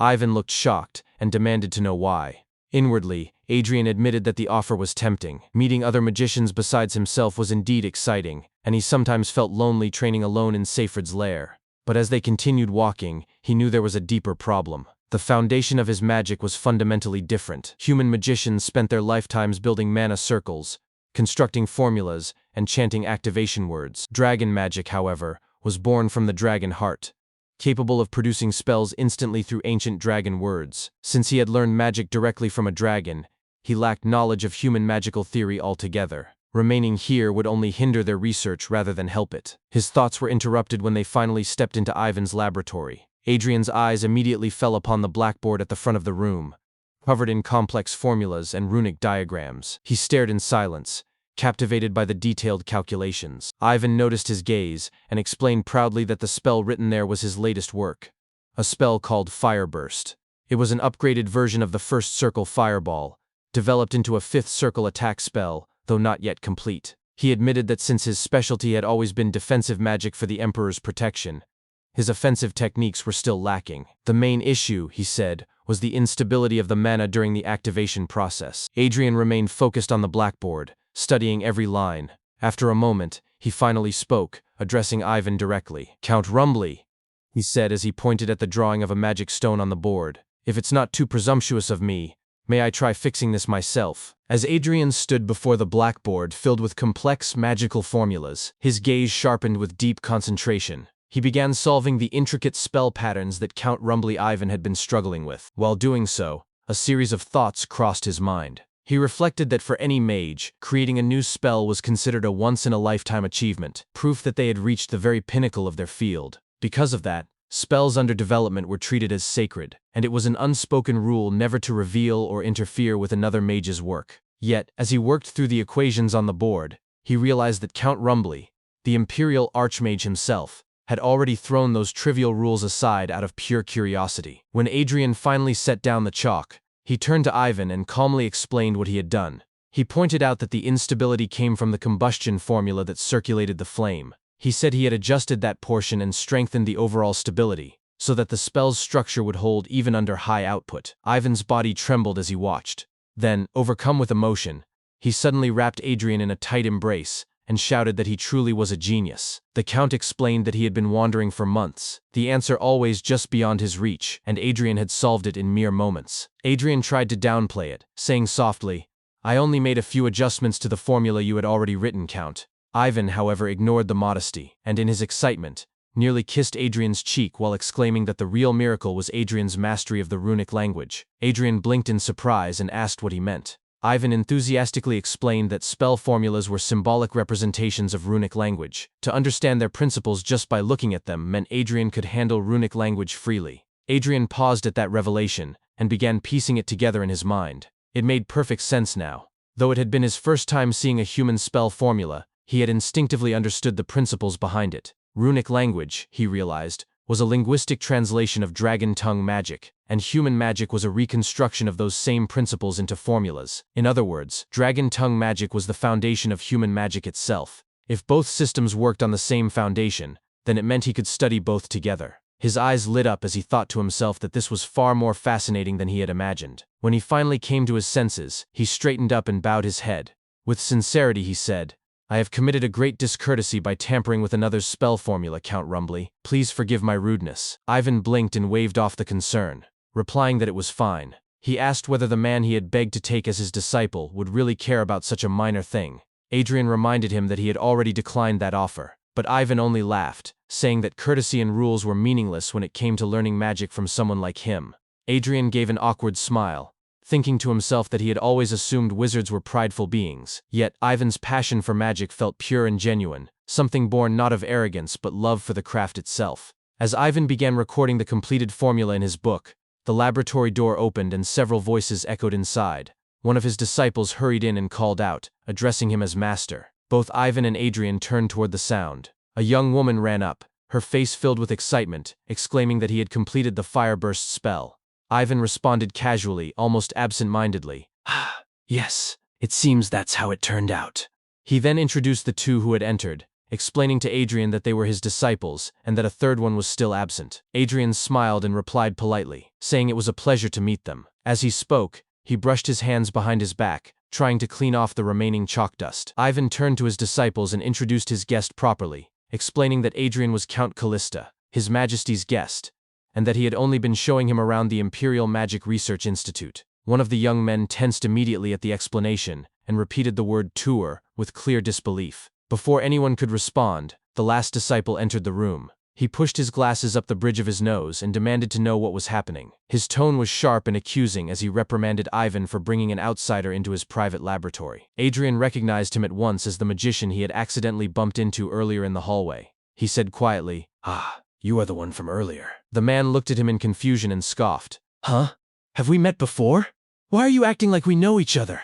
Adrian stayed silent, unwilling to argue. The female disciple then interrupted impatiently, exclaiming that this was no time for personal remarks. The fireburst spell had been completed. The man with glasses immediately turned his attention back to the blackboard and gasped in shock. He declared that it was true, and that he had known their master would succeed eventually. Then, his tone changed again, and he began insisting that an outsider had no right to witness such an accomplishment. He accused Adrian of being a mere noble spectating for amusement, and argued that the laboratory was no place for someone unconnected to magic. Ivan's patience finally broke. He gritted his teeth and shouted at his students for their insolence, pointing at Adrian as his anger flared. He demanded to know how they dared show such rudeness to someone he had personally invited into his own laboratory. Internally, Ivan knew it was not he who had completed the fireburst spell, but he refused to let Adrian be insulted. He shouted again that Adrian was His Majesty's guest, and that they should be treating him as an honored visitor. In his mind, he thought bitterly that the man standing before them was not only a count, but at least a sixth circle archmage, a fact far beyond their comprehension. The disciples exchanged uneasy glances before one of them retorted that Ivan had never cared about courtesy before. They reminded him that he himself had told them not to be concerned with the opinions of nobles, or even the imperial family. Before the argument could escalate further, Adrian quickly stepped forward and interjected, his voice calm but firm. He suggested that they leave, telling Ivan there was no need to stay any longer. Ivan clenched his fists but complied, his thoughts burning with frustration. He silently vowed that once his disciples learned who Adrian truly was, they would regret their behavior bitterly. As the two walked back toward the dining hall, Ivan sighed and apologized sincerely. He admitted that he had spoiled his disciples and had put Adrian in an uncomfortable position. Adrian smiled in response and assured him that it was fine, even adding that he had gone out of his way to hide his identity. He said it was actually heartwarming to see the closeness between master and disciples. Ivan grumbled that while their skills were solid, their manners were deplorable. He joked that if they had seen Adrian cast even a single spell, they would have fainted from shock. Adrian thought silently that despite their immaturity, the three disciples must have been the most talented among the imperial mages, given Ivan's tendency to value skill above all else. He believed they would one day become the Empire's next generation of archmages. A small thought crossed his mind. If possible, he would like to ask for their help with his own secret plans in the future. When they arrived outside the dining hall, Ivan peeked through the slightly open door and froze. He leaned back toward Adrian and whispered with a mischievous grin that perhaps they should have stayed away a little longer. Curious, Adrian glanced inside and was immediately startled by what he saw. His sister Regina was seated comfortably beside the Emperor, the two of them chatting and laughing together as if they had known each other for years. The Emperor was saying that their first social gathering had been suffocating, to which Regina agreed, adding that she preferred quiet conversations with people she felt at ease with. He then asked how she had been adjusting to life in the capital, and she responded softly that she had been doing well, thanks to His Majesty's kindness. Adrian turned to Ivan, his expression filled with disbelief. "When did those two become so close? I knew they were exchanging letters, but—" Ivan simply burst out laughing and teased him, saying that even the great Count Callista was clueless when it came to romance. Later, after leaving the imperial palace, the siblings sat in their carriage as it rolled through the streets. Adrian spoke first, expressing relief that Regina's first visit to the palace had gone smoothly. He told her she had done well. Regina, lost in thought, didn't respond immediately. After a quiet pause, she turned to him and asked softly whether men generally preferred quiet and graceful women. Adrian blinked in surprise and thought, somewhat incredulously, that she was asking him for relationship advice. He hesitated, fumbling for words, and asked if she was worried that His Majesty might dislike her. Her cheeks flushed red at his question, and the air grew heavy with awkward silence. After a few moments, Adrian spoke again, his tone gentle. "Regina, you harbor feelings for His Majesty, don't you?" She hesitated but eventually nodded. She explained that it wasn't because she wanted to become empress. She simply enjoyed meeting the emperor, speaking with him, and sharing quiet moments together. She asked in a trembling voice if she was being childish, admitting that she knew she should consider the opinions of society and the emperor's position. Adrian moved to sit beside her. He told her that while he couldn't know the emperor's heart, he would always be on her side as her family. He told her to follow her feelings without worrying about others. Regina smiled warmly and replied that she understood. As they rode in silence, Adrian remembered Ivan's words earlier that day. When he had asked whether he should intervene in his sister's situation, Ivan had laughed and told him to leave them be, explaining that at that age, the more one tried to stop them, the stronger their feelings grew. Adrian sighed inwardly, thinking that while he couldn't exactly cheer for her, as her brother, he would at least make sure never to stand in her way. A few days later, Adrian reflected quietly on the recent chain of events. The entire incident had first come to light at the main branch of Sullivan Bank in the imperial capital. At the counter that day, a flustered bank teller had struggled to explain himself to a furious customer. The man before him was the head of Huffman Trading Company, a respected merchant whose temper had begun to flare. The teller's voice trembled as he said that the deposit on the customer's check had already been withdrawn. The merchant froze for a moment, then snapped in disbelief, demanding to know what the teller was talking about. He insisted that his check was right there in his hand and accused the bank of trying to cheat him. The teller, pale and sweating, stammered that the current ledger showed the check is already paid. The man's anger erupted as he slammed the counter and shouted, demanding where his 50 gold had gone. His voice carried across the marble hall, catching the attention of everyone nearby.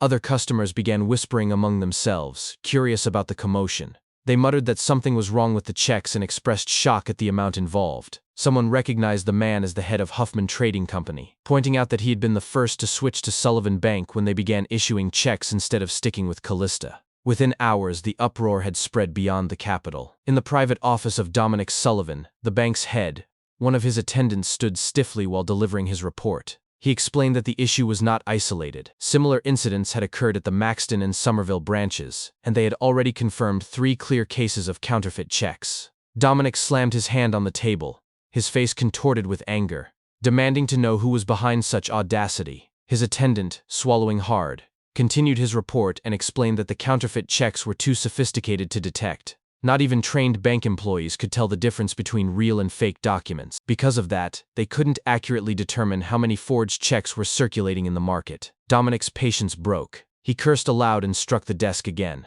Then, gritting his teeth, he gave an order. They were to recall all checks within 2 weeks. Only the person who had originally issued a check could withdraw it at the same issuing branch. And after that period, all withdrawals would be refused across every branch of Sullivan Bank. His attendant gasped in alarm, insisting that 2 weeks was far too short. He warned that many customers would be unable to exchange their checks in time, and suggested extending the deadline to several months. Dominic shouted back furiously, "Only contact major customers. Do I look like I have time to worry about small fry right now? Who knows how many more counterfeits will appear if we wait months?" Before the attendant could respond, another worker burst into the room, panic clear in his voice. He cried out that check withdrawal customers were flooding the main branch at that very moment. Dominic raised an eyebrow and muttered that perhaps it was good timing, considering they were planning to recall checks anyway. But the attendant, panting, clarified that the problem wasn't withdrawals. It was that people no longer trusted the bank itself. Nobles and major trading companies were pulling their deposits all at once. He stammered that at this rate, it would turn into a full-scale bank run. Hearing this, Dominic fell silent. The anger drained from his face, replaced by disbelief. He remained still for a long time, then finally sank into his chair, covering his face with one hand. His voice was low and strained as he muttered, "What about Callista?" His attendant blinked in confusion and asked what he meant. Dominic's eyes flashed with frustration as he repeated through clenched teeth, "Callista Bank. The place that started this entire check business before us. How are those people handling the counterfeit crisis? The second attendant bent down to pick up papers scattered on the floor. His tone was hesitant as he explained that Callista Bank had already caught counterfeiters on the spot and reported them to the authorities several days ago. Meanwhile, at the Callista Bank headquarters, Adrian sat in his office with a composed expression. He pressed a small button on his desk, and a lamp projected a soft beam of light onto a check. Under the glow, intricate magical patterns shimmered faintly across the paper. Enable, standing beside him, leaned in with wide eyes and exclaimed, "Wow! This is Callista Bank's unique counterfeit detector." Adrian smiled slightly and confirmed that she was right. He explained that when they had first introduced checks, every service window had been equipped with one of these devices, and employees were trained to release funds only after the paper passed inspection. Thanks to this, even the most sophisticated counterfeit checks could be detected instantly and handed over to security. Enable tilted her head thoughtfully and said, "So Callista Bank expected counterfeiting crimes from the start?" Adrian nodded. "Of course," he said evenly. "A single piece of paper that holds the value of dozens of gold coins will always attract criminals. No matter how special the material or the seal, determined forgers will always try to imitate it. When we first discussed the check system, we delayed implementation precisely because of that risk." He then recalled a conversation with Claude from before the launch. Adrian had told him that he wanted to start the business Claude had once proposed, but Claude had protested, saying the idea was only conceptual and had serious flaws. Adrian had responded calmly that he would handle the solutions himself. Returning to the present, Adrian told Enable that because they had developed a way to perfectly identify counterfeits, they were able to move forward confidently. Enable continued to toy with the lamp, smiling as she said, "Do you know, Count? The most expensive information on the market right now is data about this counterfeit detector. Everyone from official guilds to black markets is desperately trying to uncover how it works. Sullivan Bank is even offering ridiculous sums just to learn the tiniest detail, but no one has found a clue yet." Adrian thought to himself that it was natural. The device, though appearing to be an ordinary lamp, was a magical tool containing special stones. Each piece of check paper was engraved with a rune that responded only to a unique wavelength of magical light. The embedded stones were tuned to detect these patterns, allowing even non-mages to operate them. He recalled that when he had first developed the system, he had worried it might be excessive precaution. But seeing Sullivan Bank's chaos now, he felt nothing but relief. He chuckled quietly and said aloud, "Even if you tried to sell this, no one would ever figure it out. This device is made with our bank's exclusive technology." Enable pouted playfully and leaned closer behind his chair. "Oh my! That's such a cruel thing to say, Count. I'd never sell anything related to you, even for billions. You're the benefactor who saved our Lucen Guild from bankruptcy. Thanks to you, requests are pouring in, and we've hired so many new employees." Adrian laughed, telling her that he too was grateful for the guild's help. He mentioned how she had warned them about Sullivan's spies hiding among new recruits when they were expanding their branches. He remembered the day she had entered his office with a document listing suspected infiltrators. She had smirked and told him he was too naive, insisting that preparation was essential when dealing with someone like Dominic Sullivan, who specialized in bringing others down by any means necessary. Adrian had called it vicious, and she had replied that such behavior was possible only because the Sullivan family had the backing of Duke McCarthy. That name made Adrian pause. McCarthy was one of the two ducal houses supporting the Rosenbaum Empire alongside Townsend, a powerful family that had even interfered in the Compton Mountain Lair battle before his regression. After a brief silence, Adrian had turned to Enable and asked if there was still no news regarding Marquis Krauser's information. She had shaken her head and said that it wasn't that the information was hard to find. It simply didn't exist. People even questioned whether the Marquis was alive or dead. Adrian mused privately that as Callista's influence grew, the interference from both the Townsend and McCarthy families would only intensify. He would need a force strong enough to counter their influence. However, since Marquis Krauser's situation remained uncertain, he decided it was best to proceed patiently and focus on what he could control for now. Turning to Enable, he asked if she knew any trading companies in Somerville. "Of course," she said lightly. Somerville is also Jeffrion's hometown. Adrian asked if any of them specialized in seafood distribution. She tapped her chin thoughtfully and said she would have to check, though there should be plenty since Somerville was the Empire's largest coastal region and renowned for its seafood cuisine. Adrian rose from his seat and announced, "Perfect. I'm planning to open a seafood restaurant." Enable blinked in surprise and asked if he intended to expand into Somerville as well. Adrian shook his head and replied that he planned to open it right there in the imperial capital. Her eyes widened as she shouted, "What? Count, seafood is expensive in the capital for a reason. Even with the fastest carriage, delivery from the coast takes 3 days. Adrian cut her off with calm assurance. "It's fine. I'll solve the transportation issue myself. I want Guild to handle two things: securing a reliable food distribution network and developing recipes that fit the capital's tastes. Enable fell silent for a moment, then sighed softly. She turned away, muttering that they would also need to survey good restaurant locations in the city. Adrian smiled faintly. Are you really going to start right away without hearing the details?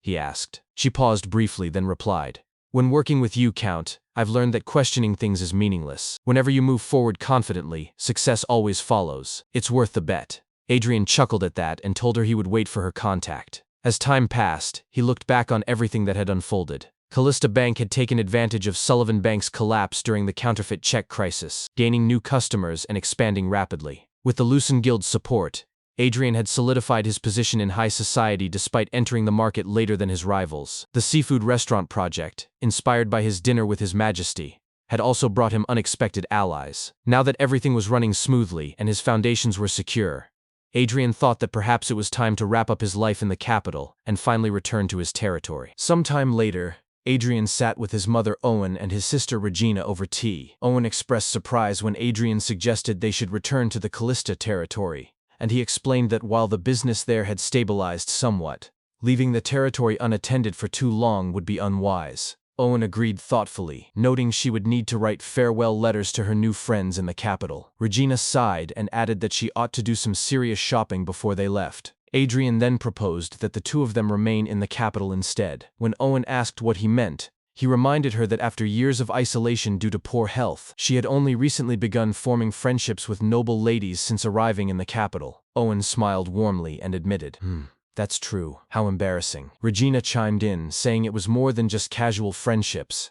Owen was now regularly invited to high society gatherings. She teasingly declared, the enchanting grand lady Callista debuts in her 40s. Owen sighed and gently chided her daughter. Oh my, this child. Adrian reflected inwardly that his mother had become a rising star in high society without their realizing it. He then turned to Regina and pointed out that staying in the capital would also make it easier for her to continue her studies and hire tutors. He added with a knowing smile, and also, communicating with your pen pal would be much better from the capital. Regina stammered, That's true too, but the moment the words pen pal left Adrian's lips, Owen's eyes widened. She turned to Regina with a sly tone and asked, Is it a man? Then, holding her daughter close, she said sarcastically, Well done, child. You're both at the age where you should be looking for marriage prospects.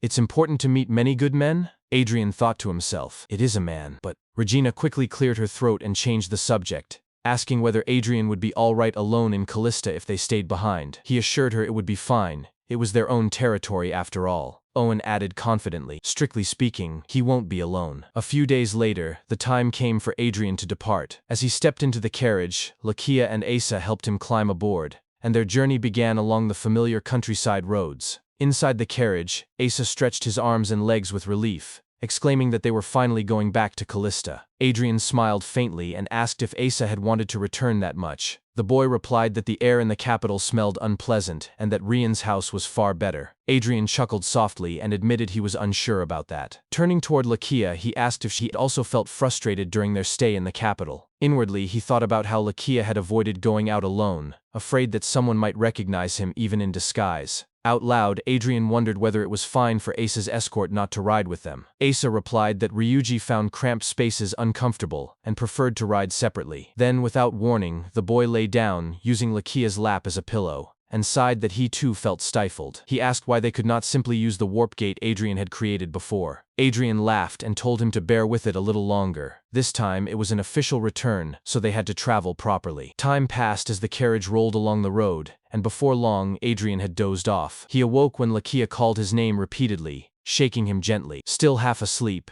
he asked if they had arrived. Lakia replied that they had indeed arrived, but that he should look outside. Adrian rubbed his eyes and peered out of the window. His eyes widened in astonishment at the sight before him. Crowds of people filled the entrance to the territory. A butler on horseback rode up to them, calling out loudly. Adrian recognized him immediately and called his name, William. The butler quickly dismounted, bowed deeply, and explained that he had come to greet Adrian after hearing of his return. He suggested that from here, walking would be faster than remaining in the carriage. As they stepped down, Adrian asked why so many people were gathered near the entrance. William explained that they were immigrants who had recently arrived in Callista, currently delayed while undergoing simple identity verification procedures. Since the harvest season had just ended, there had been an unusually large number of new settlers recently. Adrian expressed surprise, admitting that he had expected fewer immigrants after the flood. William shook his head and explained that the opposite had happened. Word had spread throughout the empire that Adrian had ordered generous compensation for the flood victims, and now the reputation of Callista as a good place to live had spread far and wide. Most of the newcomers were commoners moving with their entire families in hopes of a better life. Hearing this, Adrian was quietly stunned. As they continued forward,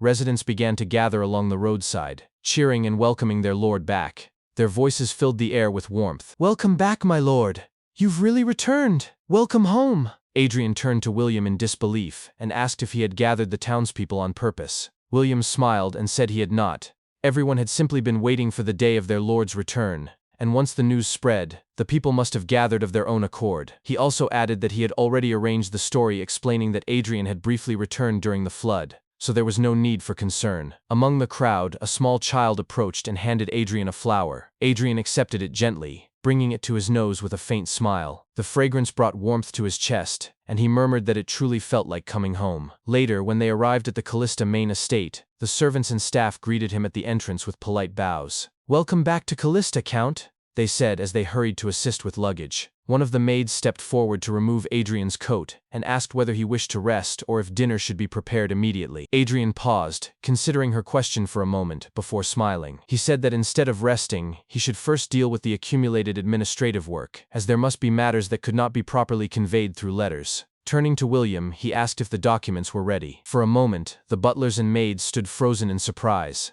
Then, smiles broke across their faces as they remarked that this was indeed the lord they knew. William straightened and said he would prepare the papers at once. Later that evening, Adrian sat in his study as William began his report. He started with the situation at Compton Mountain, explaining that the mining preparations had reached their final stage and that work could begin as early as next month. Adrian smiled at the good news. He remembered discovering the iron ore vein in those mountains before his departure for the capital. Although the land was clearly within Callista's borders, he knew that if the Townsend or McCarthy families had learned of it, they would have provoked a territorial war to seize control. Preparations had taken longer than expected because they needed to proceed discreetly without drawing the attention of those two families. Still, the delay only proved that the iron deposit's value was high enough to attract powerful rivals. For the prosperity of Callista, he could not afford to abandon its development. His thoughts were interrupted when William mentioned another matter: the person Adrian had ordered him to find. Adrian's eyes lit up immediately, and he asked eagerly if William had found him. William replied that he had located a blacksmith named Grunberg,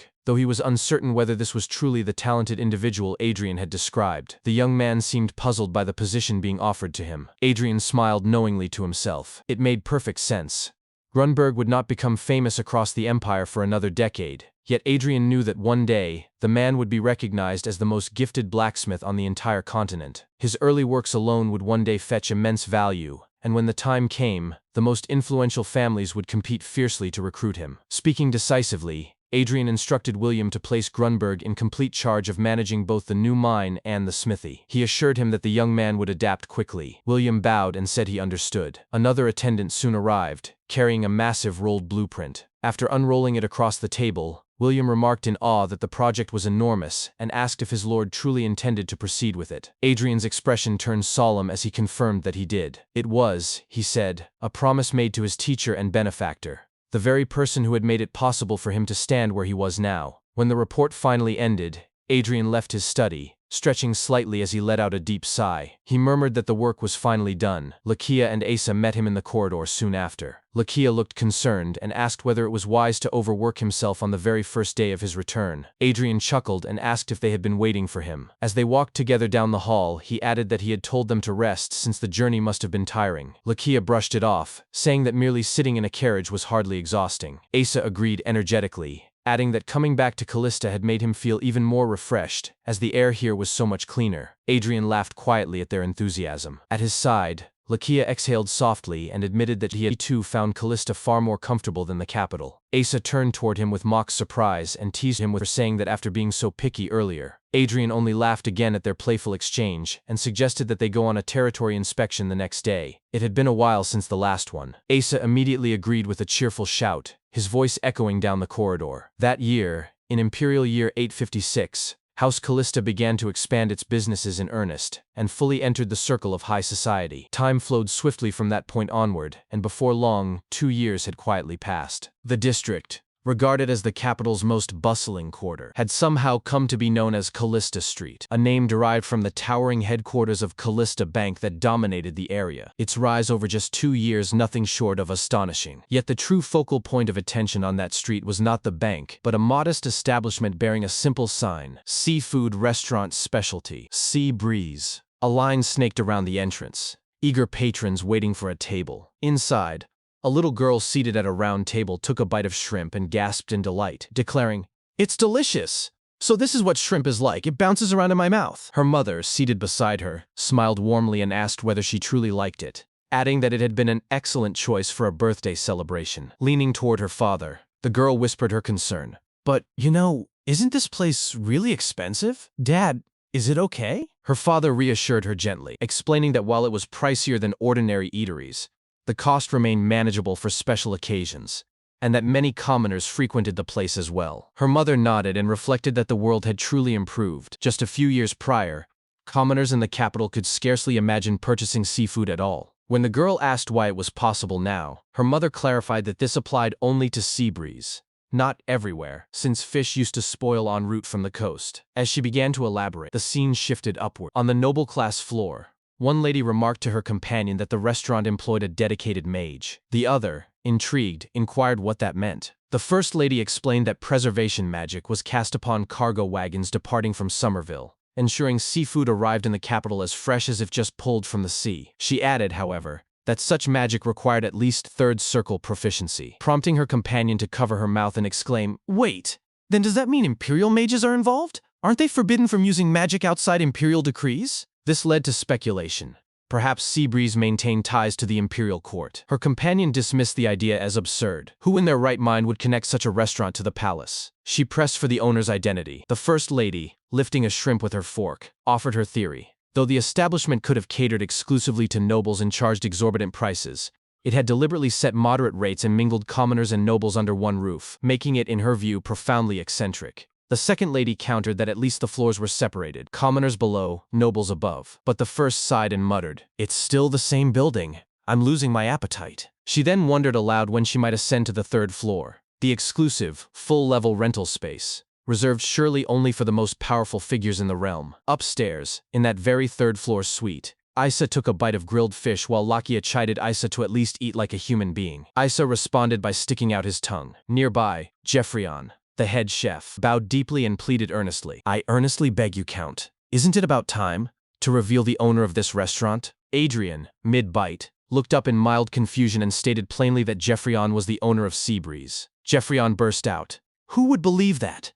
That I, an ordinary commoner, am employing high-level mages and running a restaurant in the heart of the capital? Who would believe it?" He lamented that even nobles were now obsessively trying to uncover his identity, and it was driving him to despair. Adrian chuckled and clarified that while he had provided funding and strategic planning, Jeffrion had single-handedly researched and refined recipes to suit the diverse palates of the capital, and therefore, in his view, deserved full recognition as the establishment's rightful owner. Jeffrion flushed deeply and stammered a grateful, if hesitant, reply. When Adrian observed that the food tasted even better than last time, Jeffrion beamed and admitted he had poured extra effort into the day's menu, for today was indeed special. The Count was resuming full activities in the capital after a period focused on territorial administration.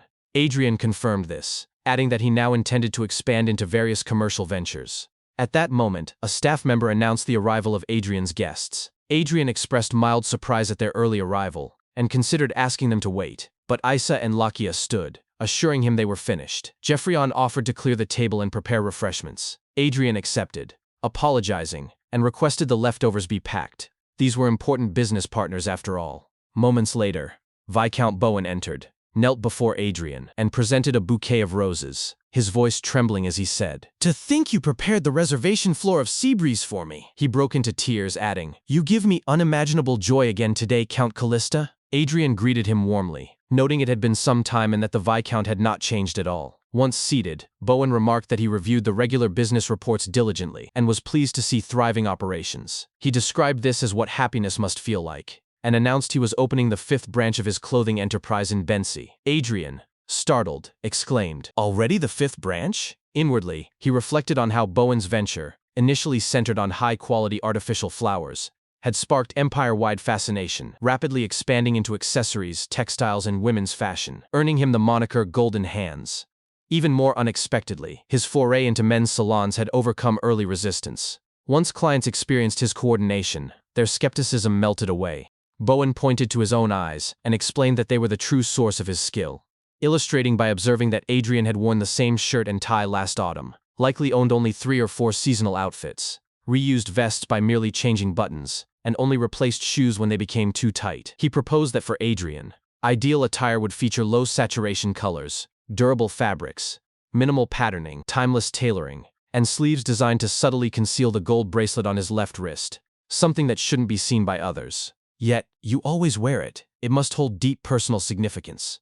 You should be more careful. Adrian instinctively covered the bracelet, the one retrieved from Siegfried's lair, and stammered his thanks, admitting it was both embarrassing and enlightening to hear such candid observations. He promised greater caution moving forward. Bowen cheerfully invited him to visit the salon soon, boasting confidence in his ability to draw out each individual's unique essence, though he paused and conceded one exception. Except for cases like Marquis Krauser. At that name, Adrian froze.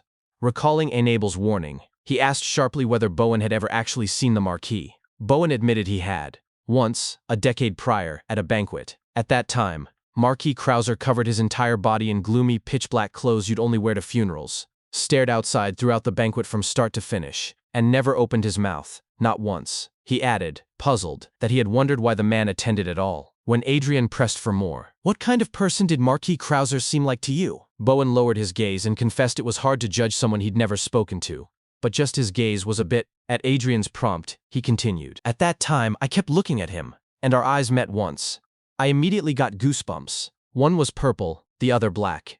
His eyes were different colors." That night, back at Callista Mansion, Adrian researched the condition and murmured aloud, "Heterochromia." He asked Lakia and Isa if either had ever seen Krauser in person. Both shook their heads. Lakia firmly, Isa lazily from the couch. Stretching his neck, Adrian sighed that the Lucen Guild's sole new lead was the assumption that Marquis Krauser did not reside in Krauser Castle, and that the more he learned, the more distant the truth felt. Perhaps, he mused, he should soon abandon the pursuit altogether. Lakia, however, had noticed something on Adrian's desk. He placed a hand on the papers and said quietly, "You're seriously preparing for territorial war." Adrian confirmed it. With waves of immigrants flooding into Callista, neighboring territories were growing suspicious, questioning whether his expansion masked militarization. More critically, he needed to properly deploy the night order Lakia would soon leave behind. Lakia fell silent, studying him.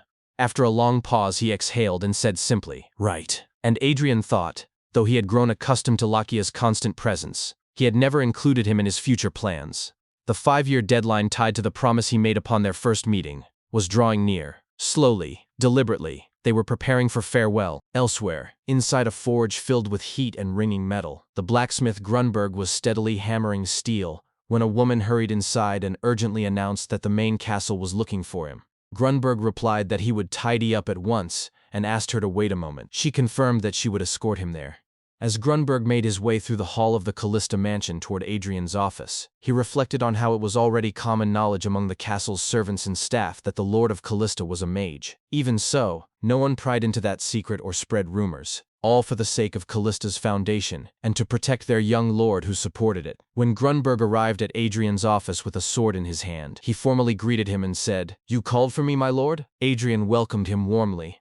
After some time passed while Adrian spoke with William, Grunberg observed them quietly and thought that although he had grown accustomed to the fact that Adrian was a mage, he still found it astonishing how his lord traveled between the capital and Callista, as if they were right next door.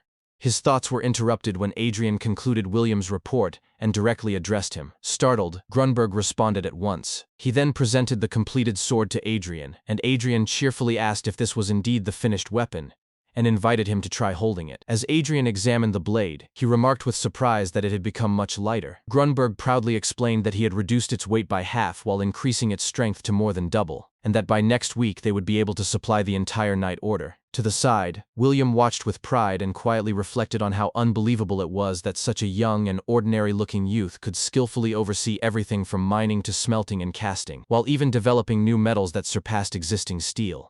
He inwardly affirmed that his lord's judgment had been correct. Adrian then drew their attention to a paper bearing a full knight armor sketch and announced that it was time to produce armor for Callista's knight order. William stared at the design in surprise and asked if it was plate armor and whether Adrian had designed it himself. Adrian replied with a touch of embarrassment that he had referenced the Imperial Knight Order's design.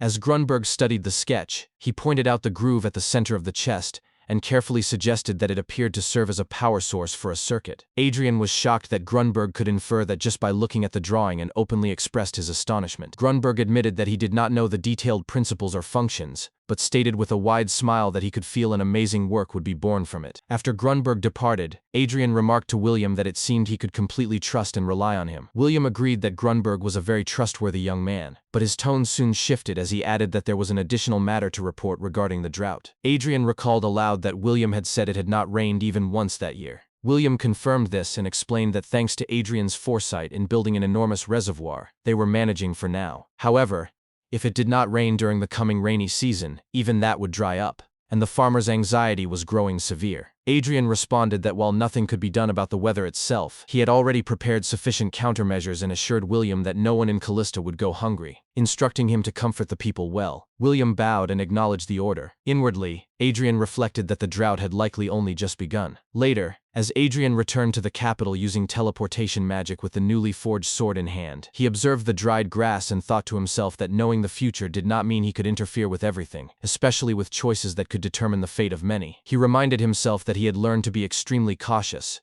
resolved not to think rashly, and decided to focus solely on preparing as much as possible. As time passed, Adrian sat at his desk in his office writing, while Lakia stood in front of him inspecting the sword he had brought back. Lakia asked whether this was the sword newly made in the territory. Adrian confirmed that it was and asked for his opinion. Lakia sheathed the blade and commented that it was decent enough to use, though nothing compared to his own. Adrian smiled faintly and muttered that he supposed that was true. Lakia then turned his attention to Asa, who was lying on the couch, and asked where his escort had been lately. Hearing this, Adrian thought about how Asa's guard knight Ryuji always followed him around, yet was so elusive that even he struggled to sense his presence. Adrian then voiced his own observation that it had been a while since they had seen him. Asa sat up and answered uncertainly that perhaps it had. Lakia muttered under his breath about how oblivious they were. Asa scoffed and said, "It's fine.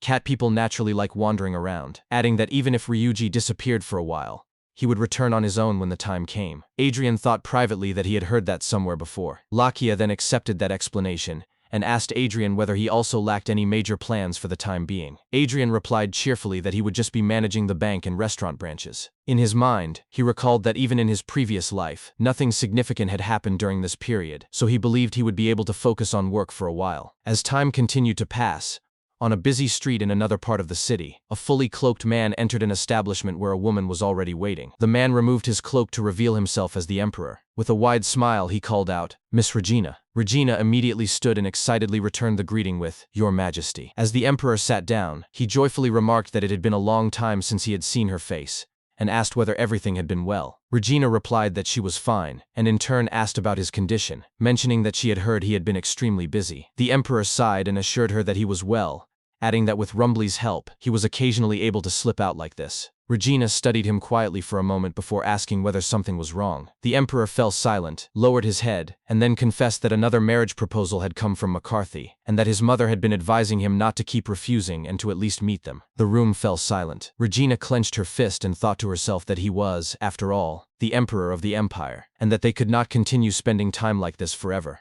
The emperor then asked whether Regina was truly satisfied with this kind of relationship. Regina hesitated in confusion. He went on to describe how they hid their respective statuses, wore commoner clothes, and maintained their relationship in secret as if their meetings were some kind of crime. Regina forced a chuckle and replied that she did not mind at all, adding that he was being considerate so that her count house would not become involved in power struggles. She admitted that she did not know how to define their relationship, and that she had thought about it in her own way. Even if he were to enter a state marriage, as long as they could remain friends who exchanged letters afterward, she believed that would be enough for her. The emperor responded seriously that he was not satisfied with that. He rose to his feet and repeated that he was not satisfied. Without any warning, he knelt before her and declared that if she permitted it, he intended to announce the state marriage at the next Grand Council. Regina's face flushed red as she covered her mouth. The emperor then formally addressed her as Miss Regina von Callista, and extended his hand, asking with quiet resolve if she would marry him. Elsewhere, in Adrian's office, Allman concluded his report and stated that all branches were operating quite stably. He added that he would organize and draft the quarter's Thunder's soundness indicator report by the end of the day. Adrian simply acknowledged the update with approval,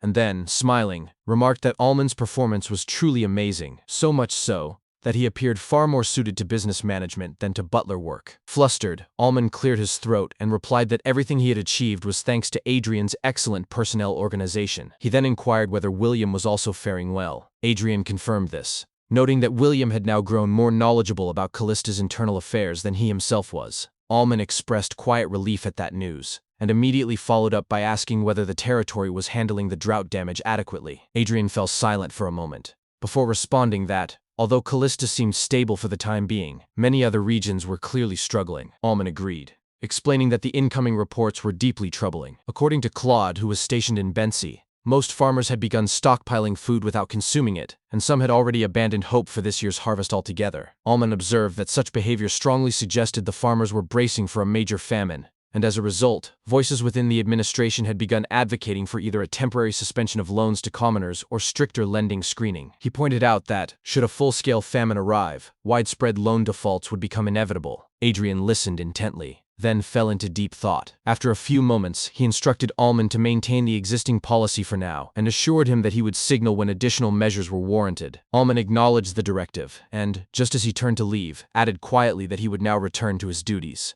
The moment the door shut behind him, Adrian let out a weary sigh, only for it to be interrupted seconds later as the door burst open, and Abel strode in, calling out, "Count!" Adrian flinched, then calmly resumed sipping his coffee. And Abel, noticing his exhaustion, hesitated and asked whether she should return at a more convenient time. He quickly dismissed the suggestion, inviting her in. She produced a sealed letter and announced with unmistakable enthusiasm that they would be attending the ball hosted by House Viscount Roxon the following week. Adrian offered only a tired smile in response. And Abel studied his face and muttered to herself that his fatigue was plainly visible. He then reminded her, gently but firmly, that he had long made it clear he had no desire to attend social events. This time, she insisted, was different. She had obtained confirmation that Lady Swergen would be present. At that name, Adrian leaned forward, his expression shifting. Internally, he reflected on Rebecca von Swergen, the so-called Queen of High Society, whose name always appeared atop any list of the Empire's most prominent figures. Though her chronic wanderlust kept her abroad for most of the year, her status remained unshaken. Granddaughter of Duke Townsend, the Iron Chancellor, and widely hailed as the goddess of beauty for her peerless appearance.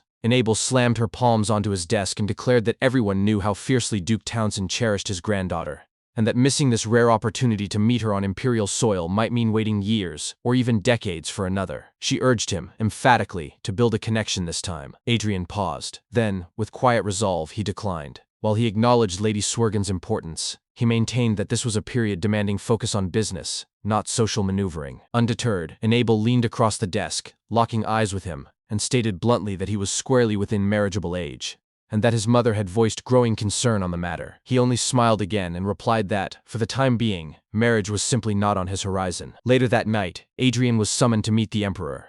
Upon arrival, the Emperor greeted him with uncharacteristic confidence and announced, "I want to marry Miss Regina." The declaration struck Adrian like a physical blow. His knees buckled, and he sank to one knee, stunned. The Emperor reached out to steady him and asked, with unexpected tenderness, whether that was acceptable. Still reeling, Adrian thought to himself, did my words become reality? An hour earlier, Ivan, Count Rumbly, had unexpectedly arrived at the Callista mansion just as Adrian stepped outside. Ivan had greeted him cheerfully, and when Adrian expressed surprise at the late visit, Ivan had wrapped an arm around his shoulders and suggested, lightly, that since Adrian had returned to the capital, he ought to accompany him to the imperial palace soon, to catch up on recent developments. Adrian, sensing unease beneath the casual tone, had asked whether something was troubling the Magic Research Institute. Now, before the Emperor, Adrian reflected that he had followed Ivan expecting administrative concerns, not this. The Emperor, smiling warmly, invited him to walk together through the palace gardens. As they strolled, the Emperor revealed that he had proposed to Miss Regina that very day. Adrian managed only to ask what her answer had been. The Emperor explained that she had initially refused, citing her own unworthiness for the role of Empress, and fearing she would burden both the Empire and the imperial family. Yet, beneath the refusal lay longing. She had confessed she wished to be by his side in some capacity, and stated that she would abide by her brother's judgment. She had been certain, she said,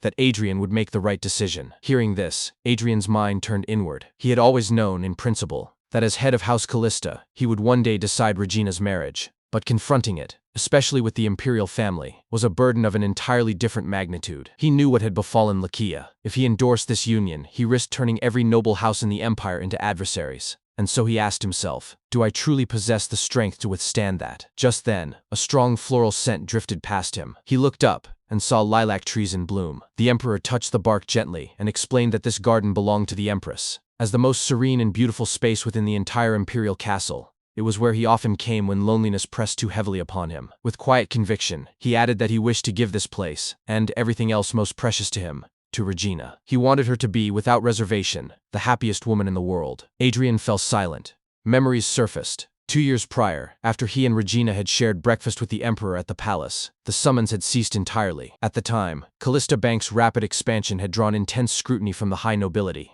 and the emperor, he now realized, must have deliberately shielded them, limiting contact to letters and clandestine meetings to evade prying eyes. Yet today, the emperor had brought him into the empress's sanctuary. Has his majesty finally prepared to face them all? Adrian raised his head and spoke aloud, his voice low but unwavering. He requested permission to ask a question that was, by all standards, exceedingly rude and presumptuous. The emperor, mildly surprised, granted it without hesitation. Adrian asked, what kind of world do you dream of? And in what direction do you believe the empire of Rosenbaum must change? The emperor paused, cleared his throat, and offered a faint, thoughtful smile. That's not quite the question I expected, he admitted. Then, after a breath, he continued, it may sound like fantasy, but I dream of a world where opportunity is universal. A world unbound by status, class, gender, or origin. A world where every person may live as they choose. Adrian closed his eyes. Don't be afraid. Remember the power you've gathered in this life. Then he knelt fully before the emperor, not in submission, but in solemn vow, and pledged. I, Adrian von Callista, master of the house, humbly petition His Majesty, sovereign of the empire. Please take good care of my younger sister. And in his heart, he added the final, unspoken truth, the anchor of his courage. I have the power to protect what is mine. A few days earlier, the emperor convened a session of the Grand Council. Without preamble, he announced that he had decided to marry Miss Regina von Callista, the younger sister of Count Callista. The declaration struck the assembled nobles like sudden frost. The chamber, which only moments before had proceeded with ceremonial decorum and an air of routine, fell into absolute stillness, chilled not by temperature, but by disbelief. One counselor, recovering first, addressed the emperor directly, asking what he could possibly mean by such an abrupt statement.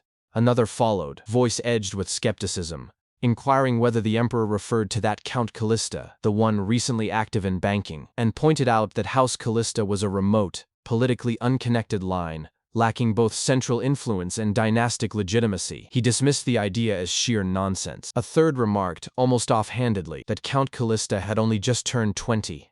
The emperor responded firmly, turning the accusation of suddenness back upon them. Had they not, day after day, pressed him to marry? Then Duke John Schneider von Townsend, seated close to the emperor, spoke, not with open hostility, but with grave authority. He acknowledged that the emperor might have formed genuine affection for Callista's daughter, but emphasized that a state marriage was not a matter to be settled on personal sentiment alone. Duke Alan Bolas von McCarthy, positioned opposite, added his voice in agreement, warning that the dignity of the imperial family was at stake and that mishandling this matter could destabilize the empire's deepest traditions.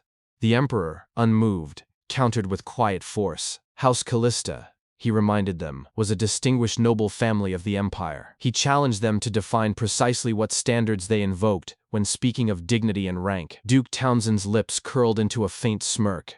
He asked whether the emperor had forgotten the list they had so carefully prepared. Foreign princesses whose alliances would benefit Rosenbaum, daughters of houses befitting the imperial throne, all vetted to preserve legitimacy. He insisted that the emperor, as sovereign, had a duty to rise above commoner-like impulses and govern with reason, not affection. He concluded flatly, their approval could not be granted.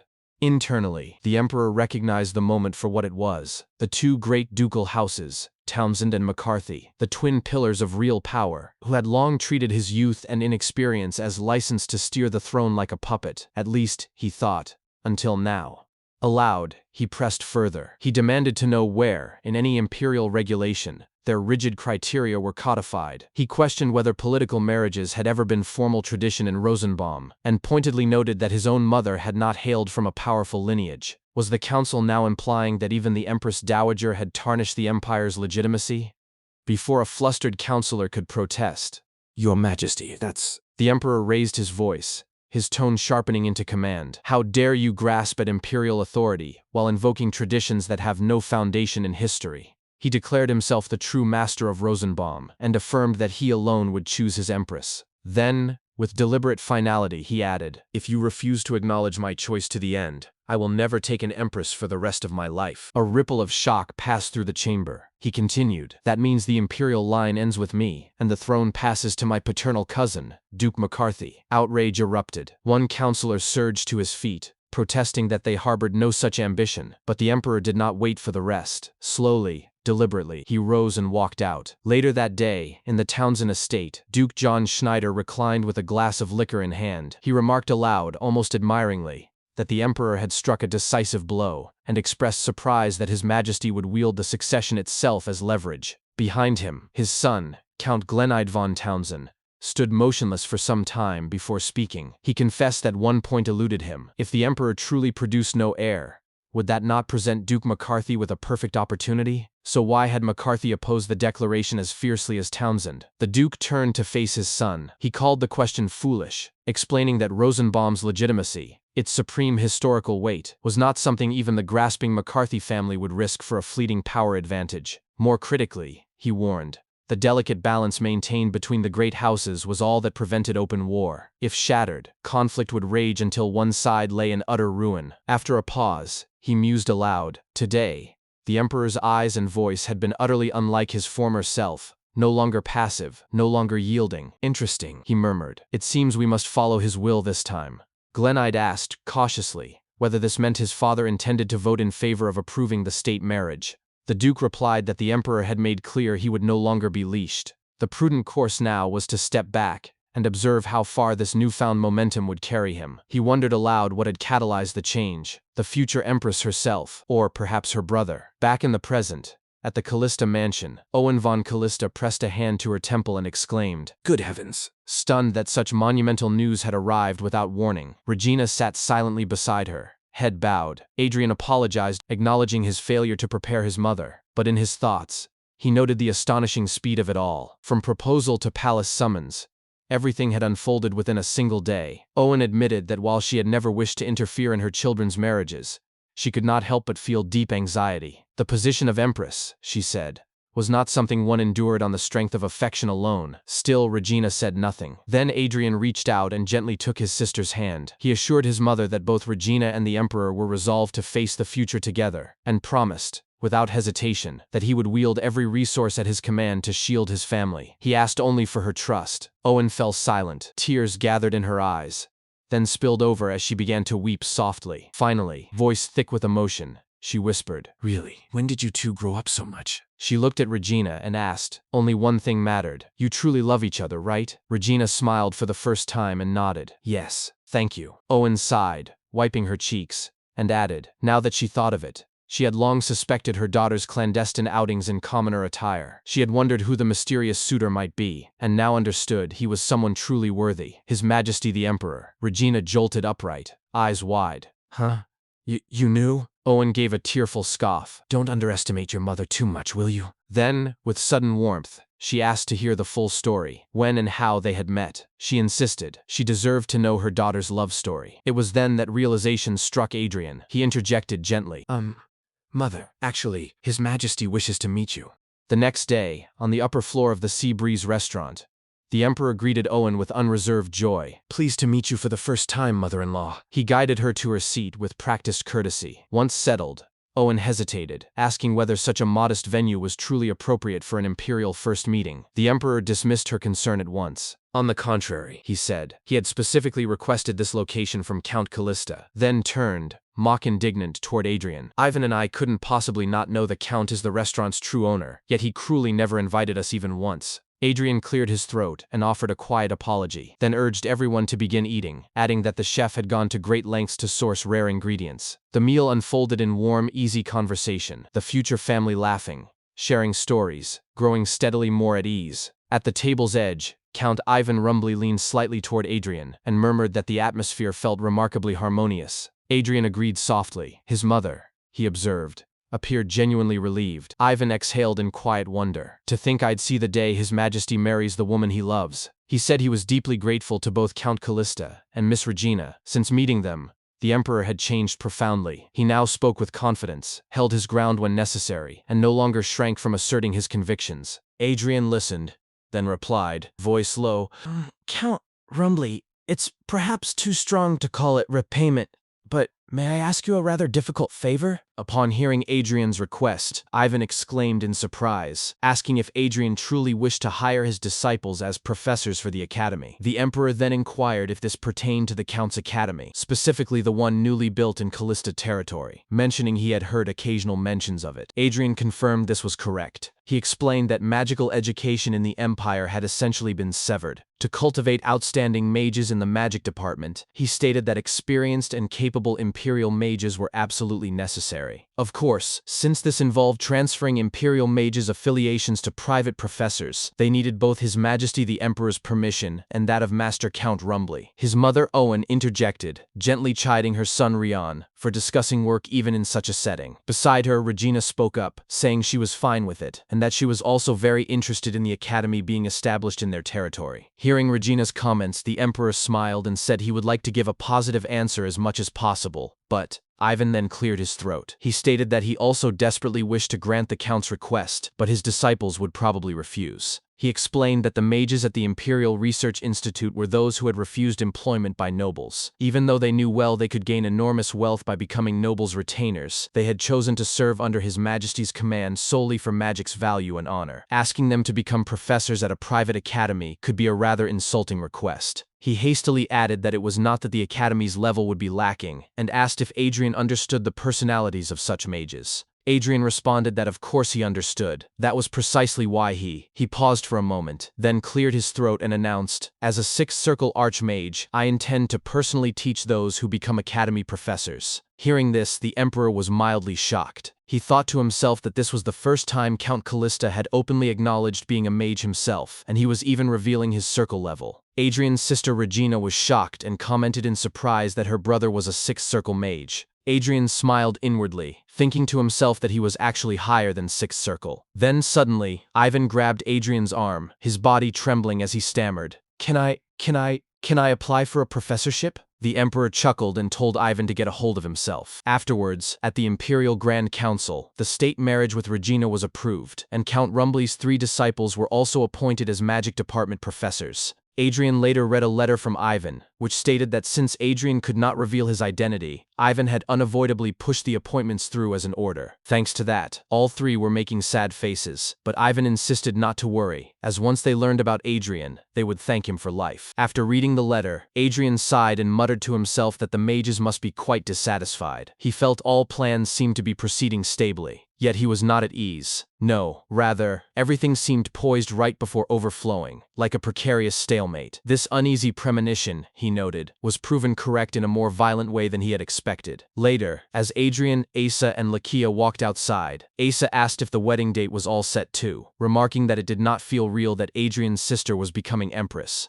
Adrian responded that yes, after passing the Grand Council, things had moved swiftly. He admitted that Regina and he felt that way too, and that their mother seemed the most excited these days. Then, suddenly, a man from behind started running towards them. Asa and Lakia instantly noticed, both looking back at the same time. The man charged towards Adrian with violent intent. In an instant, Asa grabbed Adrian to pull him aside, while Lakia sidestepped and pinned the assailant to the ground. Adrian, startled, shouted to Lakia, asking what this was. As Lakia pinned the man down, he responded that the individual appeared to be a pickpocket. Asa looked at the man on the ground and sighed, stating that targeting a noble with a guard knight in plain sight meant this guy was completely stupid. The man then shouted, "Damn it! You nobles won't starve even if your pockets get picked once. Commoners are dying right now without a single coin." Adrian narrowed his eyes as he looked at the man on the ground. As Lakia was about to strike him, Adrian stopped his guard and told him that was enough. Lakia asked if Adrian was saying to release the guy. Adrian clarified that no, the man was caught in the act, so of course they must hand him to the security force. He meant that Lakia should not beat him. After handing the man over, Adrian added, looking up at the sky, that it was because of the famine. For farmers, he explained, the year's harvest directly connected to their livelihood, so public safety had gotten considerably worse due to the famine. Crimes of survival were increasing. As they continued walking, Lakia asked if the farming damage was severe. Adrian nodded and responded that throughout all of Rosenbaum, there would not be any regions that harvested proper crops this year. At least, fortunately, he paused, shocked at the sight before him, and stammered, wondering why a crowd of people were gathered in front of their house. Then Ullman rushed towards Adrian, calling for his lord. Adrian asked Ullman if something had happened. Ullman responded that audience requests to see Adrian or Miss Regina had been continuing all day. Since some petitioners were high-ranking individuals or representatives of major trading companies, it was beyond his discretion to turn them away. Adrian let out a weary sigh, placed his hand on his head, and ordered Ullman to refuse all audience requests for the time being. Once inside, Adrian looked out the window and thought to himself that previously, nobles who approached him were mostly in need of emergency funds or facing financial crises. But from now on, with Regina publicly announced as the future empress, these would be contacts seeking to form factions in earnest. He slapped his face with both hands and told himself to get a grip. He turned around and walked away, reflecting that he had thought everything was flowing within expected parameters. He knew a severe famine would strike around this time, and he had expected excessive attention would pour in once Regina became empress. However, the outcome resulting from the combination of those two factors was one he had not anticipated. Elsewhere, a man was basking on the streets, singing a ditty about muddy water mixing into the sacred river, bringing calamity to the land. Fish turning belly up, fertile fields drying up, people clutching hungry bellies in prayer too late, the river already being defiled, and heaven being angered by an ill-suited bloodline. With that, rumors began to spread among the people, agreeing that this drought was definitely because of the new empress. In Regina's room, Regina was crying while sitting on her bed, her mother beside her, comforting her. Adrian entered and called her name. Regina lifted her head and responded, calling him brother. Adrian approached and asked what was wrong, noting she was supposed to go with their mother that day to look at wedding reception dresses. Regina tried to respond, but her mother cut in to explain that something quite humiliating had happened. A stranger had tried to throw filth while shouting terrible things like defiling the imperial family with dirty blood. The guard knight had stopped it in time and arrested the culprit immediately. But, hearing this, Adrian was visibly shocked and began to speak, but Regina cut him off. With a forced smile, she said she was fine, that she should get used to this kind of thing now, and that she had only been startled that day. Adrian knelt before them and responded firmly that no, Regina should not get used to such words, and that she had not done anything wrong. Regina was silent for a moment, then began crying again, saying that it was true a famine had struck, and this kind of reaction could not be helped. Adrian exclaimed that this was not true, and that this time, he could solve it. A few days later, a man announced in the middle of a street, shouting, "Listen, those who hunger. Future Empress Regina von Callista has commanded that relief grain be distributed to all imperial citizens." The citizens were shocked and began to murmur in disbelief, asking if it was true they were giving out wheat for free. Thus, in imperial year 858, the year a terrible famine struck, relief activities under Regina's name began.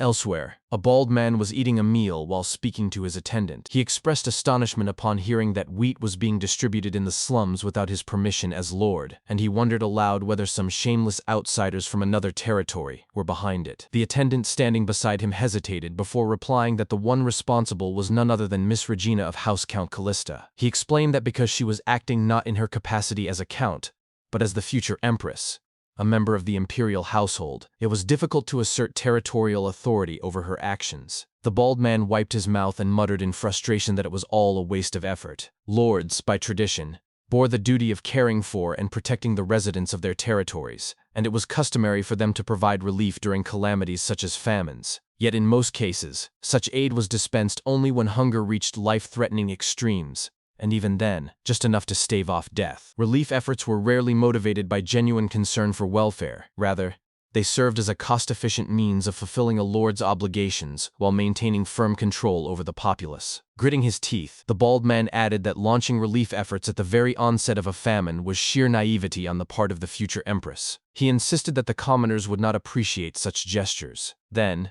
as a sudden realization struck him, he raised his voice and demanded to know whether the wheat price had collapsed as a result. The attendant stammered before confirming that, as of that morning, one bundle of wheat cost only 8 copper pieces. The bald man shouted in disbelief, recalling that just the day before the price had stood at 60 copper. The attendant clarified that House Count Callista was directly supplying wheat to retailers under contracts that fixed the maximum retail price at 8 copper per bundle. At this, the bald man covered his face in exasperation and shouted again, cursing Callista. He admitted he had never even met Count Callista, yet could not understand why the man would interfere so brazenly in his territory. The attendant then reluctantly informed him that the relief efforts and wholesale wheat distribution were unfolding simultaneously across all regions of Rosenbaum, not just in his domain. The bald man stood stunned, whispering in disbelief, wondering where such an enormous quantity of wheat could possibly have come from. Relief carts were already traveling through slums nationwide, and Count Callista himself was meeting directly with merchants to establish binding contracts that fixed prices at affordable levels.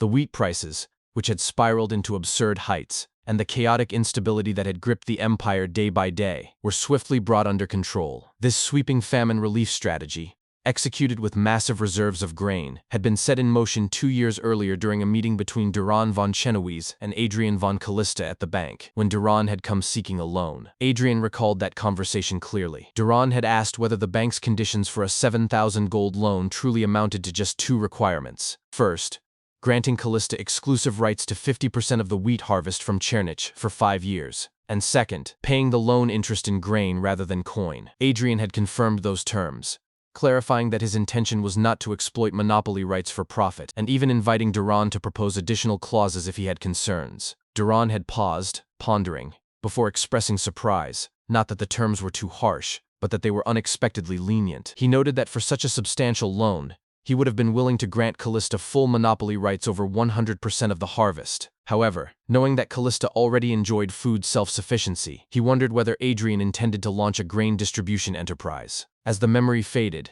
Adrian reflected inwardly that, since ancient times, crises had always enriched the wealthy while further impoverishing the poor. In his previous life, when famine struck Rosenbaum, human casualties multiplied endlessly due to the unchecked greed of nobles and merchants. Wheat, normally trading at 5 copper, had soared to 50, then 100, and beyond, a speculative frenzy that consumed the empire. While nobles and trading houses locked their warehouses and waited for prices to peak, countless commoners starved, and farmers incurred debts they could never hope to repay. Determined not to repeat that history, Adrian had spent the past 2 years selling only modest quantities of wheat supplied from Chenowes, just enough to avoid disrupting the market, while stockpiling the rest. As a result, Callista now held wheat reserves sufficient to distribute to every citizen of the empire, with surplus still remaining. Back at the Callista estate, staff scrambled as requests for wheat flooded in. One subordinate reported that Marioni sought to lift the 3-stone per capita sales limit, noting that the capital's relief operation had concluded and resale prevention was no longer the priority. Another messenger announced that Somerville had requested additional distributions, while yet another presented a letter from the Bent Lord, urging Callista to suspend all relief efforts. As evening fell, Adrian sank exhausted onto a couch. Rakia approached, offering him a drink. Adrian sat up, gratefully accepting the coffee, and admitted they were all stretched thin now that wheat distribution had been added to their banking duties. Rakia suggested he might consider outsourcing distribution to established trading companies instead of managing it directly. Adrian shook his head, explaining that he could not trust the major firms. If they secured large quantities from him and then raised prices for profit, he would be powerless to intervene. At that moment, Asa entered the room, munching on a cookie, and remarked that this time, Regina's approach was somewhat different. Specifically, that in the slums, wheat was being handed out with the declaration, "This is Her Majesty Empress Regina's grace." Asa pointed out that such overt political framing was unusual for Adrian's usual methods. Both Rakia and Adrian stared at Asa in surprise, impressed that he had perceived such nuance. Asa protested indignantly at their reaction, but Adrian fell silent, reflecting inwardly that Asa was right. He had never intended to exploit disaster for political gain. While pursuing relief and price stabilization, he had also been deeply concerned about how to avoid provoking direct conflict with the nobility. Until now, Callista had maintained strict neutrality, deliberately avoiding social entanglements to prevent both alliances and enmities. But now that Regina had become empress, neutrality was no longer viable. Callista was now in law the imperial family's in-laws, and its influence could directly bolster the emperor's authority. For Regina's sake, and for His Majesty's, a stronger stance was now necessary. He voiced this aloud, and Rakia, standing beside him, smiled faintly and sighed in relief. Adrian glanced at him and asked whether Regina was doing well. Rakia shook his head, assuring him there were no issues, though he acknowledged the sensitive nature of the times, especially given the recent incident. Still, he added, they could worry less now, for wherever Regina went in the city, she was met only with gratitude and cheers. Adrian remembered those scenes vividly, the people bowing, their voices thick with emotion, thanking Lady Regina for saving their children, apologizing for past ingratitude, and expressing unreserved appreciation. Returning to the present, He murmured that the relief measures were working, and that was a fortunate outcome. Rakia replied with quiet pride, saying that protecting the future consort of His Majesty gave them all a profound sense of purpose.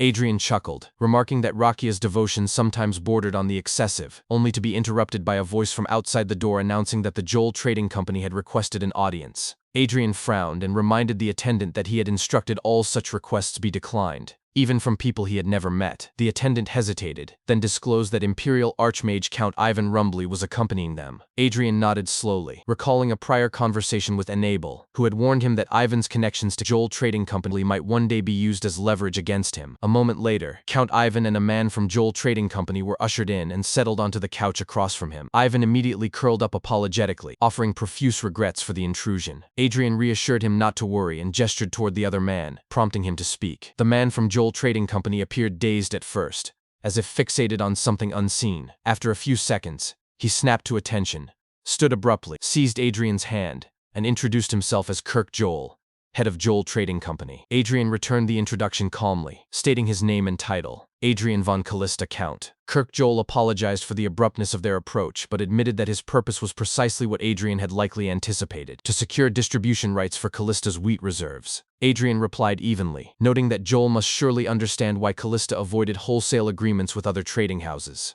To himself, Adrian observed that merchants truly were direct. Kirk Joel nodded vigorously, affirming that he fully understood Callista's business philosophy, always prioritizing the public good and the vulnerable. He praised Adrian's current initiative to lower wheat prices and quietly resolved the rumors swirling around the future empress. He insisted that Joel Company was not interested in retail profits, but rather in securing a nationwide distribution network through wheat logistics. To that end, they proposed to trade at whatever price Callista set, without adding any markup. Anticipating skepticism, Kirk Joel acknowledged that trust required more than promises. He declared that Joel Company would transfer all its corporate deposits to Callista Bank, effectively making Callista Bank its primary financial institution. Adrian and Rakia exchanged stunned glances. Adrian bowed his head slightly, reflecting inwardly on the implications. Following the check forgery scandal that had tarnished Sullivan Bank's reputation, Callista Bank had managed to attract deposits and clientele rivaling Sullivan's. But among the Empire's 10 major trading companies, only 2 used Callista Bank as their primary institution, and both were smaller, lower-tier firms. Larger, historic companies clung to long-standing banking relationships regardless of short-term trends. If Joel Company, the third largest among the 10 majors, switched its primary banking allegiance to Callista, the benefits would be immense. Not only would deposits surge, but the bank's institutional credibility would rise dramatically. The complication, however, was that Joel Company's current primary bank was none other than Sullivan Bank, and behind Sullivan stood House Duke McCarthy, known as the Empire's pillar. Adrian quietly weighed the consequences. Accepting this offer would amount to poaching a flagship client from beneath Sullivan's nose, provoking a direct confrontation with Duke McCarthy. Adrian lifted his head and declared that he would accept Joel Trading Company's proposal. Kirk Joel's face lit up with approval, and he exclaimed that it was an excellent choice. With enthusiasm, he suggested they draft the contract immediately. As the terms were being formalized, Adrian reflected inwardly that at this stage, worrying about the opinion of any particular faction was futile. His relief policies had already antagonized numerous nobles, and the die had been cast. More importantly, Sullivan Bank likely already harbored deep resentment toward Callista, especially after suffering massive losses from the collapse of its check business. Once the contract was complete, Kirk Joel carefully read through it and remarked aloud, with evident surprise, that Adrian had set the supply price far more generously than anticipated, so much so that Callista's own profit margin would be significantly reduced. Adrian smiled and explained that trading companies naturally pursued profit, and granting them a fair share fostered smoother, more reliable long-term relations. Kirk Joel's eyes gleamed with understanding. "Aha, give them benefits so they won't betray you?" he said approvingly, adding that Adrian was perceptive indeed. His gaze then drifted once more toward the corner of the room where Asa sat in his feline form, and in a quieter tone, he reassured Adrian, "Don't worry too much. In business, I value credit above all else, which is why I've even secured deals with the cat people." Adrian's thoughts raced. So it was true. He recalled what Enable had once told him. There was a specific reason Kirk Joel bore the nickname Negotiation Genius. He was the first, and still the only, person in the Empire to successfully conduct formal trade with the cat people. Adrian now realized that from the moment Kirk Joel entered the room, his eyes had kept returning to Asa, not out of idle curiosity, but recognition. Unable to suppress his surprise, Adrian spoke aloud, asking how Joel could possibly have identified him. He pointed out that in this form, Asa's magical power was completely sealed, leaving no detectable trace. Ivan, still seated beside them, blinked in confusion. Huh? What are you talking about? Kirkjol rose to his feet and laughed warmly. It's simple, he said. And then, to everyone's astonishment, he knelt before Asa, who remained perched like an ordinary cat. Only cat people possess such beautiful, magnificent, and luxurious fur? Adrian was struck dumb. That's all it took? Ivan, finally catching up, pointed at Asa and burst out. That cat is a cat person? I just thought he was fat! Still kneeling formally, Kirkjol bowed his head and addressed Asa with reverence. Since I did not expect to meet you in a place such as this, please forgive my delayed greetings, son of Shaha. At once, Asa transformed back into his human form, his expression tense as he demanded. You, how do you know about me? Kirkjol replied calmly that though Asa might not remember, he himself never forgot a face, not even from a single, distant encounter. Ivan's eyes widened in awe at the revelation, while Adrian leaned forward, his voice hushed with realization. Tremendous magical power! Kirkjol, however, seemed even more stunned by the title itself. Wait, son of Shaha? Before anyone could react further, Asa bolted from the room without warning. Asa? Adrian called after him. Asa! Later, in a dimly lit storeroom cluttered with wooden crates and stacked boxes, Asa sat alone on the floor, knees drawn to his chest. Adrian's voice came softly from outside the door. You're in there, right? May I come in? A long silence followed. Then, barely audible, Asa consented. If it's just you, come in. Adrian entered, holding a candle. He set it down gently on the floor and sat beside Asa. Internally, he pieced together what he had just learned. He had suspected Asa's status was unusual, but Shaha, the title for the sovereign ruler of the cat people, meant only one thing. Asa was a prince. A cat person prince. His thoughts turned to their very first meeting, the brutal wounds Asa had borne, the trauma buried beneath his cheerful demeanor. Then, abruptly, Asa spoke in a small, broken voice. It was my brother. Adrian turned to him, puzzled. Asa's gaze remained fixed on the floor. My brother tried to kill me, he said, so I ran away. If they find out I'm here, they'll definitely come looking for me again. Adrian frowned. Was there some succession rivalry between you? Asa shook his head sharply. No. The position of Shaha only goes to the legitimate son. I'm illegitimate. I never had any claim to begin with. Then why would he try to eliminate you? Adrian pressed gently. Tears welled in Asa's eyes, then spilled over. Voice trembling, he whispered. I don't know either. Why does he do this to me? Adrian's chest tightened. What horrors must he have endured to be this terrified, just speaking of it? He placed a hand on Asa's shoulder and spoke with quiet resolve. I've already asked today's guests to conceal your identity. He recounted what had happened after Asa fled, how he had confided his suspicions to Kirkjol and Ivan. Kirkjol had gasped, deeply contrite, admitting he had been terribly rude. He had not realized someone of such exalted standing was deliberately hiding. Ivan, for his part, had scoffed and nudged Joel, muttering, Now, running your mouth. But when Adrian formally requested their silence, citing circumstances Asa could not yet disclose, both men pledged absolute discretion, Kirkjol even shouting that no torture could ever force the truth from his lips, and Ivan matching his fervor by vowing he would remain silent even if war erupted between the Empire and the cat people. Adrian had muttered under his breath, That's going too far. Back in the storeroom, Asa wiped his eyes and murmured, No, that's a bit much. It's overwhelming. Adrian nodded. Right? Then, softly but firmly, he said, So remember this, Asa. You're safe here. Inwardly, he reaffirmed his conviction. No matter what Asa's status is, he is now a friend as precious to me as family. Aloud, he added, You remember I said you can stay as long as you want, right? Asa sniffled, dabbing at his cheeks with the back of his hand before nodding. Yeah. Adrian smiled inwardly, hoping deeply that the days they spent together could offer Asa even a fraction of the peace and comfort he deserved. Then Asa looked up, eyes still damp, and whispered urgently, Don't tell him I cried. Adrian tilted his head. You mean Raki? Asa nodded fiercely. You promise? Sure, Adrian replied, his tone light but sincere. Time passed.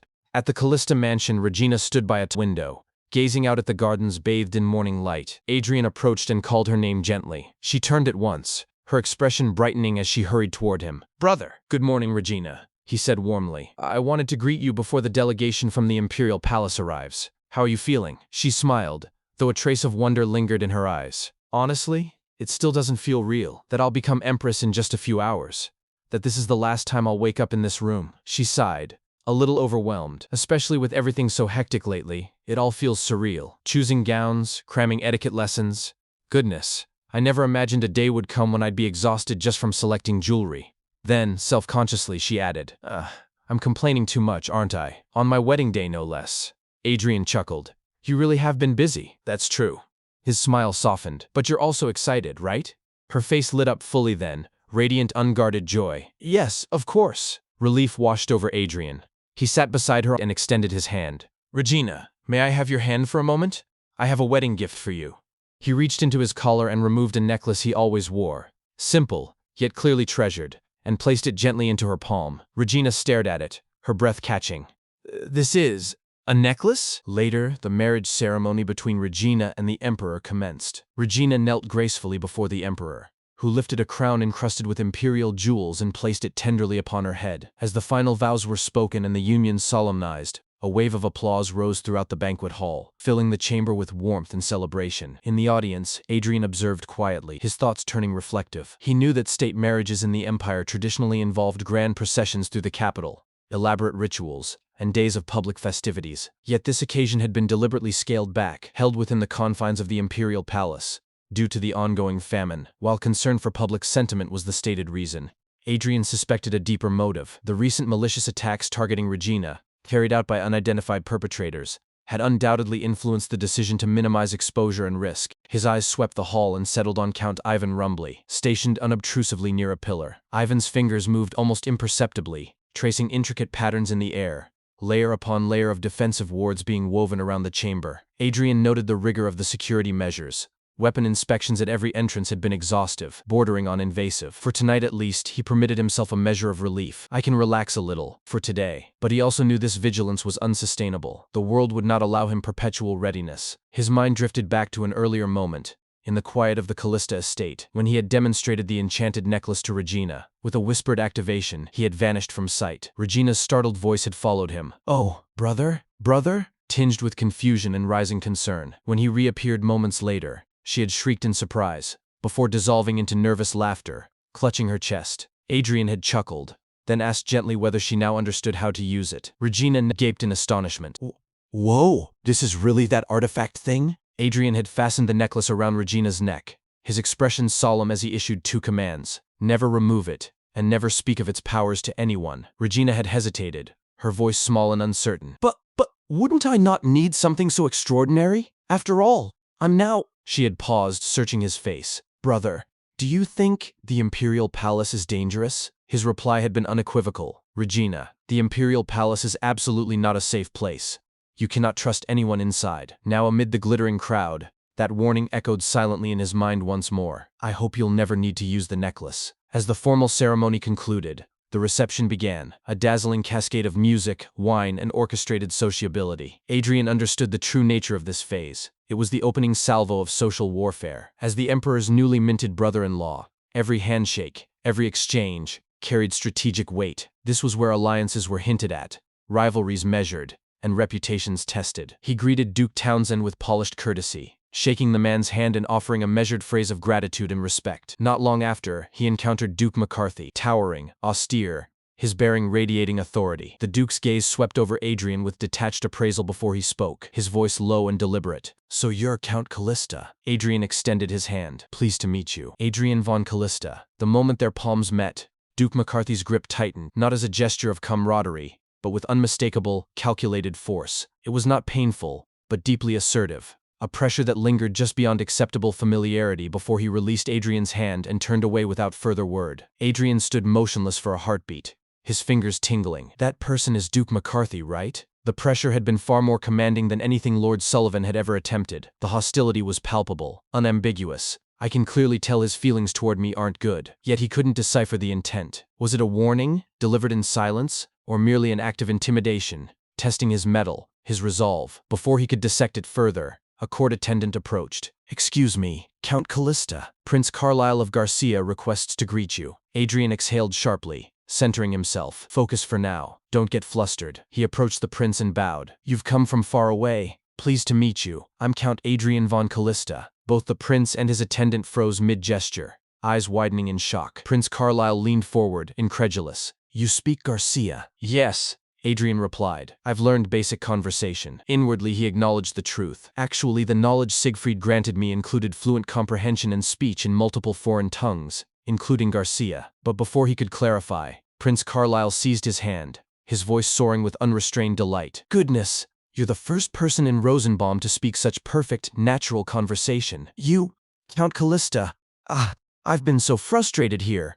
Everyone ignores me, no one knows a single phrase, and even the official interpreter butchers every sentence. His attendant stepped in, flustered. Your Highness, please calm down. Adrian smiled with genuine sympathy. You must have been very frustrated. The exchange did not go unnoticed. Whispers rippled through the crowd. Count Callista can speak Garcia too? Was Prince Carlyle always this animated? He always seemed so reserved. To even learn the language of a minor kingdom. Don't tell me Count Callista is courting foreign trade ties as well? A noble woman from Polici, overhearing, clasped her hands and declared with fervent sincerity, You must visit our country, Count Callista. Adrian inclined his head graciously. Take care. Then, from behind him, a smooth and melodic voice cut through the ambient chatter. From Garcia to Polici. He turned, and found himself facing a woman of remarkable beauty, golden hair catching the candlelight like molten amber. Her eyes, intelligent and bright, held his with open curiosity. Count Callista, you're quite fluent in foreign languages. Adrian, caught off guard, thought before he could stop himself. She's incredibly beautiful. She continued, undeterred. Do you often travel abroad? May I ask? The farthest place you've ever been? He answered honestly, a touch sheepish. Embarrassingly, I've never left the Empire. I learned everything from books. Then, with quiet formality, he added, May I ask the lady's name? She blinked, then laughed, a warm, self-deprecating sound. Oh my, I'm sorry. I got carried away and was terribly rude. She curtsied with effortless elegance. Rebecca von Swergen of House Count Swergen greets Count Callista. Recognition flickered in Adrian's mind. So this is the woman most celebrated in high society, renowned not only for her looks but for her sharp intellect, independence, and well-documented wanderlust. She had reportedly turned down 3 ducal marriage proposals to travel the southern coast alone. Around them the murmurs intensified. Oh my, look over there! It's the first time I've ever seen Lady Rebecca initiate a conversation with a man. Oh my, seeing the Empire's 2 greatest beauties standing side by side is such a sight. Are those 2 perhaps? Rebecca, overhearing, leaned subtly toward Adrian and whispered, her tone wry and weary. Goodness, people always gossip just because a man and a woman are near each other. Can't even make friends. She sighed. I'm sorry for causing rumors about you, Count. I should probably head home now. Adrian reassured her gently. I'm fine. Don't worry about it. The party is still in full swing. But she only smiled, enigmatic and serene. No, I've enjoyed enough. See you again, Count. If it's fate, we'll meet again. He watched her glide away and a quiet smile touched his lips. I can see why she's so popular, so straightforward. He mentally reviewed the evening's encounters. He had now exchanged words with most of the key players. Perhaps it's time I rest for a while. He turned and called over his shoulder. Claude. No reply. Claude? A moment passed. Then the figure behind him jolted slightly, as if roused from deep thought, and stepped forward. Yes, I'm sorry. Adrian studied him closely. No, you're a bit nervous, aren't you? Then, lowering his voice almost to a whisper, he added with quiet concern. Are you okay?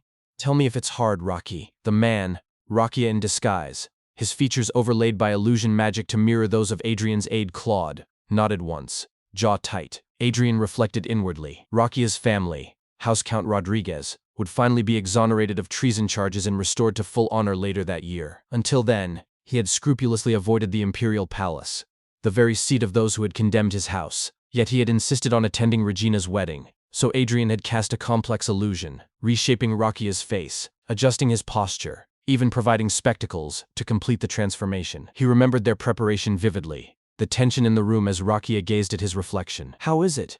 Anything uncomfortable? A bit awkward, but it's fine. Adrian had frowned. But let's only use this trick once. Why? Because it's Claude's face, but it doesn't quite look like Claude. Then, handing him a pair of glasses. Will you be okay? With what? At His Majesty's wedding. Influential high-ranking nobles will be present, meaning you'll have to face many of the very people who orchestrated your family's downfall. A silence. Then Rakia had put on the glasses, shoulders straightening. Even so, if I don't see His Majesty's greatest celebration with my own eyes, I think I'll regret it for a long time. Now, in the banquet hall, Rakia, still concealed behind the illusion, stood at the periphery, his gaze fixed on the Emperor, who was laughing openly, eyes alight with unguarded joy as he held Regina's hand, and greeted guests with rare, unguarded warmth. Adrian, watching them both, let out a slow, quiet breath. It's been a while since I've seen you this focused. Today I too will set aside political strife and public scrutiny, and simply, wholeheartedly, bless their future. As time passed, the Empress Dowager, mother to the Emperor, sat upon her bed, sunlight streaming through the tall windows, already high in the sky. She sighed softly and turned to Regina, who sat beside her. "Oh my, the sun has already risen so high." Her voice carried gentle regret. "Sorry for taking up your time, Regina." Regina,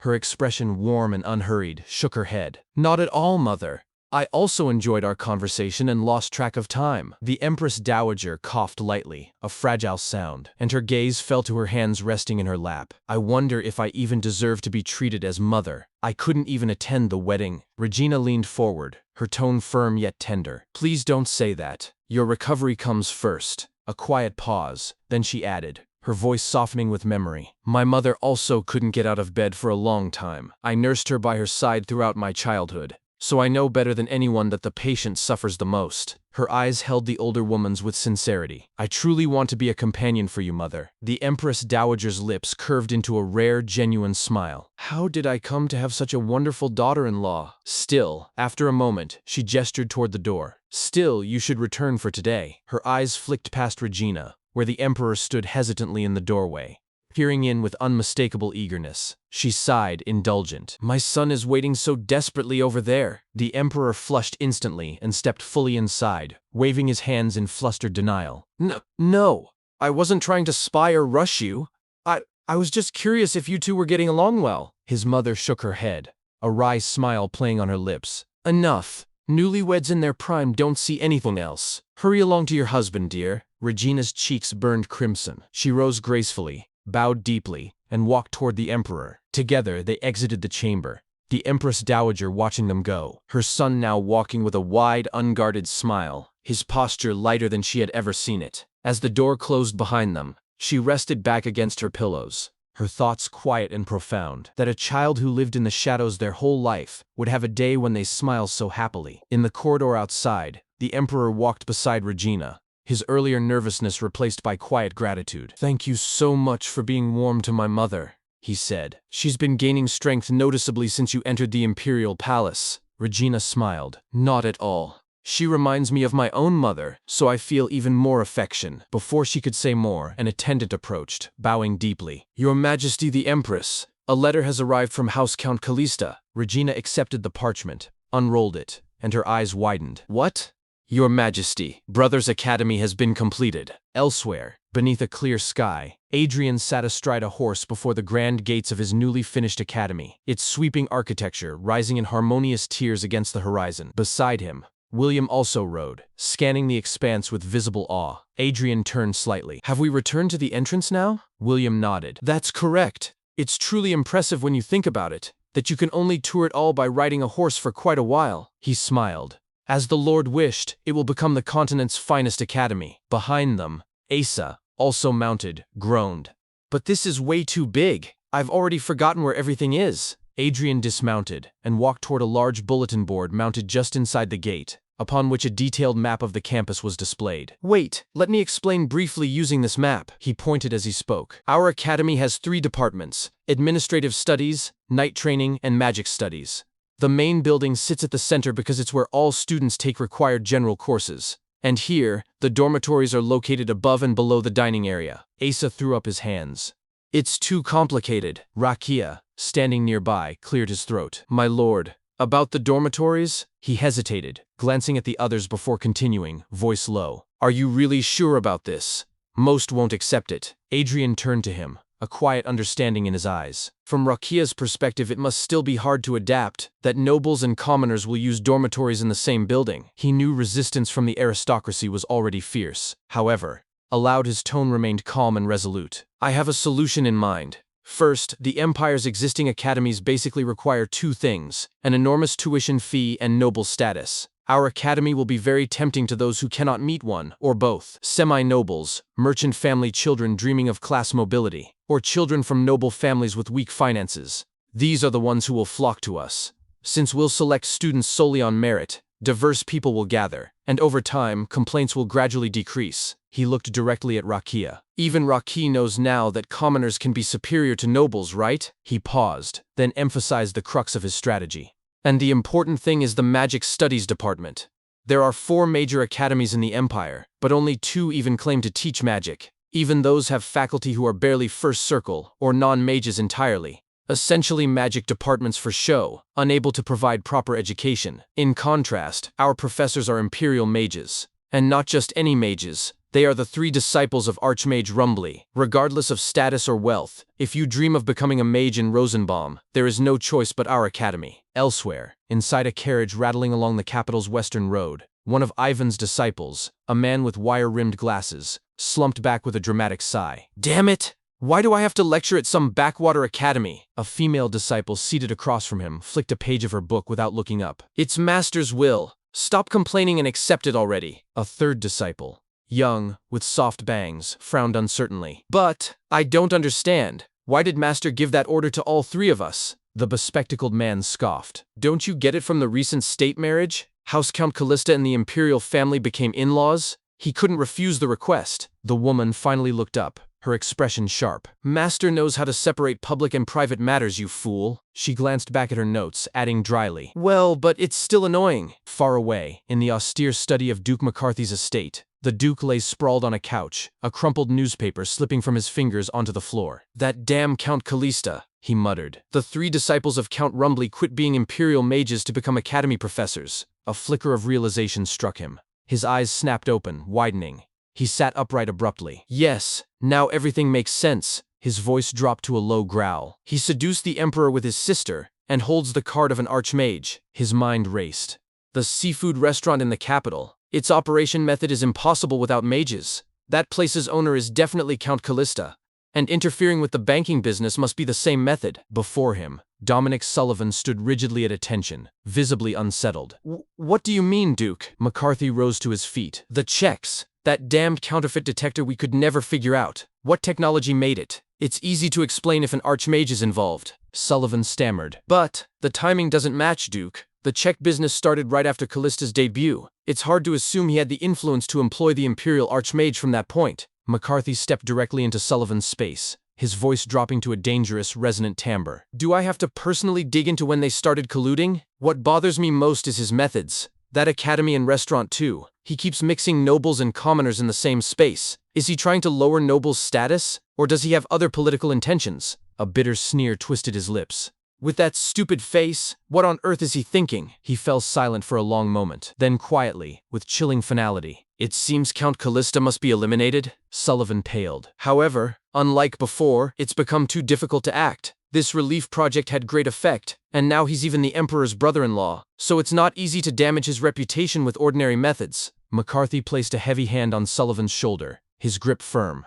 his tone deep and deliberate. Sullivan, what are you talking about, damage his reputation? His eyes narrowed, cold and unblinking. Are you going to drive him out of high society? Did my words about elimination sound like that's all I meant? He leaned in, his breath nearly a whisper. Prepare that thing. Let's give a miserable end to this upstart who crossed the line. News of the newly established academy in Callista territory sent shockwaves throughout the empire. Amid a ceaseless tide of debate, speculation, and rumor, some laudatory, others steeped in suspicion, the clamorous days of anticipation gave way at last to the morning of the entrance ceremony. Bright, clear, and charged with significance, students streamed toward the academy gates, their faces alight with hope and trepidation. Near the entrance to the dining district, a young woman spotted her friend across the courtyard and called out, waving enthusiastically. Anthony, over here. Anthony returned the gesture with a grin. Jane, good morning. Both were first-year students in the Magic Studies department, commoners who had earned their places through merit alone, overcoming steep odds and fierce competition. Anthony lowered himself onto the bench beside Jane, gazing around with wonder. So this is the dining district. Jane, already seated with a plate of pastries, nodded. Yeah, I ordered a few things. Anthony pulled out the Siegfried Academy guidebook for new students, flipping to a highlighted section and reading aloud with growing admiration. All meals are provided free at the main building cafeteria, but students may separately use the campus dining district. The dining district sells snacks, desserts, and other specialty foods, and all food items are provided at half price, with school subsidies to reduce students' burden. He closed the booklet with a sigh of warm satisfaction. It's truly the best. Siegfried Academy. To think we commoners became students at a place like this. Jane leaned in, eyes sparkling. Did you read the back part? The dormitories here are single rooms. Anthony's jaw dropped. He nearly leapt from the bench. What? They let us have private rooms? Just then, a noble family passed by. The father, tall and stern. The man cleared his throat pointedly. Ahem, as expected. It's noisy because there are so many commoners. His daughter flushed and whispered urgently, "Father, please don't do that." Anthony, flustered, turned to Jane and murmured under his breath, There are so many nobles." Jane nodded, voice low but steady. "Of course. This is still an academy after all." Especially the Magic Studies department drew overwhelming applications from influential noble houses. To receive instruction directly from the disciples of Archmage Count Rumbly, I've heard some students even withdrew from prestigious institutions elsewhere. They exchanged a triumphant high five, laughter bubbling between them. Jane beamed. "So we beat incredibly fierce competition to get accepted. Against nobles." Their celebration was gently interrupted as a woman approached, her bearing graceful, her smile open and warm. "Oh my! You're Magic Studies freshman? Congratulations on your acceptance. May I ask about the academy?" Anthony looked up and froze. "Who?" The moment his gaze met hers, his face flushed crimson. His thoughts tumbled in stunned disbelief. What? What is this? Did a noble lady just speak to us? And she's the most beautiful person I've ever seen." The woman was Rebecca von Swergen. Paralyzed by awe, Anthony opened his mouth, but no words came forth. Jane, mortified, muttered under her breath, "What are you doing, you idiot?" She quickly composed herself and turned to Rebecca with poised courtesy. "What would you like to know?" "We'll tell you what we can. I'm also a prospective freshman, so I don't know much." Rebecca tilted her head, curious. "But can you tell me what Siegfried is?" Jane blinked. "You mean the academy's name?" Rebecca's tone remained thoughtful, probing. "The bank Count Callista established is called Callista Bank, right? During the recent relief project he prominently used the Callista name, and the Count seems deeply invested in elevating House Callista's standing. So why is the name he prepared for so long Siegfried?" Jane hesitated. "Well, I've never thought about the academy name's origin." Anthony frantically leafed through the guidebook, scanning page after page. "There's nothing about that in the entrance guidebook either." Rebecca smiled inwardly. "So even the new students don't know?" Aloud, she offered a gracious nod. "I see. Thanks for answering." Anthony, snapping out of his daze, blurted, "Oh, wait a moment please. May I ask which department's student or family member you are?" Rebecca's expression remained serene, enigmatic. "I just came to tour the academy." As she turned and walked away, Anthony sagged, waving weakly. "Goodbye, goddess." Jane, still lifting her hand in polite farewell, murmured, "A tour? How unusual." Anthony returned to his guidebook. "I guess there are quite a few people touring. Today they opened the campus for outsiders to enter freely." Jane's eyes drifted across the courtyard, and she stiffened slightly. "There's even a reporter over there?" Indeed, a man with ink-stained fingers and a compact mechanical camera stood near scanning the crowd with keen interest. The moment Rebecca entered his line of sight, his eyes lit up. Lady Rebecca Swergen, he thought, swiftly adjusting the lens and snapping a photograph. "I knew it. That incredible wanderer wouldn't miss such an amazing event." Rebecca, publicly famed for her wanderlust, did not travel merely for leisure. She was drawn to the air of new scenery, the palpable tension of strangers stepping into unfamiliar spaces, the electric thrill of discovery, the exhilaration of encountering places, people, and ideas entirely unknown. To her, such moments were vital, intoxicating. And here, at Siegfried Academy, she had found precisely that, a living experiment in societal transformation. As she strolled beneath the arched colonnades, her thoughts unfolded with quiet intensity. There are still people who can't accept being in the same space as commoners, and conversely, commoners who've become triumphant. She observed a noble youth scowling as he passed a group of laughing scholarship students. Then two merchant-born girls standing tall beside a duke's heir, all clad in identical academy robes, badges gleaming in the sun. Where else would I see such an unusual situation? My prediction was right. Count Callista is a very interesting person. But then, a subtle disturbance in the air. A prickle of unease ran down her spine. Instinctively, she turned her head sharply to the side, and locked eyes with a man standing several paces away. He was dressed plainly, yet his posture was rigid, his hand resting on an open pocket watch. Something about him felt deeply incongruous, calm on the surface, but radiating quiet menace. Before she could assess further, the man turned fully toward her and fixed her with an icy, penetrating glare. Rebecca's breath caught. A flicker of horror crossed her features, but in less than a heartbeat, he looked away, snapped the watch shut, and began walking briskly in the opposite direction. Types whose eyes for observing others are particularly sharp, he mused inwardly. He stole one final glance at her retreating figure and sighed. Duke Townsend's granddaughter, was it? I should be careful. A few steps later, he passed a man cloaked in muted gray, hood lowered just enough to reveal strong features and calm eyes.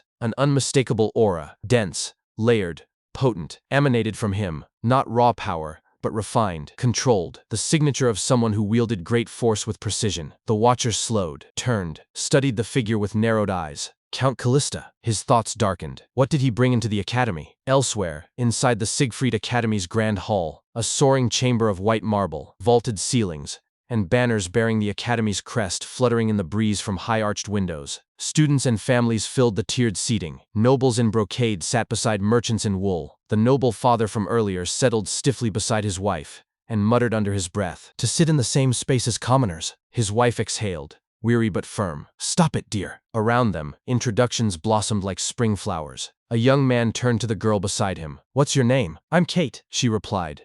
"Administrative Studies freshman." Near the front, a ripple passed through the crowd. Heads turned toward the stage as a figure emerged from the wings. Tall, composed, dressed in formal academy regalia, silver embroidery tracing the cuffs and collar. A student near the aisle whispered in awe, "Wow! Look over there!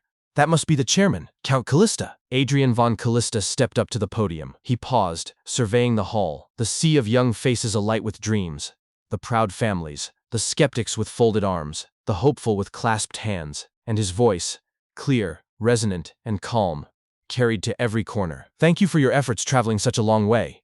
We will now begin the first Siegfried Academy entrance ceremony." Adrian explained that the core principle of Siegfried Academy was equality. He stated that the academy aimed to give everyone the chance to study freely and to create a positive cycle in which that knowledge would be returned to society. Among the crowd, a woman seated nearby whispered to her companion, asking if Count Callista was younger than expected. The man beside her replied in a hushed voice that he had heard the Count was only 20, and wondered how someone so young could possibly understand much about education. The woman added that people said he had built the academy with money earned from the bank. One of Ivan's disciples overheard this exchange and murmured that the parents clearly did not trust the head of the school. The female disciple next to him sighed and whispered in agreement, saying she couldn't blame them. She admitted she was only following her master's orders and did not like Count Callista herself, especially given his treatment of magic. She pointed out that while other departments had attracted many commoner applicants, the magic department was filled almost exclusively with children from powerful noble families. She suspected that to him, magic was nothing more than a tool to make his academy flourish. Another disciple, a young man with bangs named Byron, hesitantly interjected that he didn't think that was quite right. He explained that before coming to the main building, he had toured the magic department and seen the library, training rooms, and even the laboratories. Facilities he claimed were on par with those of the Imperial Research Institute. He questioned whether someone who didn't genuinely love magic would invest so much effort. The girl, Tara, glared at him and accused him of being swayed by flashy facilities. Byron stammered in denial, but the bespectacled disciple beside them sighed and remarked, "Forget it, Tara. Byron will follow anyone as long as they hand him books." He added that he wasn't impressed just because someone threw money at a place, especially not some total amateur who knew nothing about magic. Meanwhile, Adrian narrowed his eyes, sensing something unusual. He had been aware of a strange, foreign mana in the air for some time, and briefly wondered if it was merely due to the presence of other mages. Deciding to focus on the ceremony, he continued speaking aloud, announcing that the next topic would be the scholarship regulations. Nearby, Rakia and Asa sat watching Adrian deliver his speech. Asa remarked that he was remarkably smooth at this, adding that sometimes Rian felt like someone who had lived twice. Rakia corrected him, saying it wasn't smoothness but thoroughness. Adrian had prepared the speech himself over a long period. After a moment, Rakia observed that Adrian was unusually still. Normally, he would have wandered off to do something else by now. Asa agreed it was boring and complained there were far too many humans. But then his expression shifted abruptly. He muttered that something felt wrong, a bad feeling, and suddenly jolted upright, rushing toward Adrian with a look of alarm. Rakia grabbed his arm and shouted, "Wait, Asa! Why all of a sudden?" His eyes then widened as he noticed a rock plummeting from above and striking a student on the head. He looked up to see the ceiling beginning to crumble. Within moments, the entire ceiling collapsed, and massive chunks of stone began raining down on the students and parents below.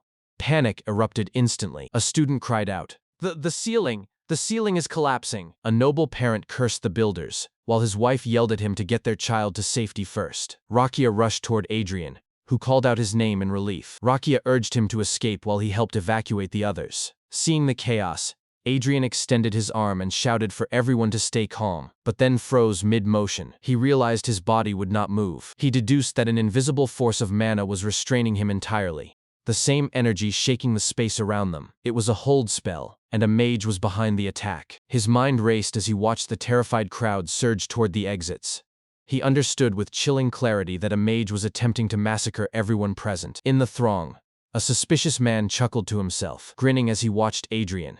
He murmured that it was over. The count was finished. But in the next instant, Adrian seized the ambient magic and shattered the hold spell completely. The man's grin vanished as he stood frozen in shock, stammering, "Huh? How?"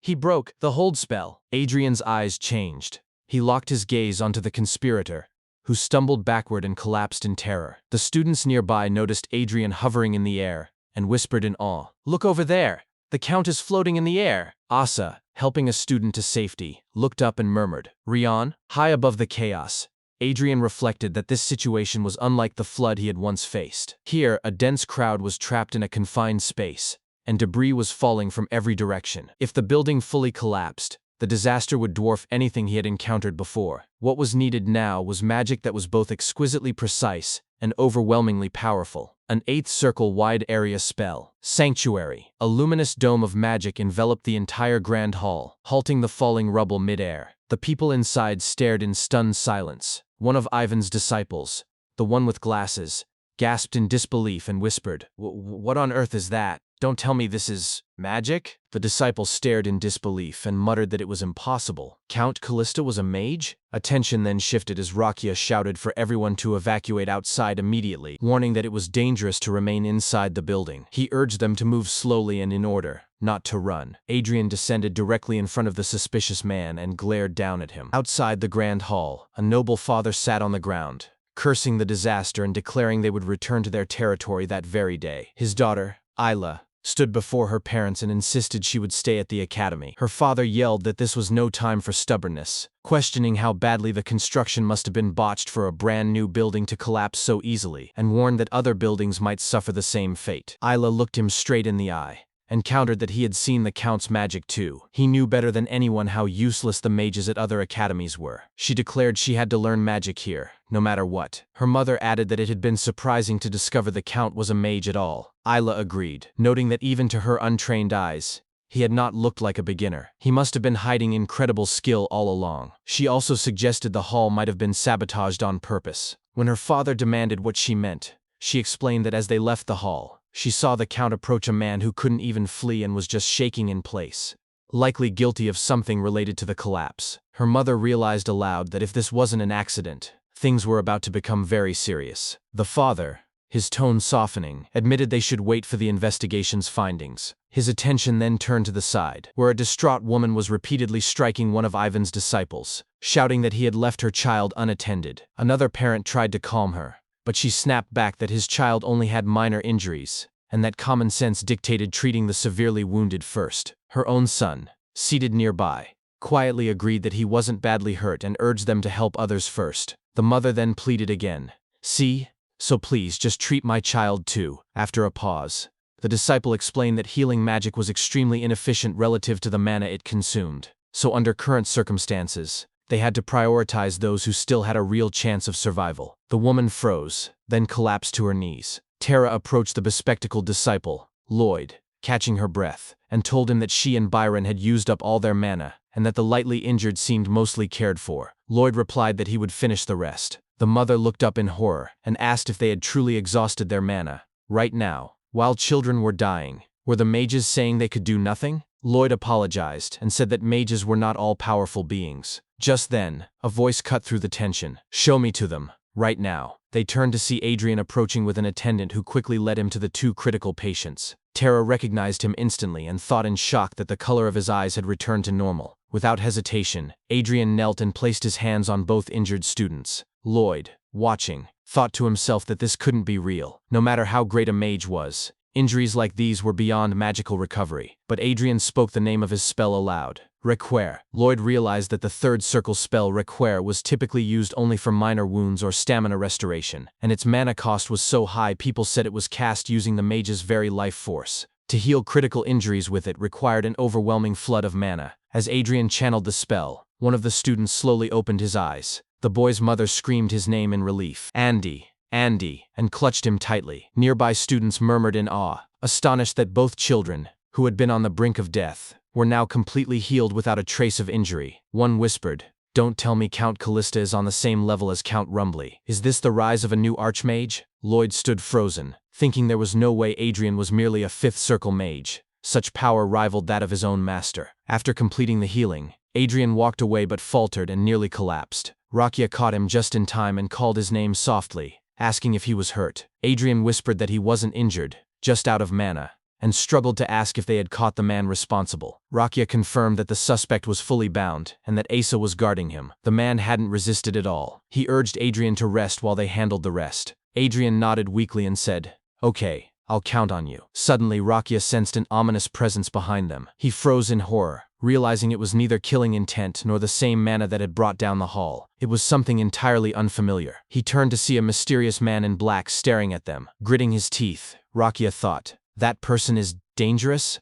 But just as suddenly, the man turned and walked away. Rakia remained frozen until Adrian called out to him. Snapping back, Rakia shook his head and said, "No, never mind. First, we need to return to Callista Castle as quickly as possible." As time passed, Regina and the Emperor visited Adrian at Callista Castle. Upon their arrival, Regina hurriedly rushed toward her brother and called out to him. Adrian greeted her with a warm smile, welcoming her by name. She then tightly embraced him. As the Emperor approached them, he expressed his surprise to the Count, explaining that he had been on his way, worried about being late for the entrance ceremony. When he heard the news about the hall's collapse, he asked Adrian if he was hurt anywhere. Adrian responded that he had only lost some strength due to mana depletion, and assured him that rest would restore him fully. The Emperor said that was a relief, but added that he had heard something from the messenger. He wondered whether the Count truly believed the incident had been merely an accident. Regina then asked her brother what exactly had happened. Adrian replied that the matter seemed rather serious, and suggested they discuss the details in his reception room. The Emperor agreed and turned to his knights, ordering them to guard Callista Castle thoroughly. The knights instantly affirmed his command. Near one of the knights, Ivan stepped out of the carriage, groaning about his aching body and calling out cheerfully to the Emperor, suggesting they go together. Before he could move forward, however, his disciple grabbed him from behind and stopped him. Ivan looked back in confusion, uttering a puzzled, "Huh?" Lloyd leaned in close and quietly demanded to know whether their master had nothing to say to them. Ivan stammered incoherently, but before he could explain himself, his disciples pulled him back. He protested loudly that he needed to speak with Count Callista immediately, but it was too late. One of the nearby knights muttered under his breath about mages. Once inside the carriage, Lloyd, Byron, and Tara confronted their master. Lloyd spoke excitedly, accusing Ivan of having known all along that Count Callista was an archmage. Byron added that their master had kept the secret entirely to himself, and Tara exclaimed that he had not even given them a hint. Ivan finally responded, telling them to stop. He explained that only His Majesty the Emperor and he had known that fact, as the Count had been extremely reluctant to be exposed, prompting the Emperor to keep it strictly confidential. He remarked wryly that now everyone in the Empire knew, and predicted that the two dukes would be furious. Tara cried out in distress, lowering her head and clutching it as she lamented how rude she had been to the Count. Ivan snapped at them, asking if they were even listening. Tara, biting her fingernail, thought aloud about how she needed to recover her favorability rating, perhaps even by getting on her knees and begging. Lloyd sighed and told her that would be going too far. Ivan then casually mentioned that Count Callista had already promised to give them personal lessons later, in exchange for their becoming academy professors. Lloyd instantly declared, "I would even lick the Count's feet."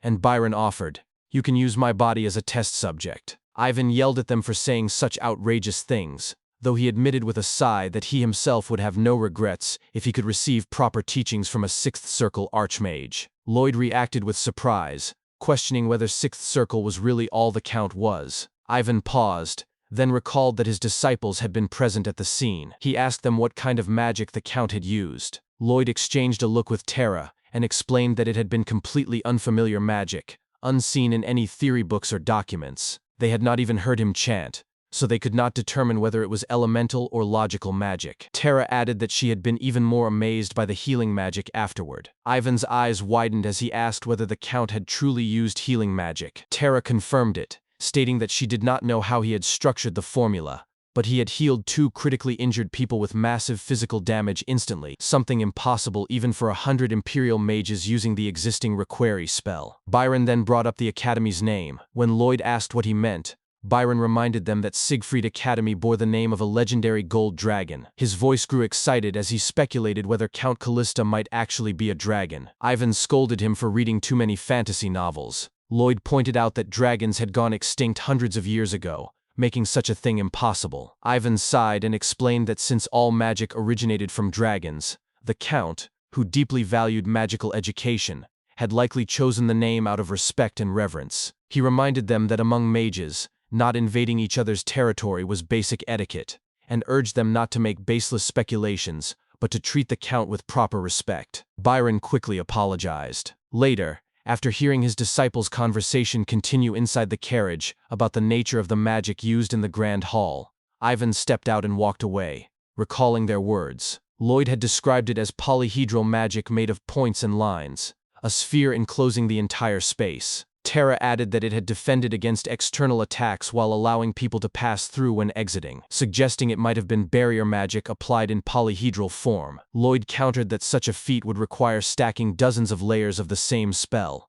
which seemed impossible. Alone with his thoughts, Ivan reflected on the age of declining magic, how most humans could not break through the third circle barrier in their lifetimes, and how new magic was merely applications of existing principles. True innovation had vanished long ago, and those who once invested in magical development had disappeared with it. He wondered how long it had been since anyone had engaged in such passionate, curious discussions about genuinely new magic. Though the incident was unfortunate for Count Callista, who had wished to remain hidden, Ivan believed the Count's existence might become an opportunity for magic itself to develop anew in this era. Upon arriving at the reception hall, he was greeted by Adrian, who called out, "Count Rumbly, perfect timing." The Emperor added that he had just been about to summon him. As Ivan sat down on the couch, he asked what the matter was. The Emperor cleared his throat and revealed that Count Callista had apparently captured a mage suspected of being the perpetrator at the scene. Ivan exclaimed in shock, "A mage?" and immediately feared it might have been magical terrorism. He worried aloud whether Imperial mages could have been involved, given the level of skill required. Adrian dismissed that possibility, explaining that he could perceive others' magical wavelengths and mana rings, their circles. The man he had caught was fourth circle, and moreover, a dark mage. Ivan confirmed that there were no fourth circle mages among the Imperial ranks, so it could not have been them. The Emperor then asked Adrian if he was certain the man was a dark mage, stressing the gravity of such a claim. Adrian affirmed it, saying the mana had been unfamiliar at first, but he was now sure it was the energy of dark magic. At this, Ivan's expression turned to horror. After a long pause, he spoke aloud. "It's Keenan! Keenan! Keenan was alive?" Outside Callista Castle, the knights began to mobilize. First Knight Commander Count Petros ordered the first knights to spread out at the main gate and inside the castle. Royal Guard Captain Count Crispin Winchester declared that the Royal Guard would surround the castle from the back gate and hold defensive positions. As the knights moved into place, Count Petros gazed at Callista Castle and remarked that he never thought he would return to this place. He noted the irony of now serving as a loyal subject to the young lady he had once considered impudent, now Her Majesty the Empress, and mused that life was truly unpredictable. Count Crispin asked whether he had shown disrespect to the Empress back then. Count Petros denied it outwardly, though inwardly he admitted, "I did." He sighed and added that he and his subordinates had endured all sorts of troubles while pursuing the traitor Rakia Rodriguez. At the mention of Rakia's name, Count Crispin's eyes widened. After a pause, he asked whether Petros had personally confirmed the body. Petros shook his head grimly, saying the decay had been so severe that merely approaching it had made him nauseous. Crispin pressed further, asking if there had been any belongings, a suicide note, or the exact location of the discovery. Petros fell silent for a moment, then replied sternly that Crispin seemed to be forgetting something. Rodriguez was a traitorous family that had tried to assassinate His Majesty the Emperor. He questioned whether now was really the time to revisit that memory. Crispin looked down and apologized, admitting he had misspoken and asking to be forgiven. Meanwhile, inside the castle, Rakia watched them from the windows. Back in the reception hall, Ivan recounted the story of Keenan to those present. He explained that Keenan had been his longtime best friend and an outstanding genius among the Imperial mages. When Keenan became the first in their generation to successfully wield fourth circle magic, the entire research institute buzzed with admiration and longing. However, not everyone celebrated the rise of a commoner-born mage like Keenan. Ivan recalled a particular incident when two fellow mages approached Keenan. One of them called out his name and presented him with a book, claiming it contained a fourth circle magic formula for mana amplification. He urged Keenan to demonstrate it,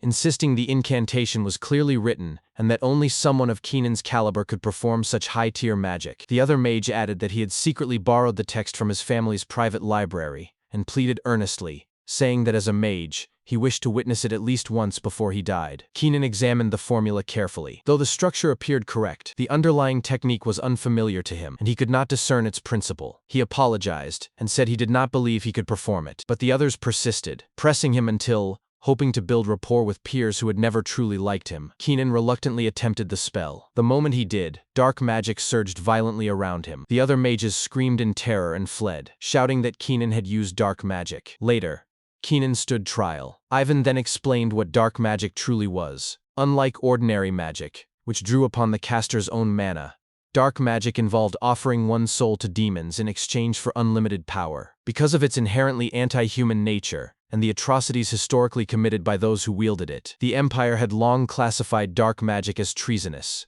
a taboo sealed away for centuries. That was why even trained mages could not recognize it merely by reading a formula. During his trial, Keenan desperately insisted it was unfair. He had not known the spell was dark magic, and claimed a senior researcher had given him the book. But the judge declared that regardless of intent, Keenan had already entered into a demonic contract. He was expelled from the Imperial Magic Research Institute and sentenced to execution for using dark magic. Returning to the present, Ivan revealed that this was the last he had heard, that Keenan's execution had been carried out. For over a decade, there had been no word of him. Yet now, faced with a terrorist suspect who was both a fourth circle mage and a practitioner of dark magic, Ivan found it nearly impossible to believe there could be another such individual besides Keenan. Adrian listened quietly, then asked Ivan if he would like to see the prisoner in person. Later, Ivan, Adrian, and the Emperor descended into the dungeon. Upon arrival, Adrian gestured ahead and said, "This way." The Emperor expressed mild surprise at the absence of guards. Adrian replied that none were needed. Suddenly, a magical effect shattered against Ivan's face,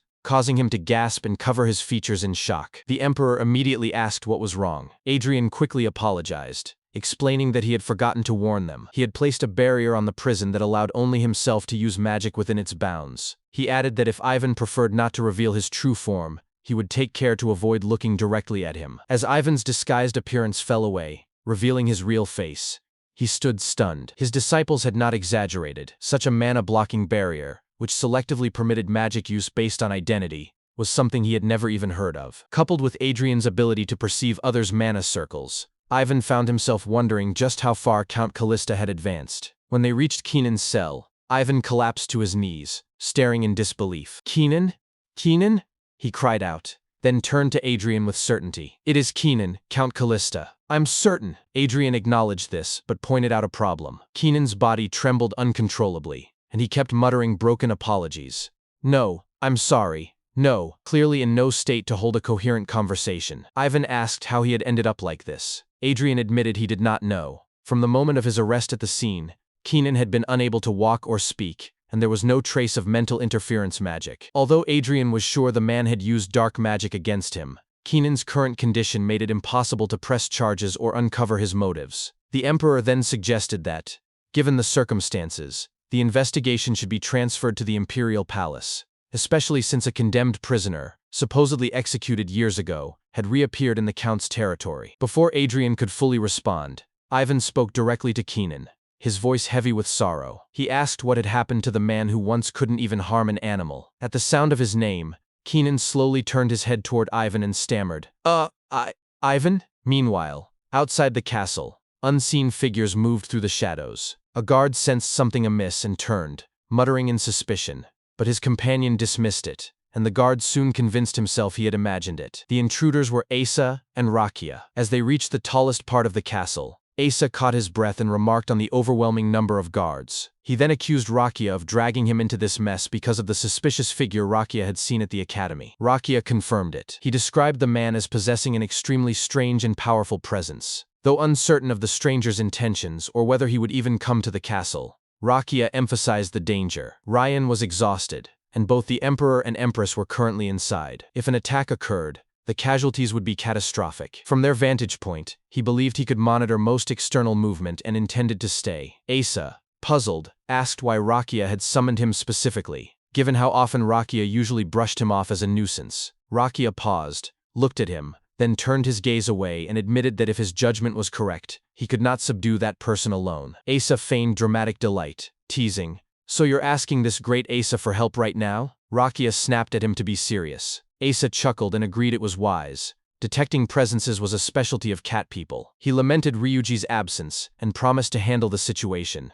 But before he could finish, he suddenly stiffened. "Hey, to the right," he warned. They spotted the suspicious man standing atop a distant roof outside the castle. The moment their eyes met his, he vanished instantly. Asa exhaled sharply. "You're right," he said grimly. "That guy is not an opponent we can handle." Later, Asa and Rakia visited Adrian in his private chamber to report what they had witnessed. When Adrian asked about the suspicious man, Rakia confirmed that the individual had appeared both at the academy and near the castle, making it clear his target was Adrian himself. He admitted that he and Asa had hoped to handle the threat quietly, especially since Adrian had already pushed himself too hard, but neither of them could read the stranger's movements at all. Rakia concluded with a grave warning. Adrian would need to remain on maximum alert. Alone after their departure, Adrian reflected inwardly. He had placed light surveillance magic around the entire castle, enough to detect any outsider entering or moving within its grounds. Yet he had sensed nothing of the intruder Rakia and Asa described. That could only mean one thing: the opponent was also a mage. Earlier, back in the prison cell, after Keenan had weakly uttered Ivan's name, he immediately turned away and began pleading desperately. Please save me! Save me! Please save me!" Adrian noted that at least Keenan recognized Count Rumbly, but coherent communication still seemed impossible. After a moment of silence, Ivan turned to Adrian and requested to speak with Keenan privately. Adrian refused, reminding him that this was a man who had attempted to massacre hundreds of innocent people, including children, and that he could not entrust interrogation to someone with personal ties. Ivan then stepped forward urgently. "Count, look at me," he implored. "Using magic to commit massacre is exactly the kind of thing I despise most. I'm more sympathetic than anyone to the need for uncovering the truth clearly. I'm not trying to protect Keenan. There's definitely something much bigger behind him. Trust me, Count Callista." The Emperor supported him, adding that Ivan was not the sort to let personal feelings interfere with duty, and he would vouch for him personally. Adrian relented, agreeing to leave Keenan in their care for the time being. In the present, Adrian's thoughts darkened. If this strange man was working with Keenan, another serious crime was imminent. He resolved to reinforce the castle's security with full force. As days passed, Adrian recalled how events had unfolded, with Count Rumbly and His Majesty the Emperor attempting to converse with Keenan. The imperial party had decided to stay at the castle temporarily. Soon after, news reached his mother, who rushed to Callista Castle, reuniting the entire family under one roof. Gathered in a quiet room, his mother confronted him with concern. The empire was in an uproar. Whispers spread that a new archmage had emerged, that House Callista had been concealing power rivaling the empire itself. She admitted she had known he would become a mage, but now questioned whether he was different from ordinary mages. She pressed him. Who was targeting him, and why? Adrian fell silent. Then, realizing the moment had come, he spoke aloud. "I'm not an ordinary mage. I'm a dragon's successor." His mother and Regina froze in shock. Regina protested that dragons had gone extinct centuries ago, and her mother echoed the disbelief. But Adrian closed his eyes and began a long explanation. After some time, his mother sighed deeply, murmuring in awe that she never imagined a dragon lair existed in the Compton Mountains. Regina suddenly remembered how her brother had started acting strangely around that time, bringing odd things home. Their mother nodded slowly. Now she understood why he had kept silent. Given that the Compton Mountains bordered the territories of Townsend and McCarthy, the discovery of a dragon lair would have sparked immediate war. Because of Adrian's secrecy, House Callista had narrowly avoided becoming a battleground. Adrian smiled faintly, acknowledging her words were exactly right, though chaos still reigned. Regina asked if the recent accident was also tied to the lair. Adrian admitted he did not yet know, only that the intent had been to eliminate him while disguising it as an accident. His mother then asked gently, "Are you scared?" She told him that whether he was an archmage or a dragon's descendant meant nothing to her. He was still her precious child, the one who wouldn't hurt her even if she put him in her own eyes. She urged him not to shoulder everything alone, and to always tell his family when he felt afraid or overwhelmed. Regina quickly added, That's right, brother. I'm an empress now. Pretty reliable, aren't I?" Their mother smiled warmly, saying that seeing her two children standing side by side, one an empress, the other an archmage, filled her with deep reassurance. Adrian chuckled softly at the sight, but as he gazed downward he thought to himself, "Mother, my fear isn't for my own safety. I'm afraid my family might get hurt, that I won't be able to protect them. That's what truly frightens me." Later that night, outside Callista Castle, the mysterious man appeared before the main gate. He extended a single finger toward the entrance, and instantly, a barrier shimmered into view. He studied it for a moment, then thrust his hand forward fully. Straining against the magical defense, his eyes widened as the barrier began to warp under his pressure, resisting his attempt to breach it. Inside his room, Adrian was writing when he suddenly sensed something, a subtle twist in the mana of his barrier. Yet the barrier itself showed no visible reaction. Before he could investigate further, he felt a presence at the window. In an instant, the suspicious man slipped inside. Adrian stood up nervously, recognizing the intruder immediately. His sixth-circle barrier magic, believed impenetrable, had been breached. This was undoubtedly the figure Rakia and Asa had warned him about, but the energy he sensed was unlike Keenan's. As the man stepped fully into the light, Adrian's memory flashed to Viscount Bowen's words. At that time, Marquis Krauser had covered his entire body in dull pitch-black clothes that you'd only wear at a funeral. One purple, one black. His eyes were different colors. Staring at the man's heterochromatic gaze, Adrian spoke aloud in disbelief. "Marquis Krauser?" The Marquis's eyes widened slightly. "You know me," he said. Adrian took a step closer. "You're really that Marquis Krauser? Why did you suddenly appear here? Don't tell me. Was everything you're doing?" Marquis Krauser remained silent for a long moment. Then, leaning in with a chilling tone, he asked, "Why?" Adrian frowned. "Pardon." Krauser advanced slowly as Adrian instinctively stepped back. "Why do I sense dragon energy from you?" he demanded. "Your body is clearly human, but the magic you use is that of a dragon." Black mana began to coil around Krauser like living shadow. He fixed Adrian with an unblinking stare and commanded, "Answer me. What are you?"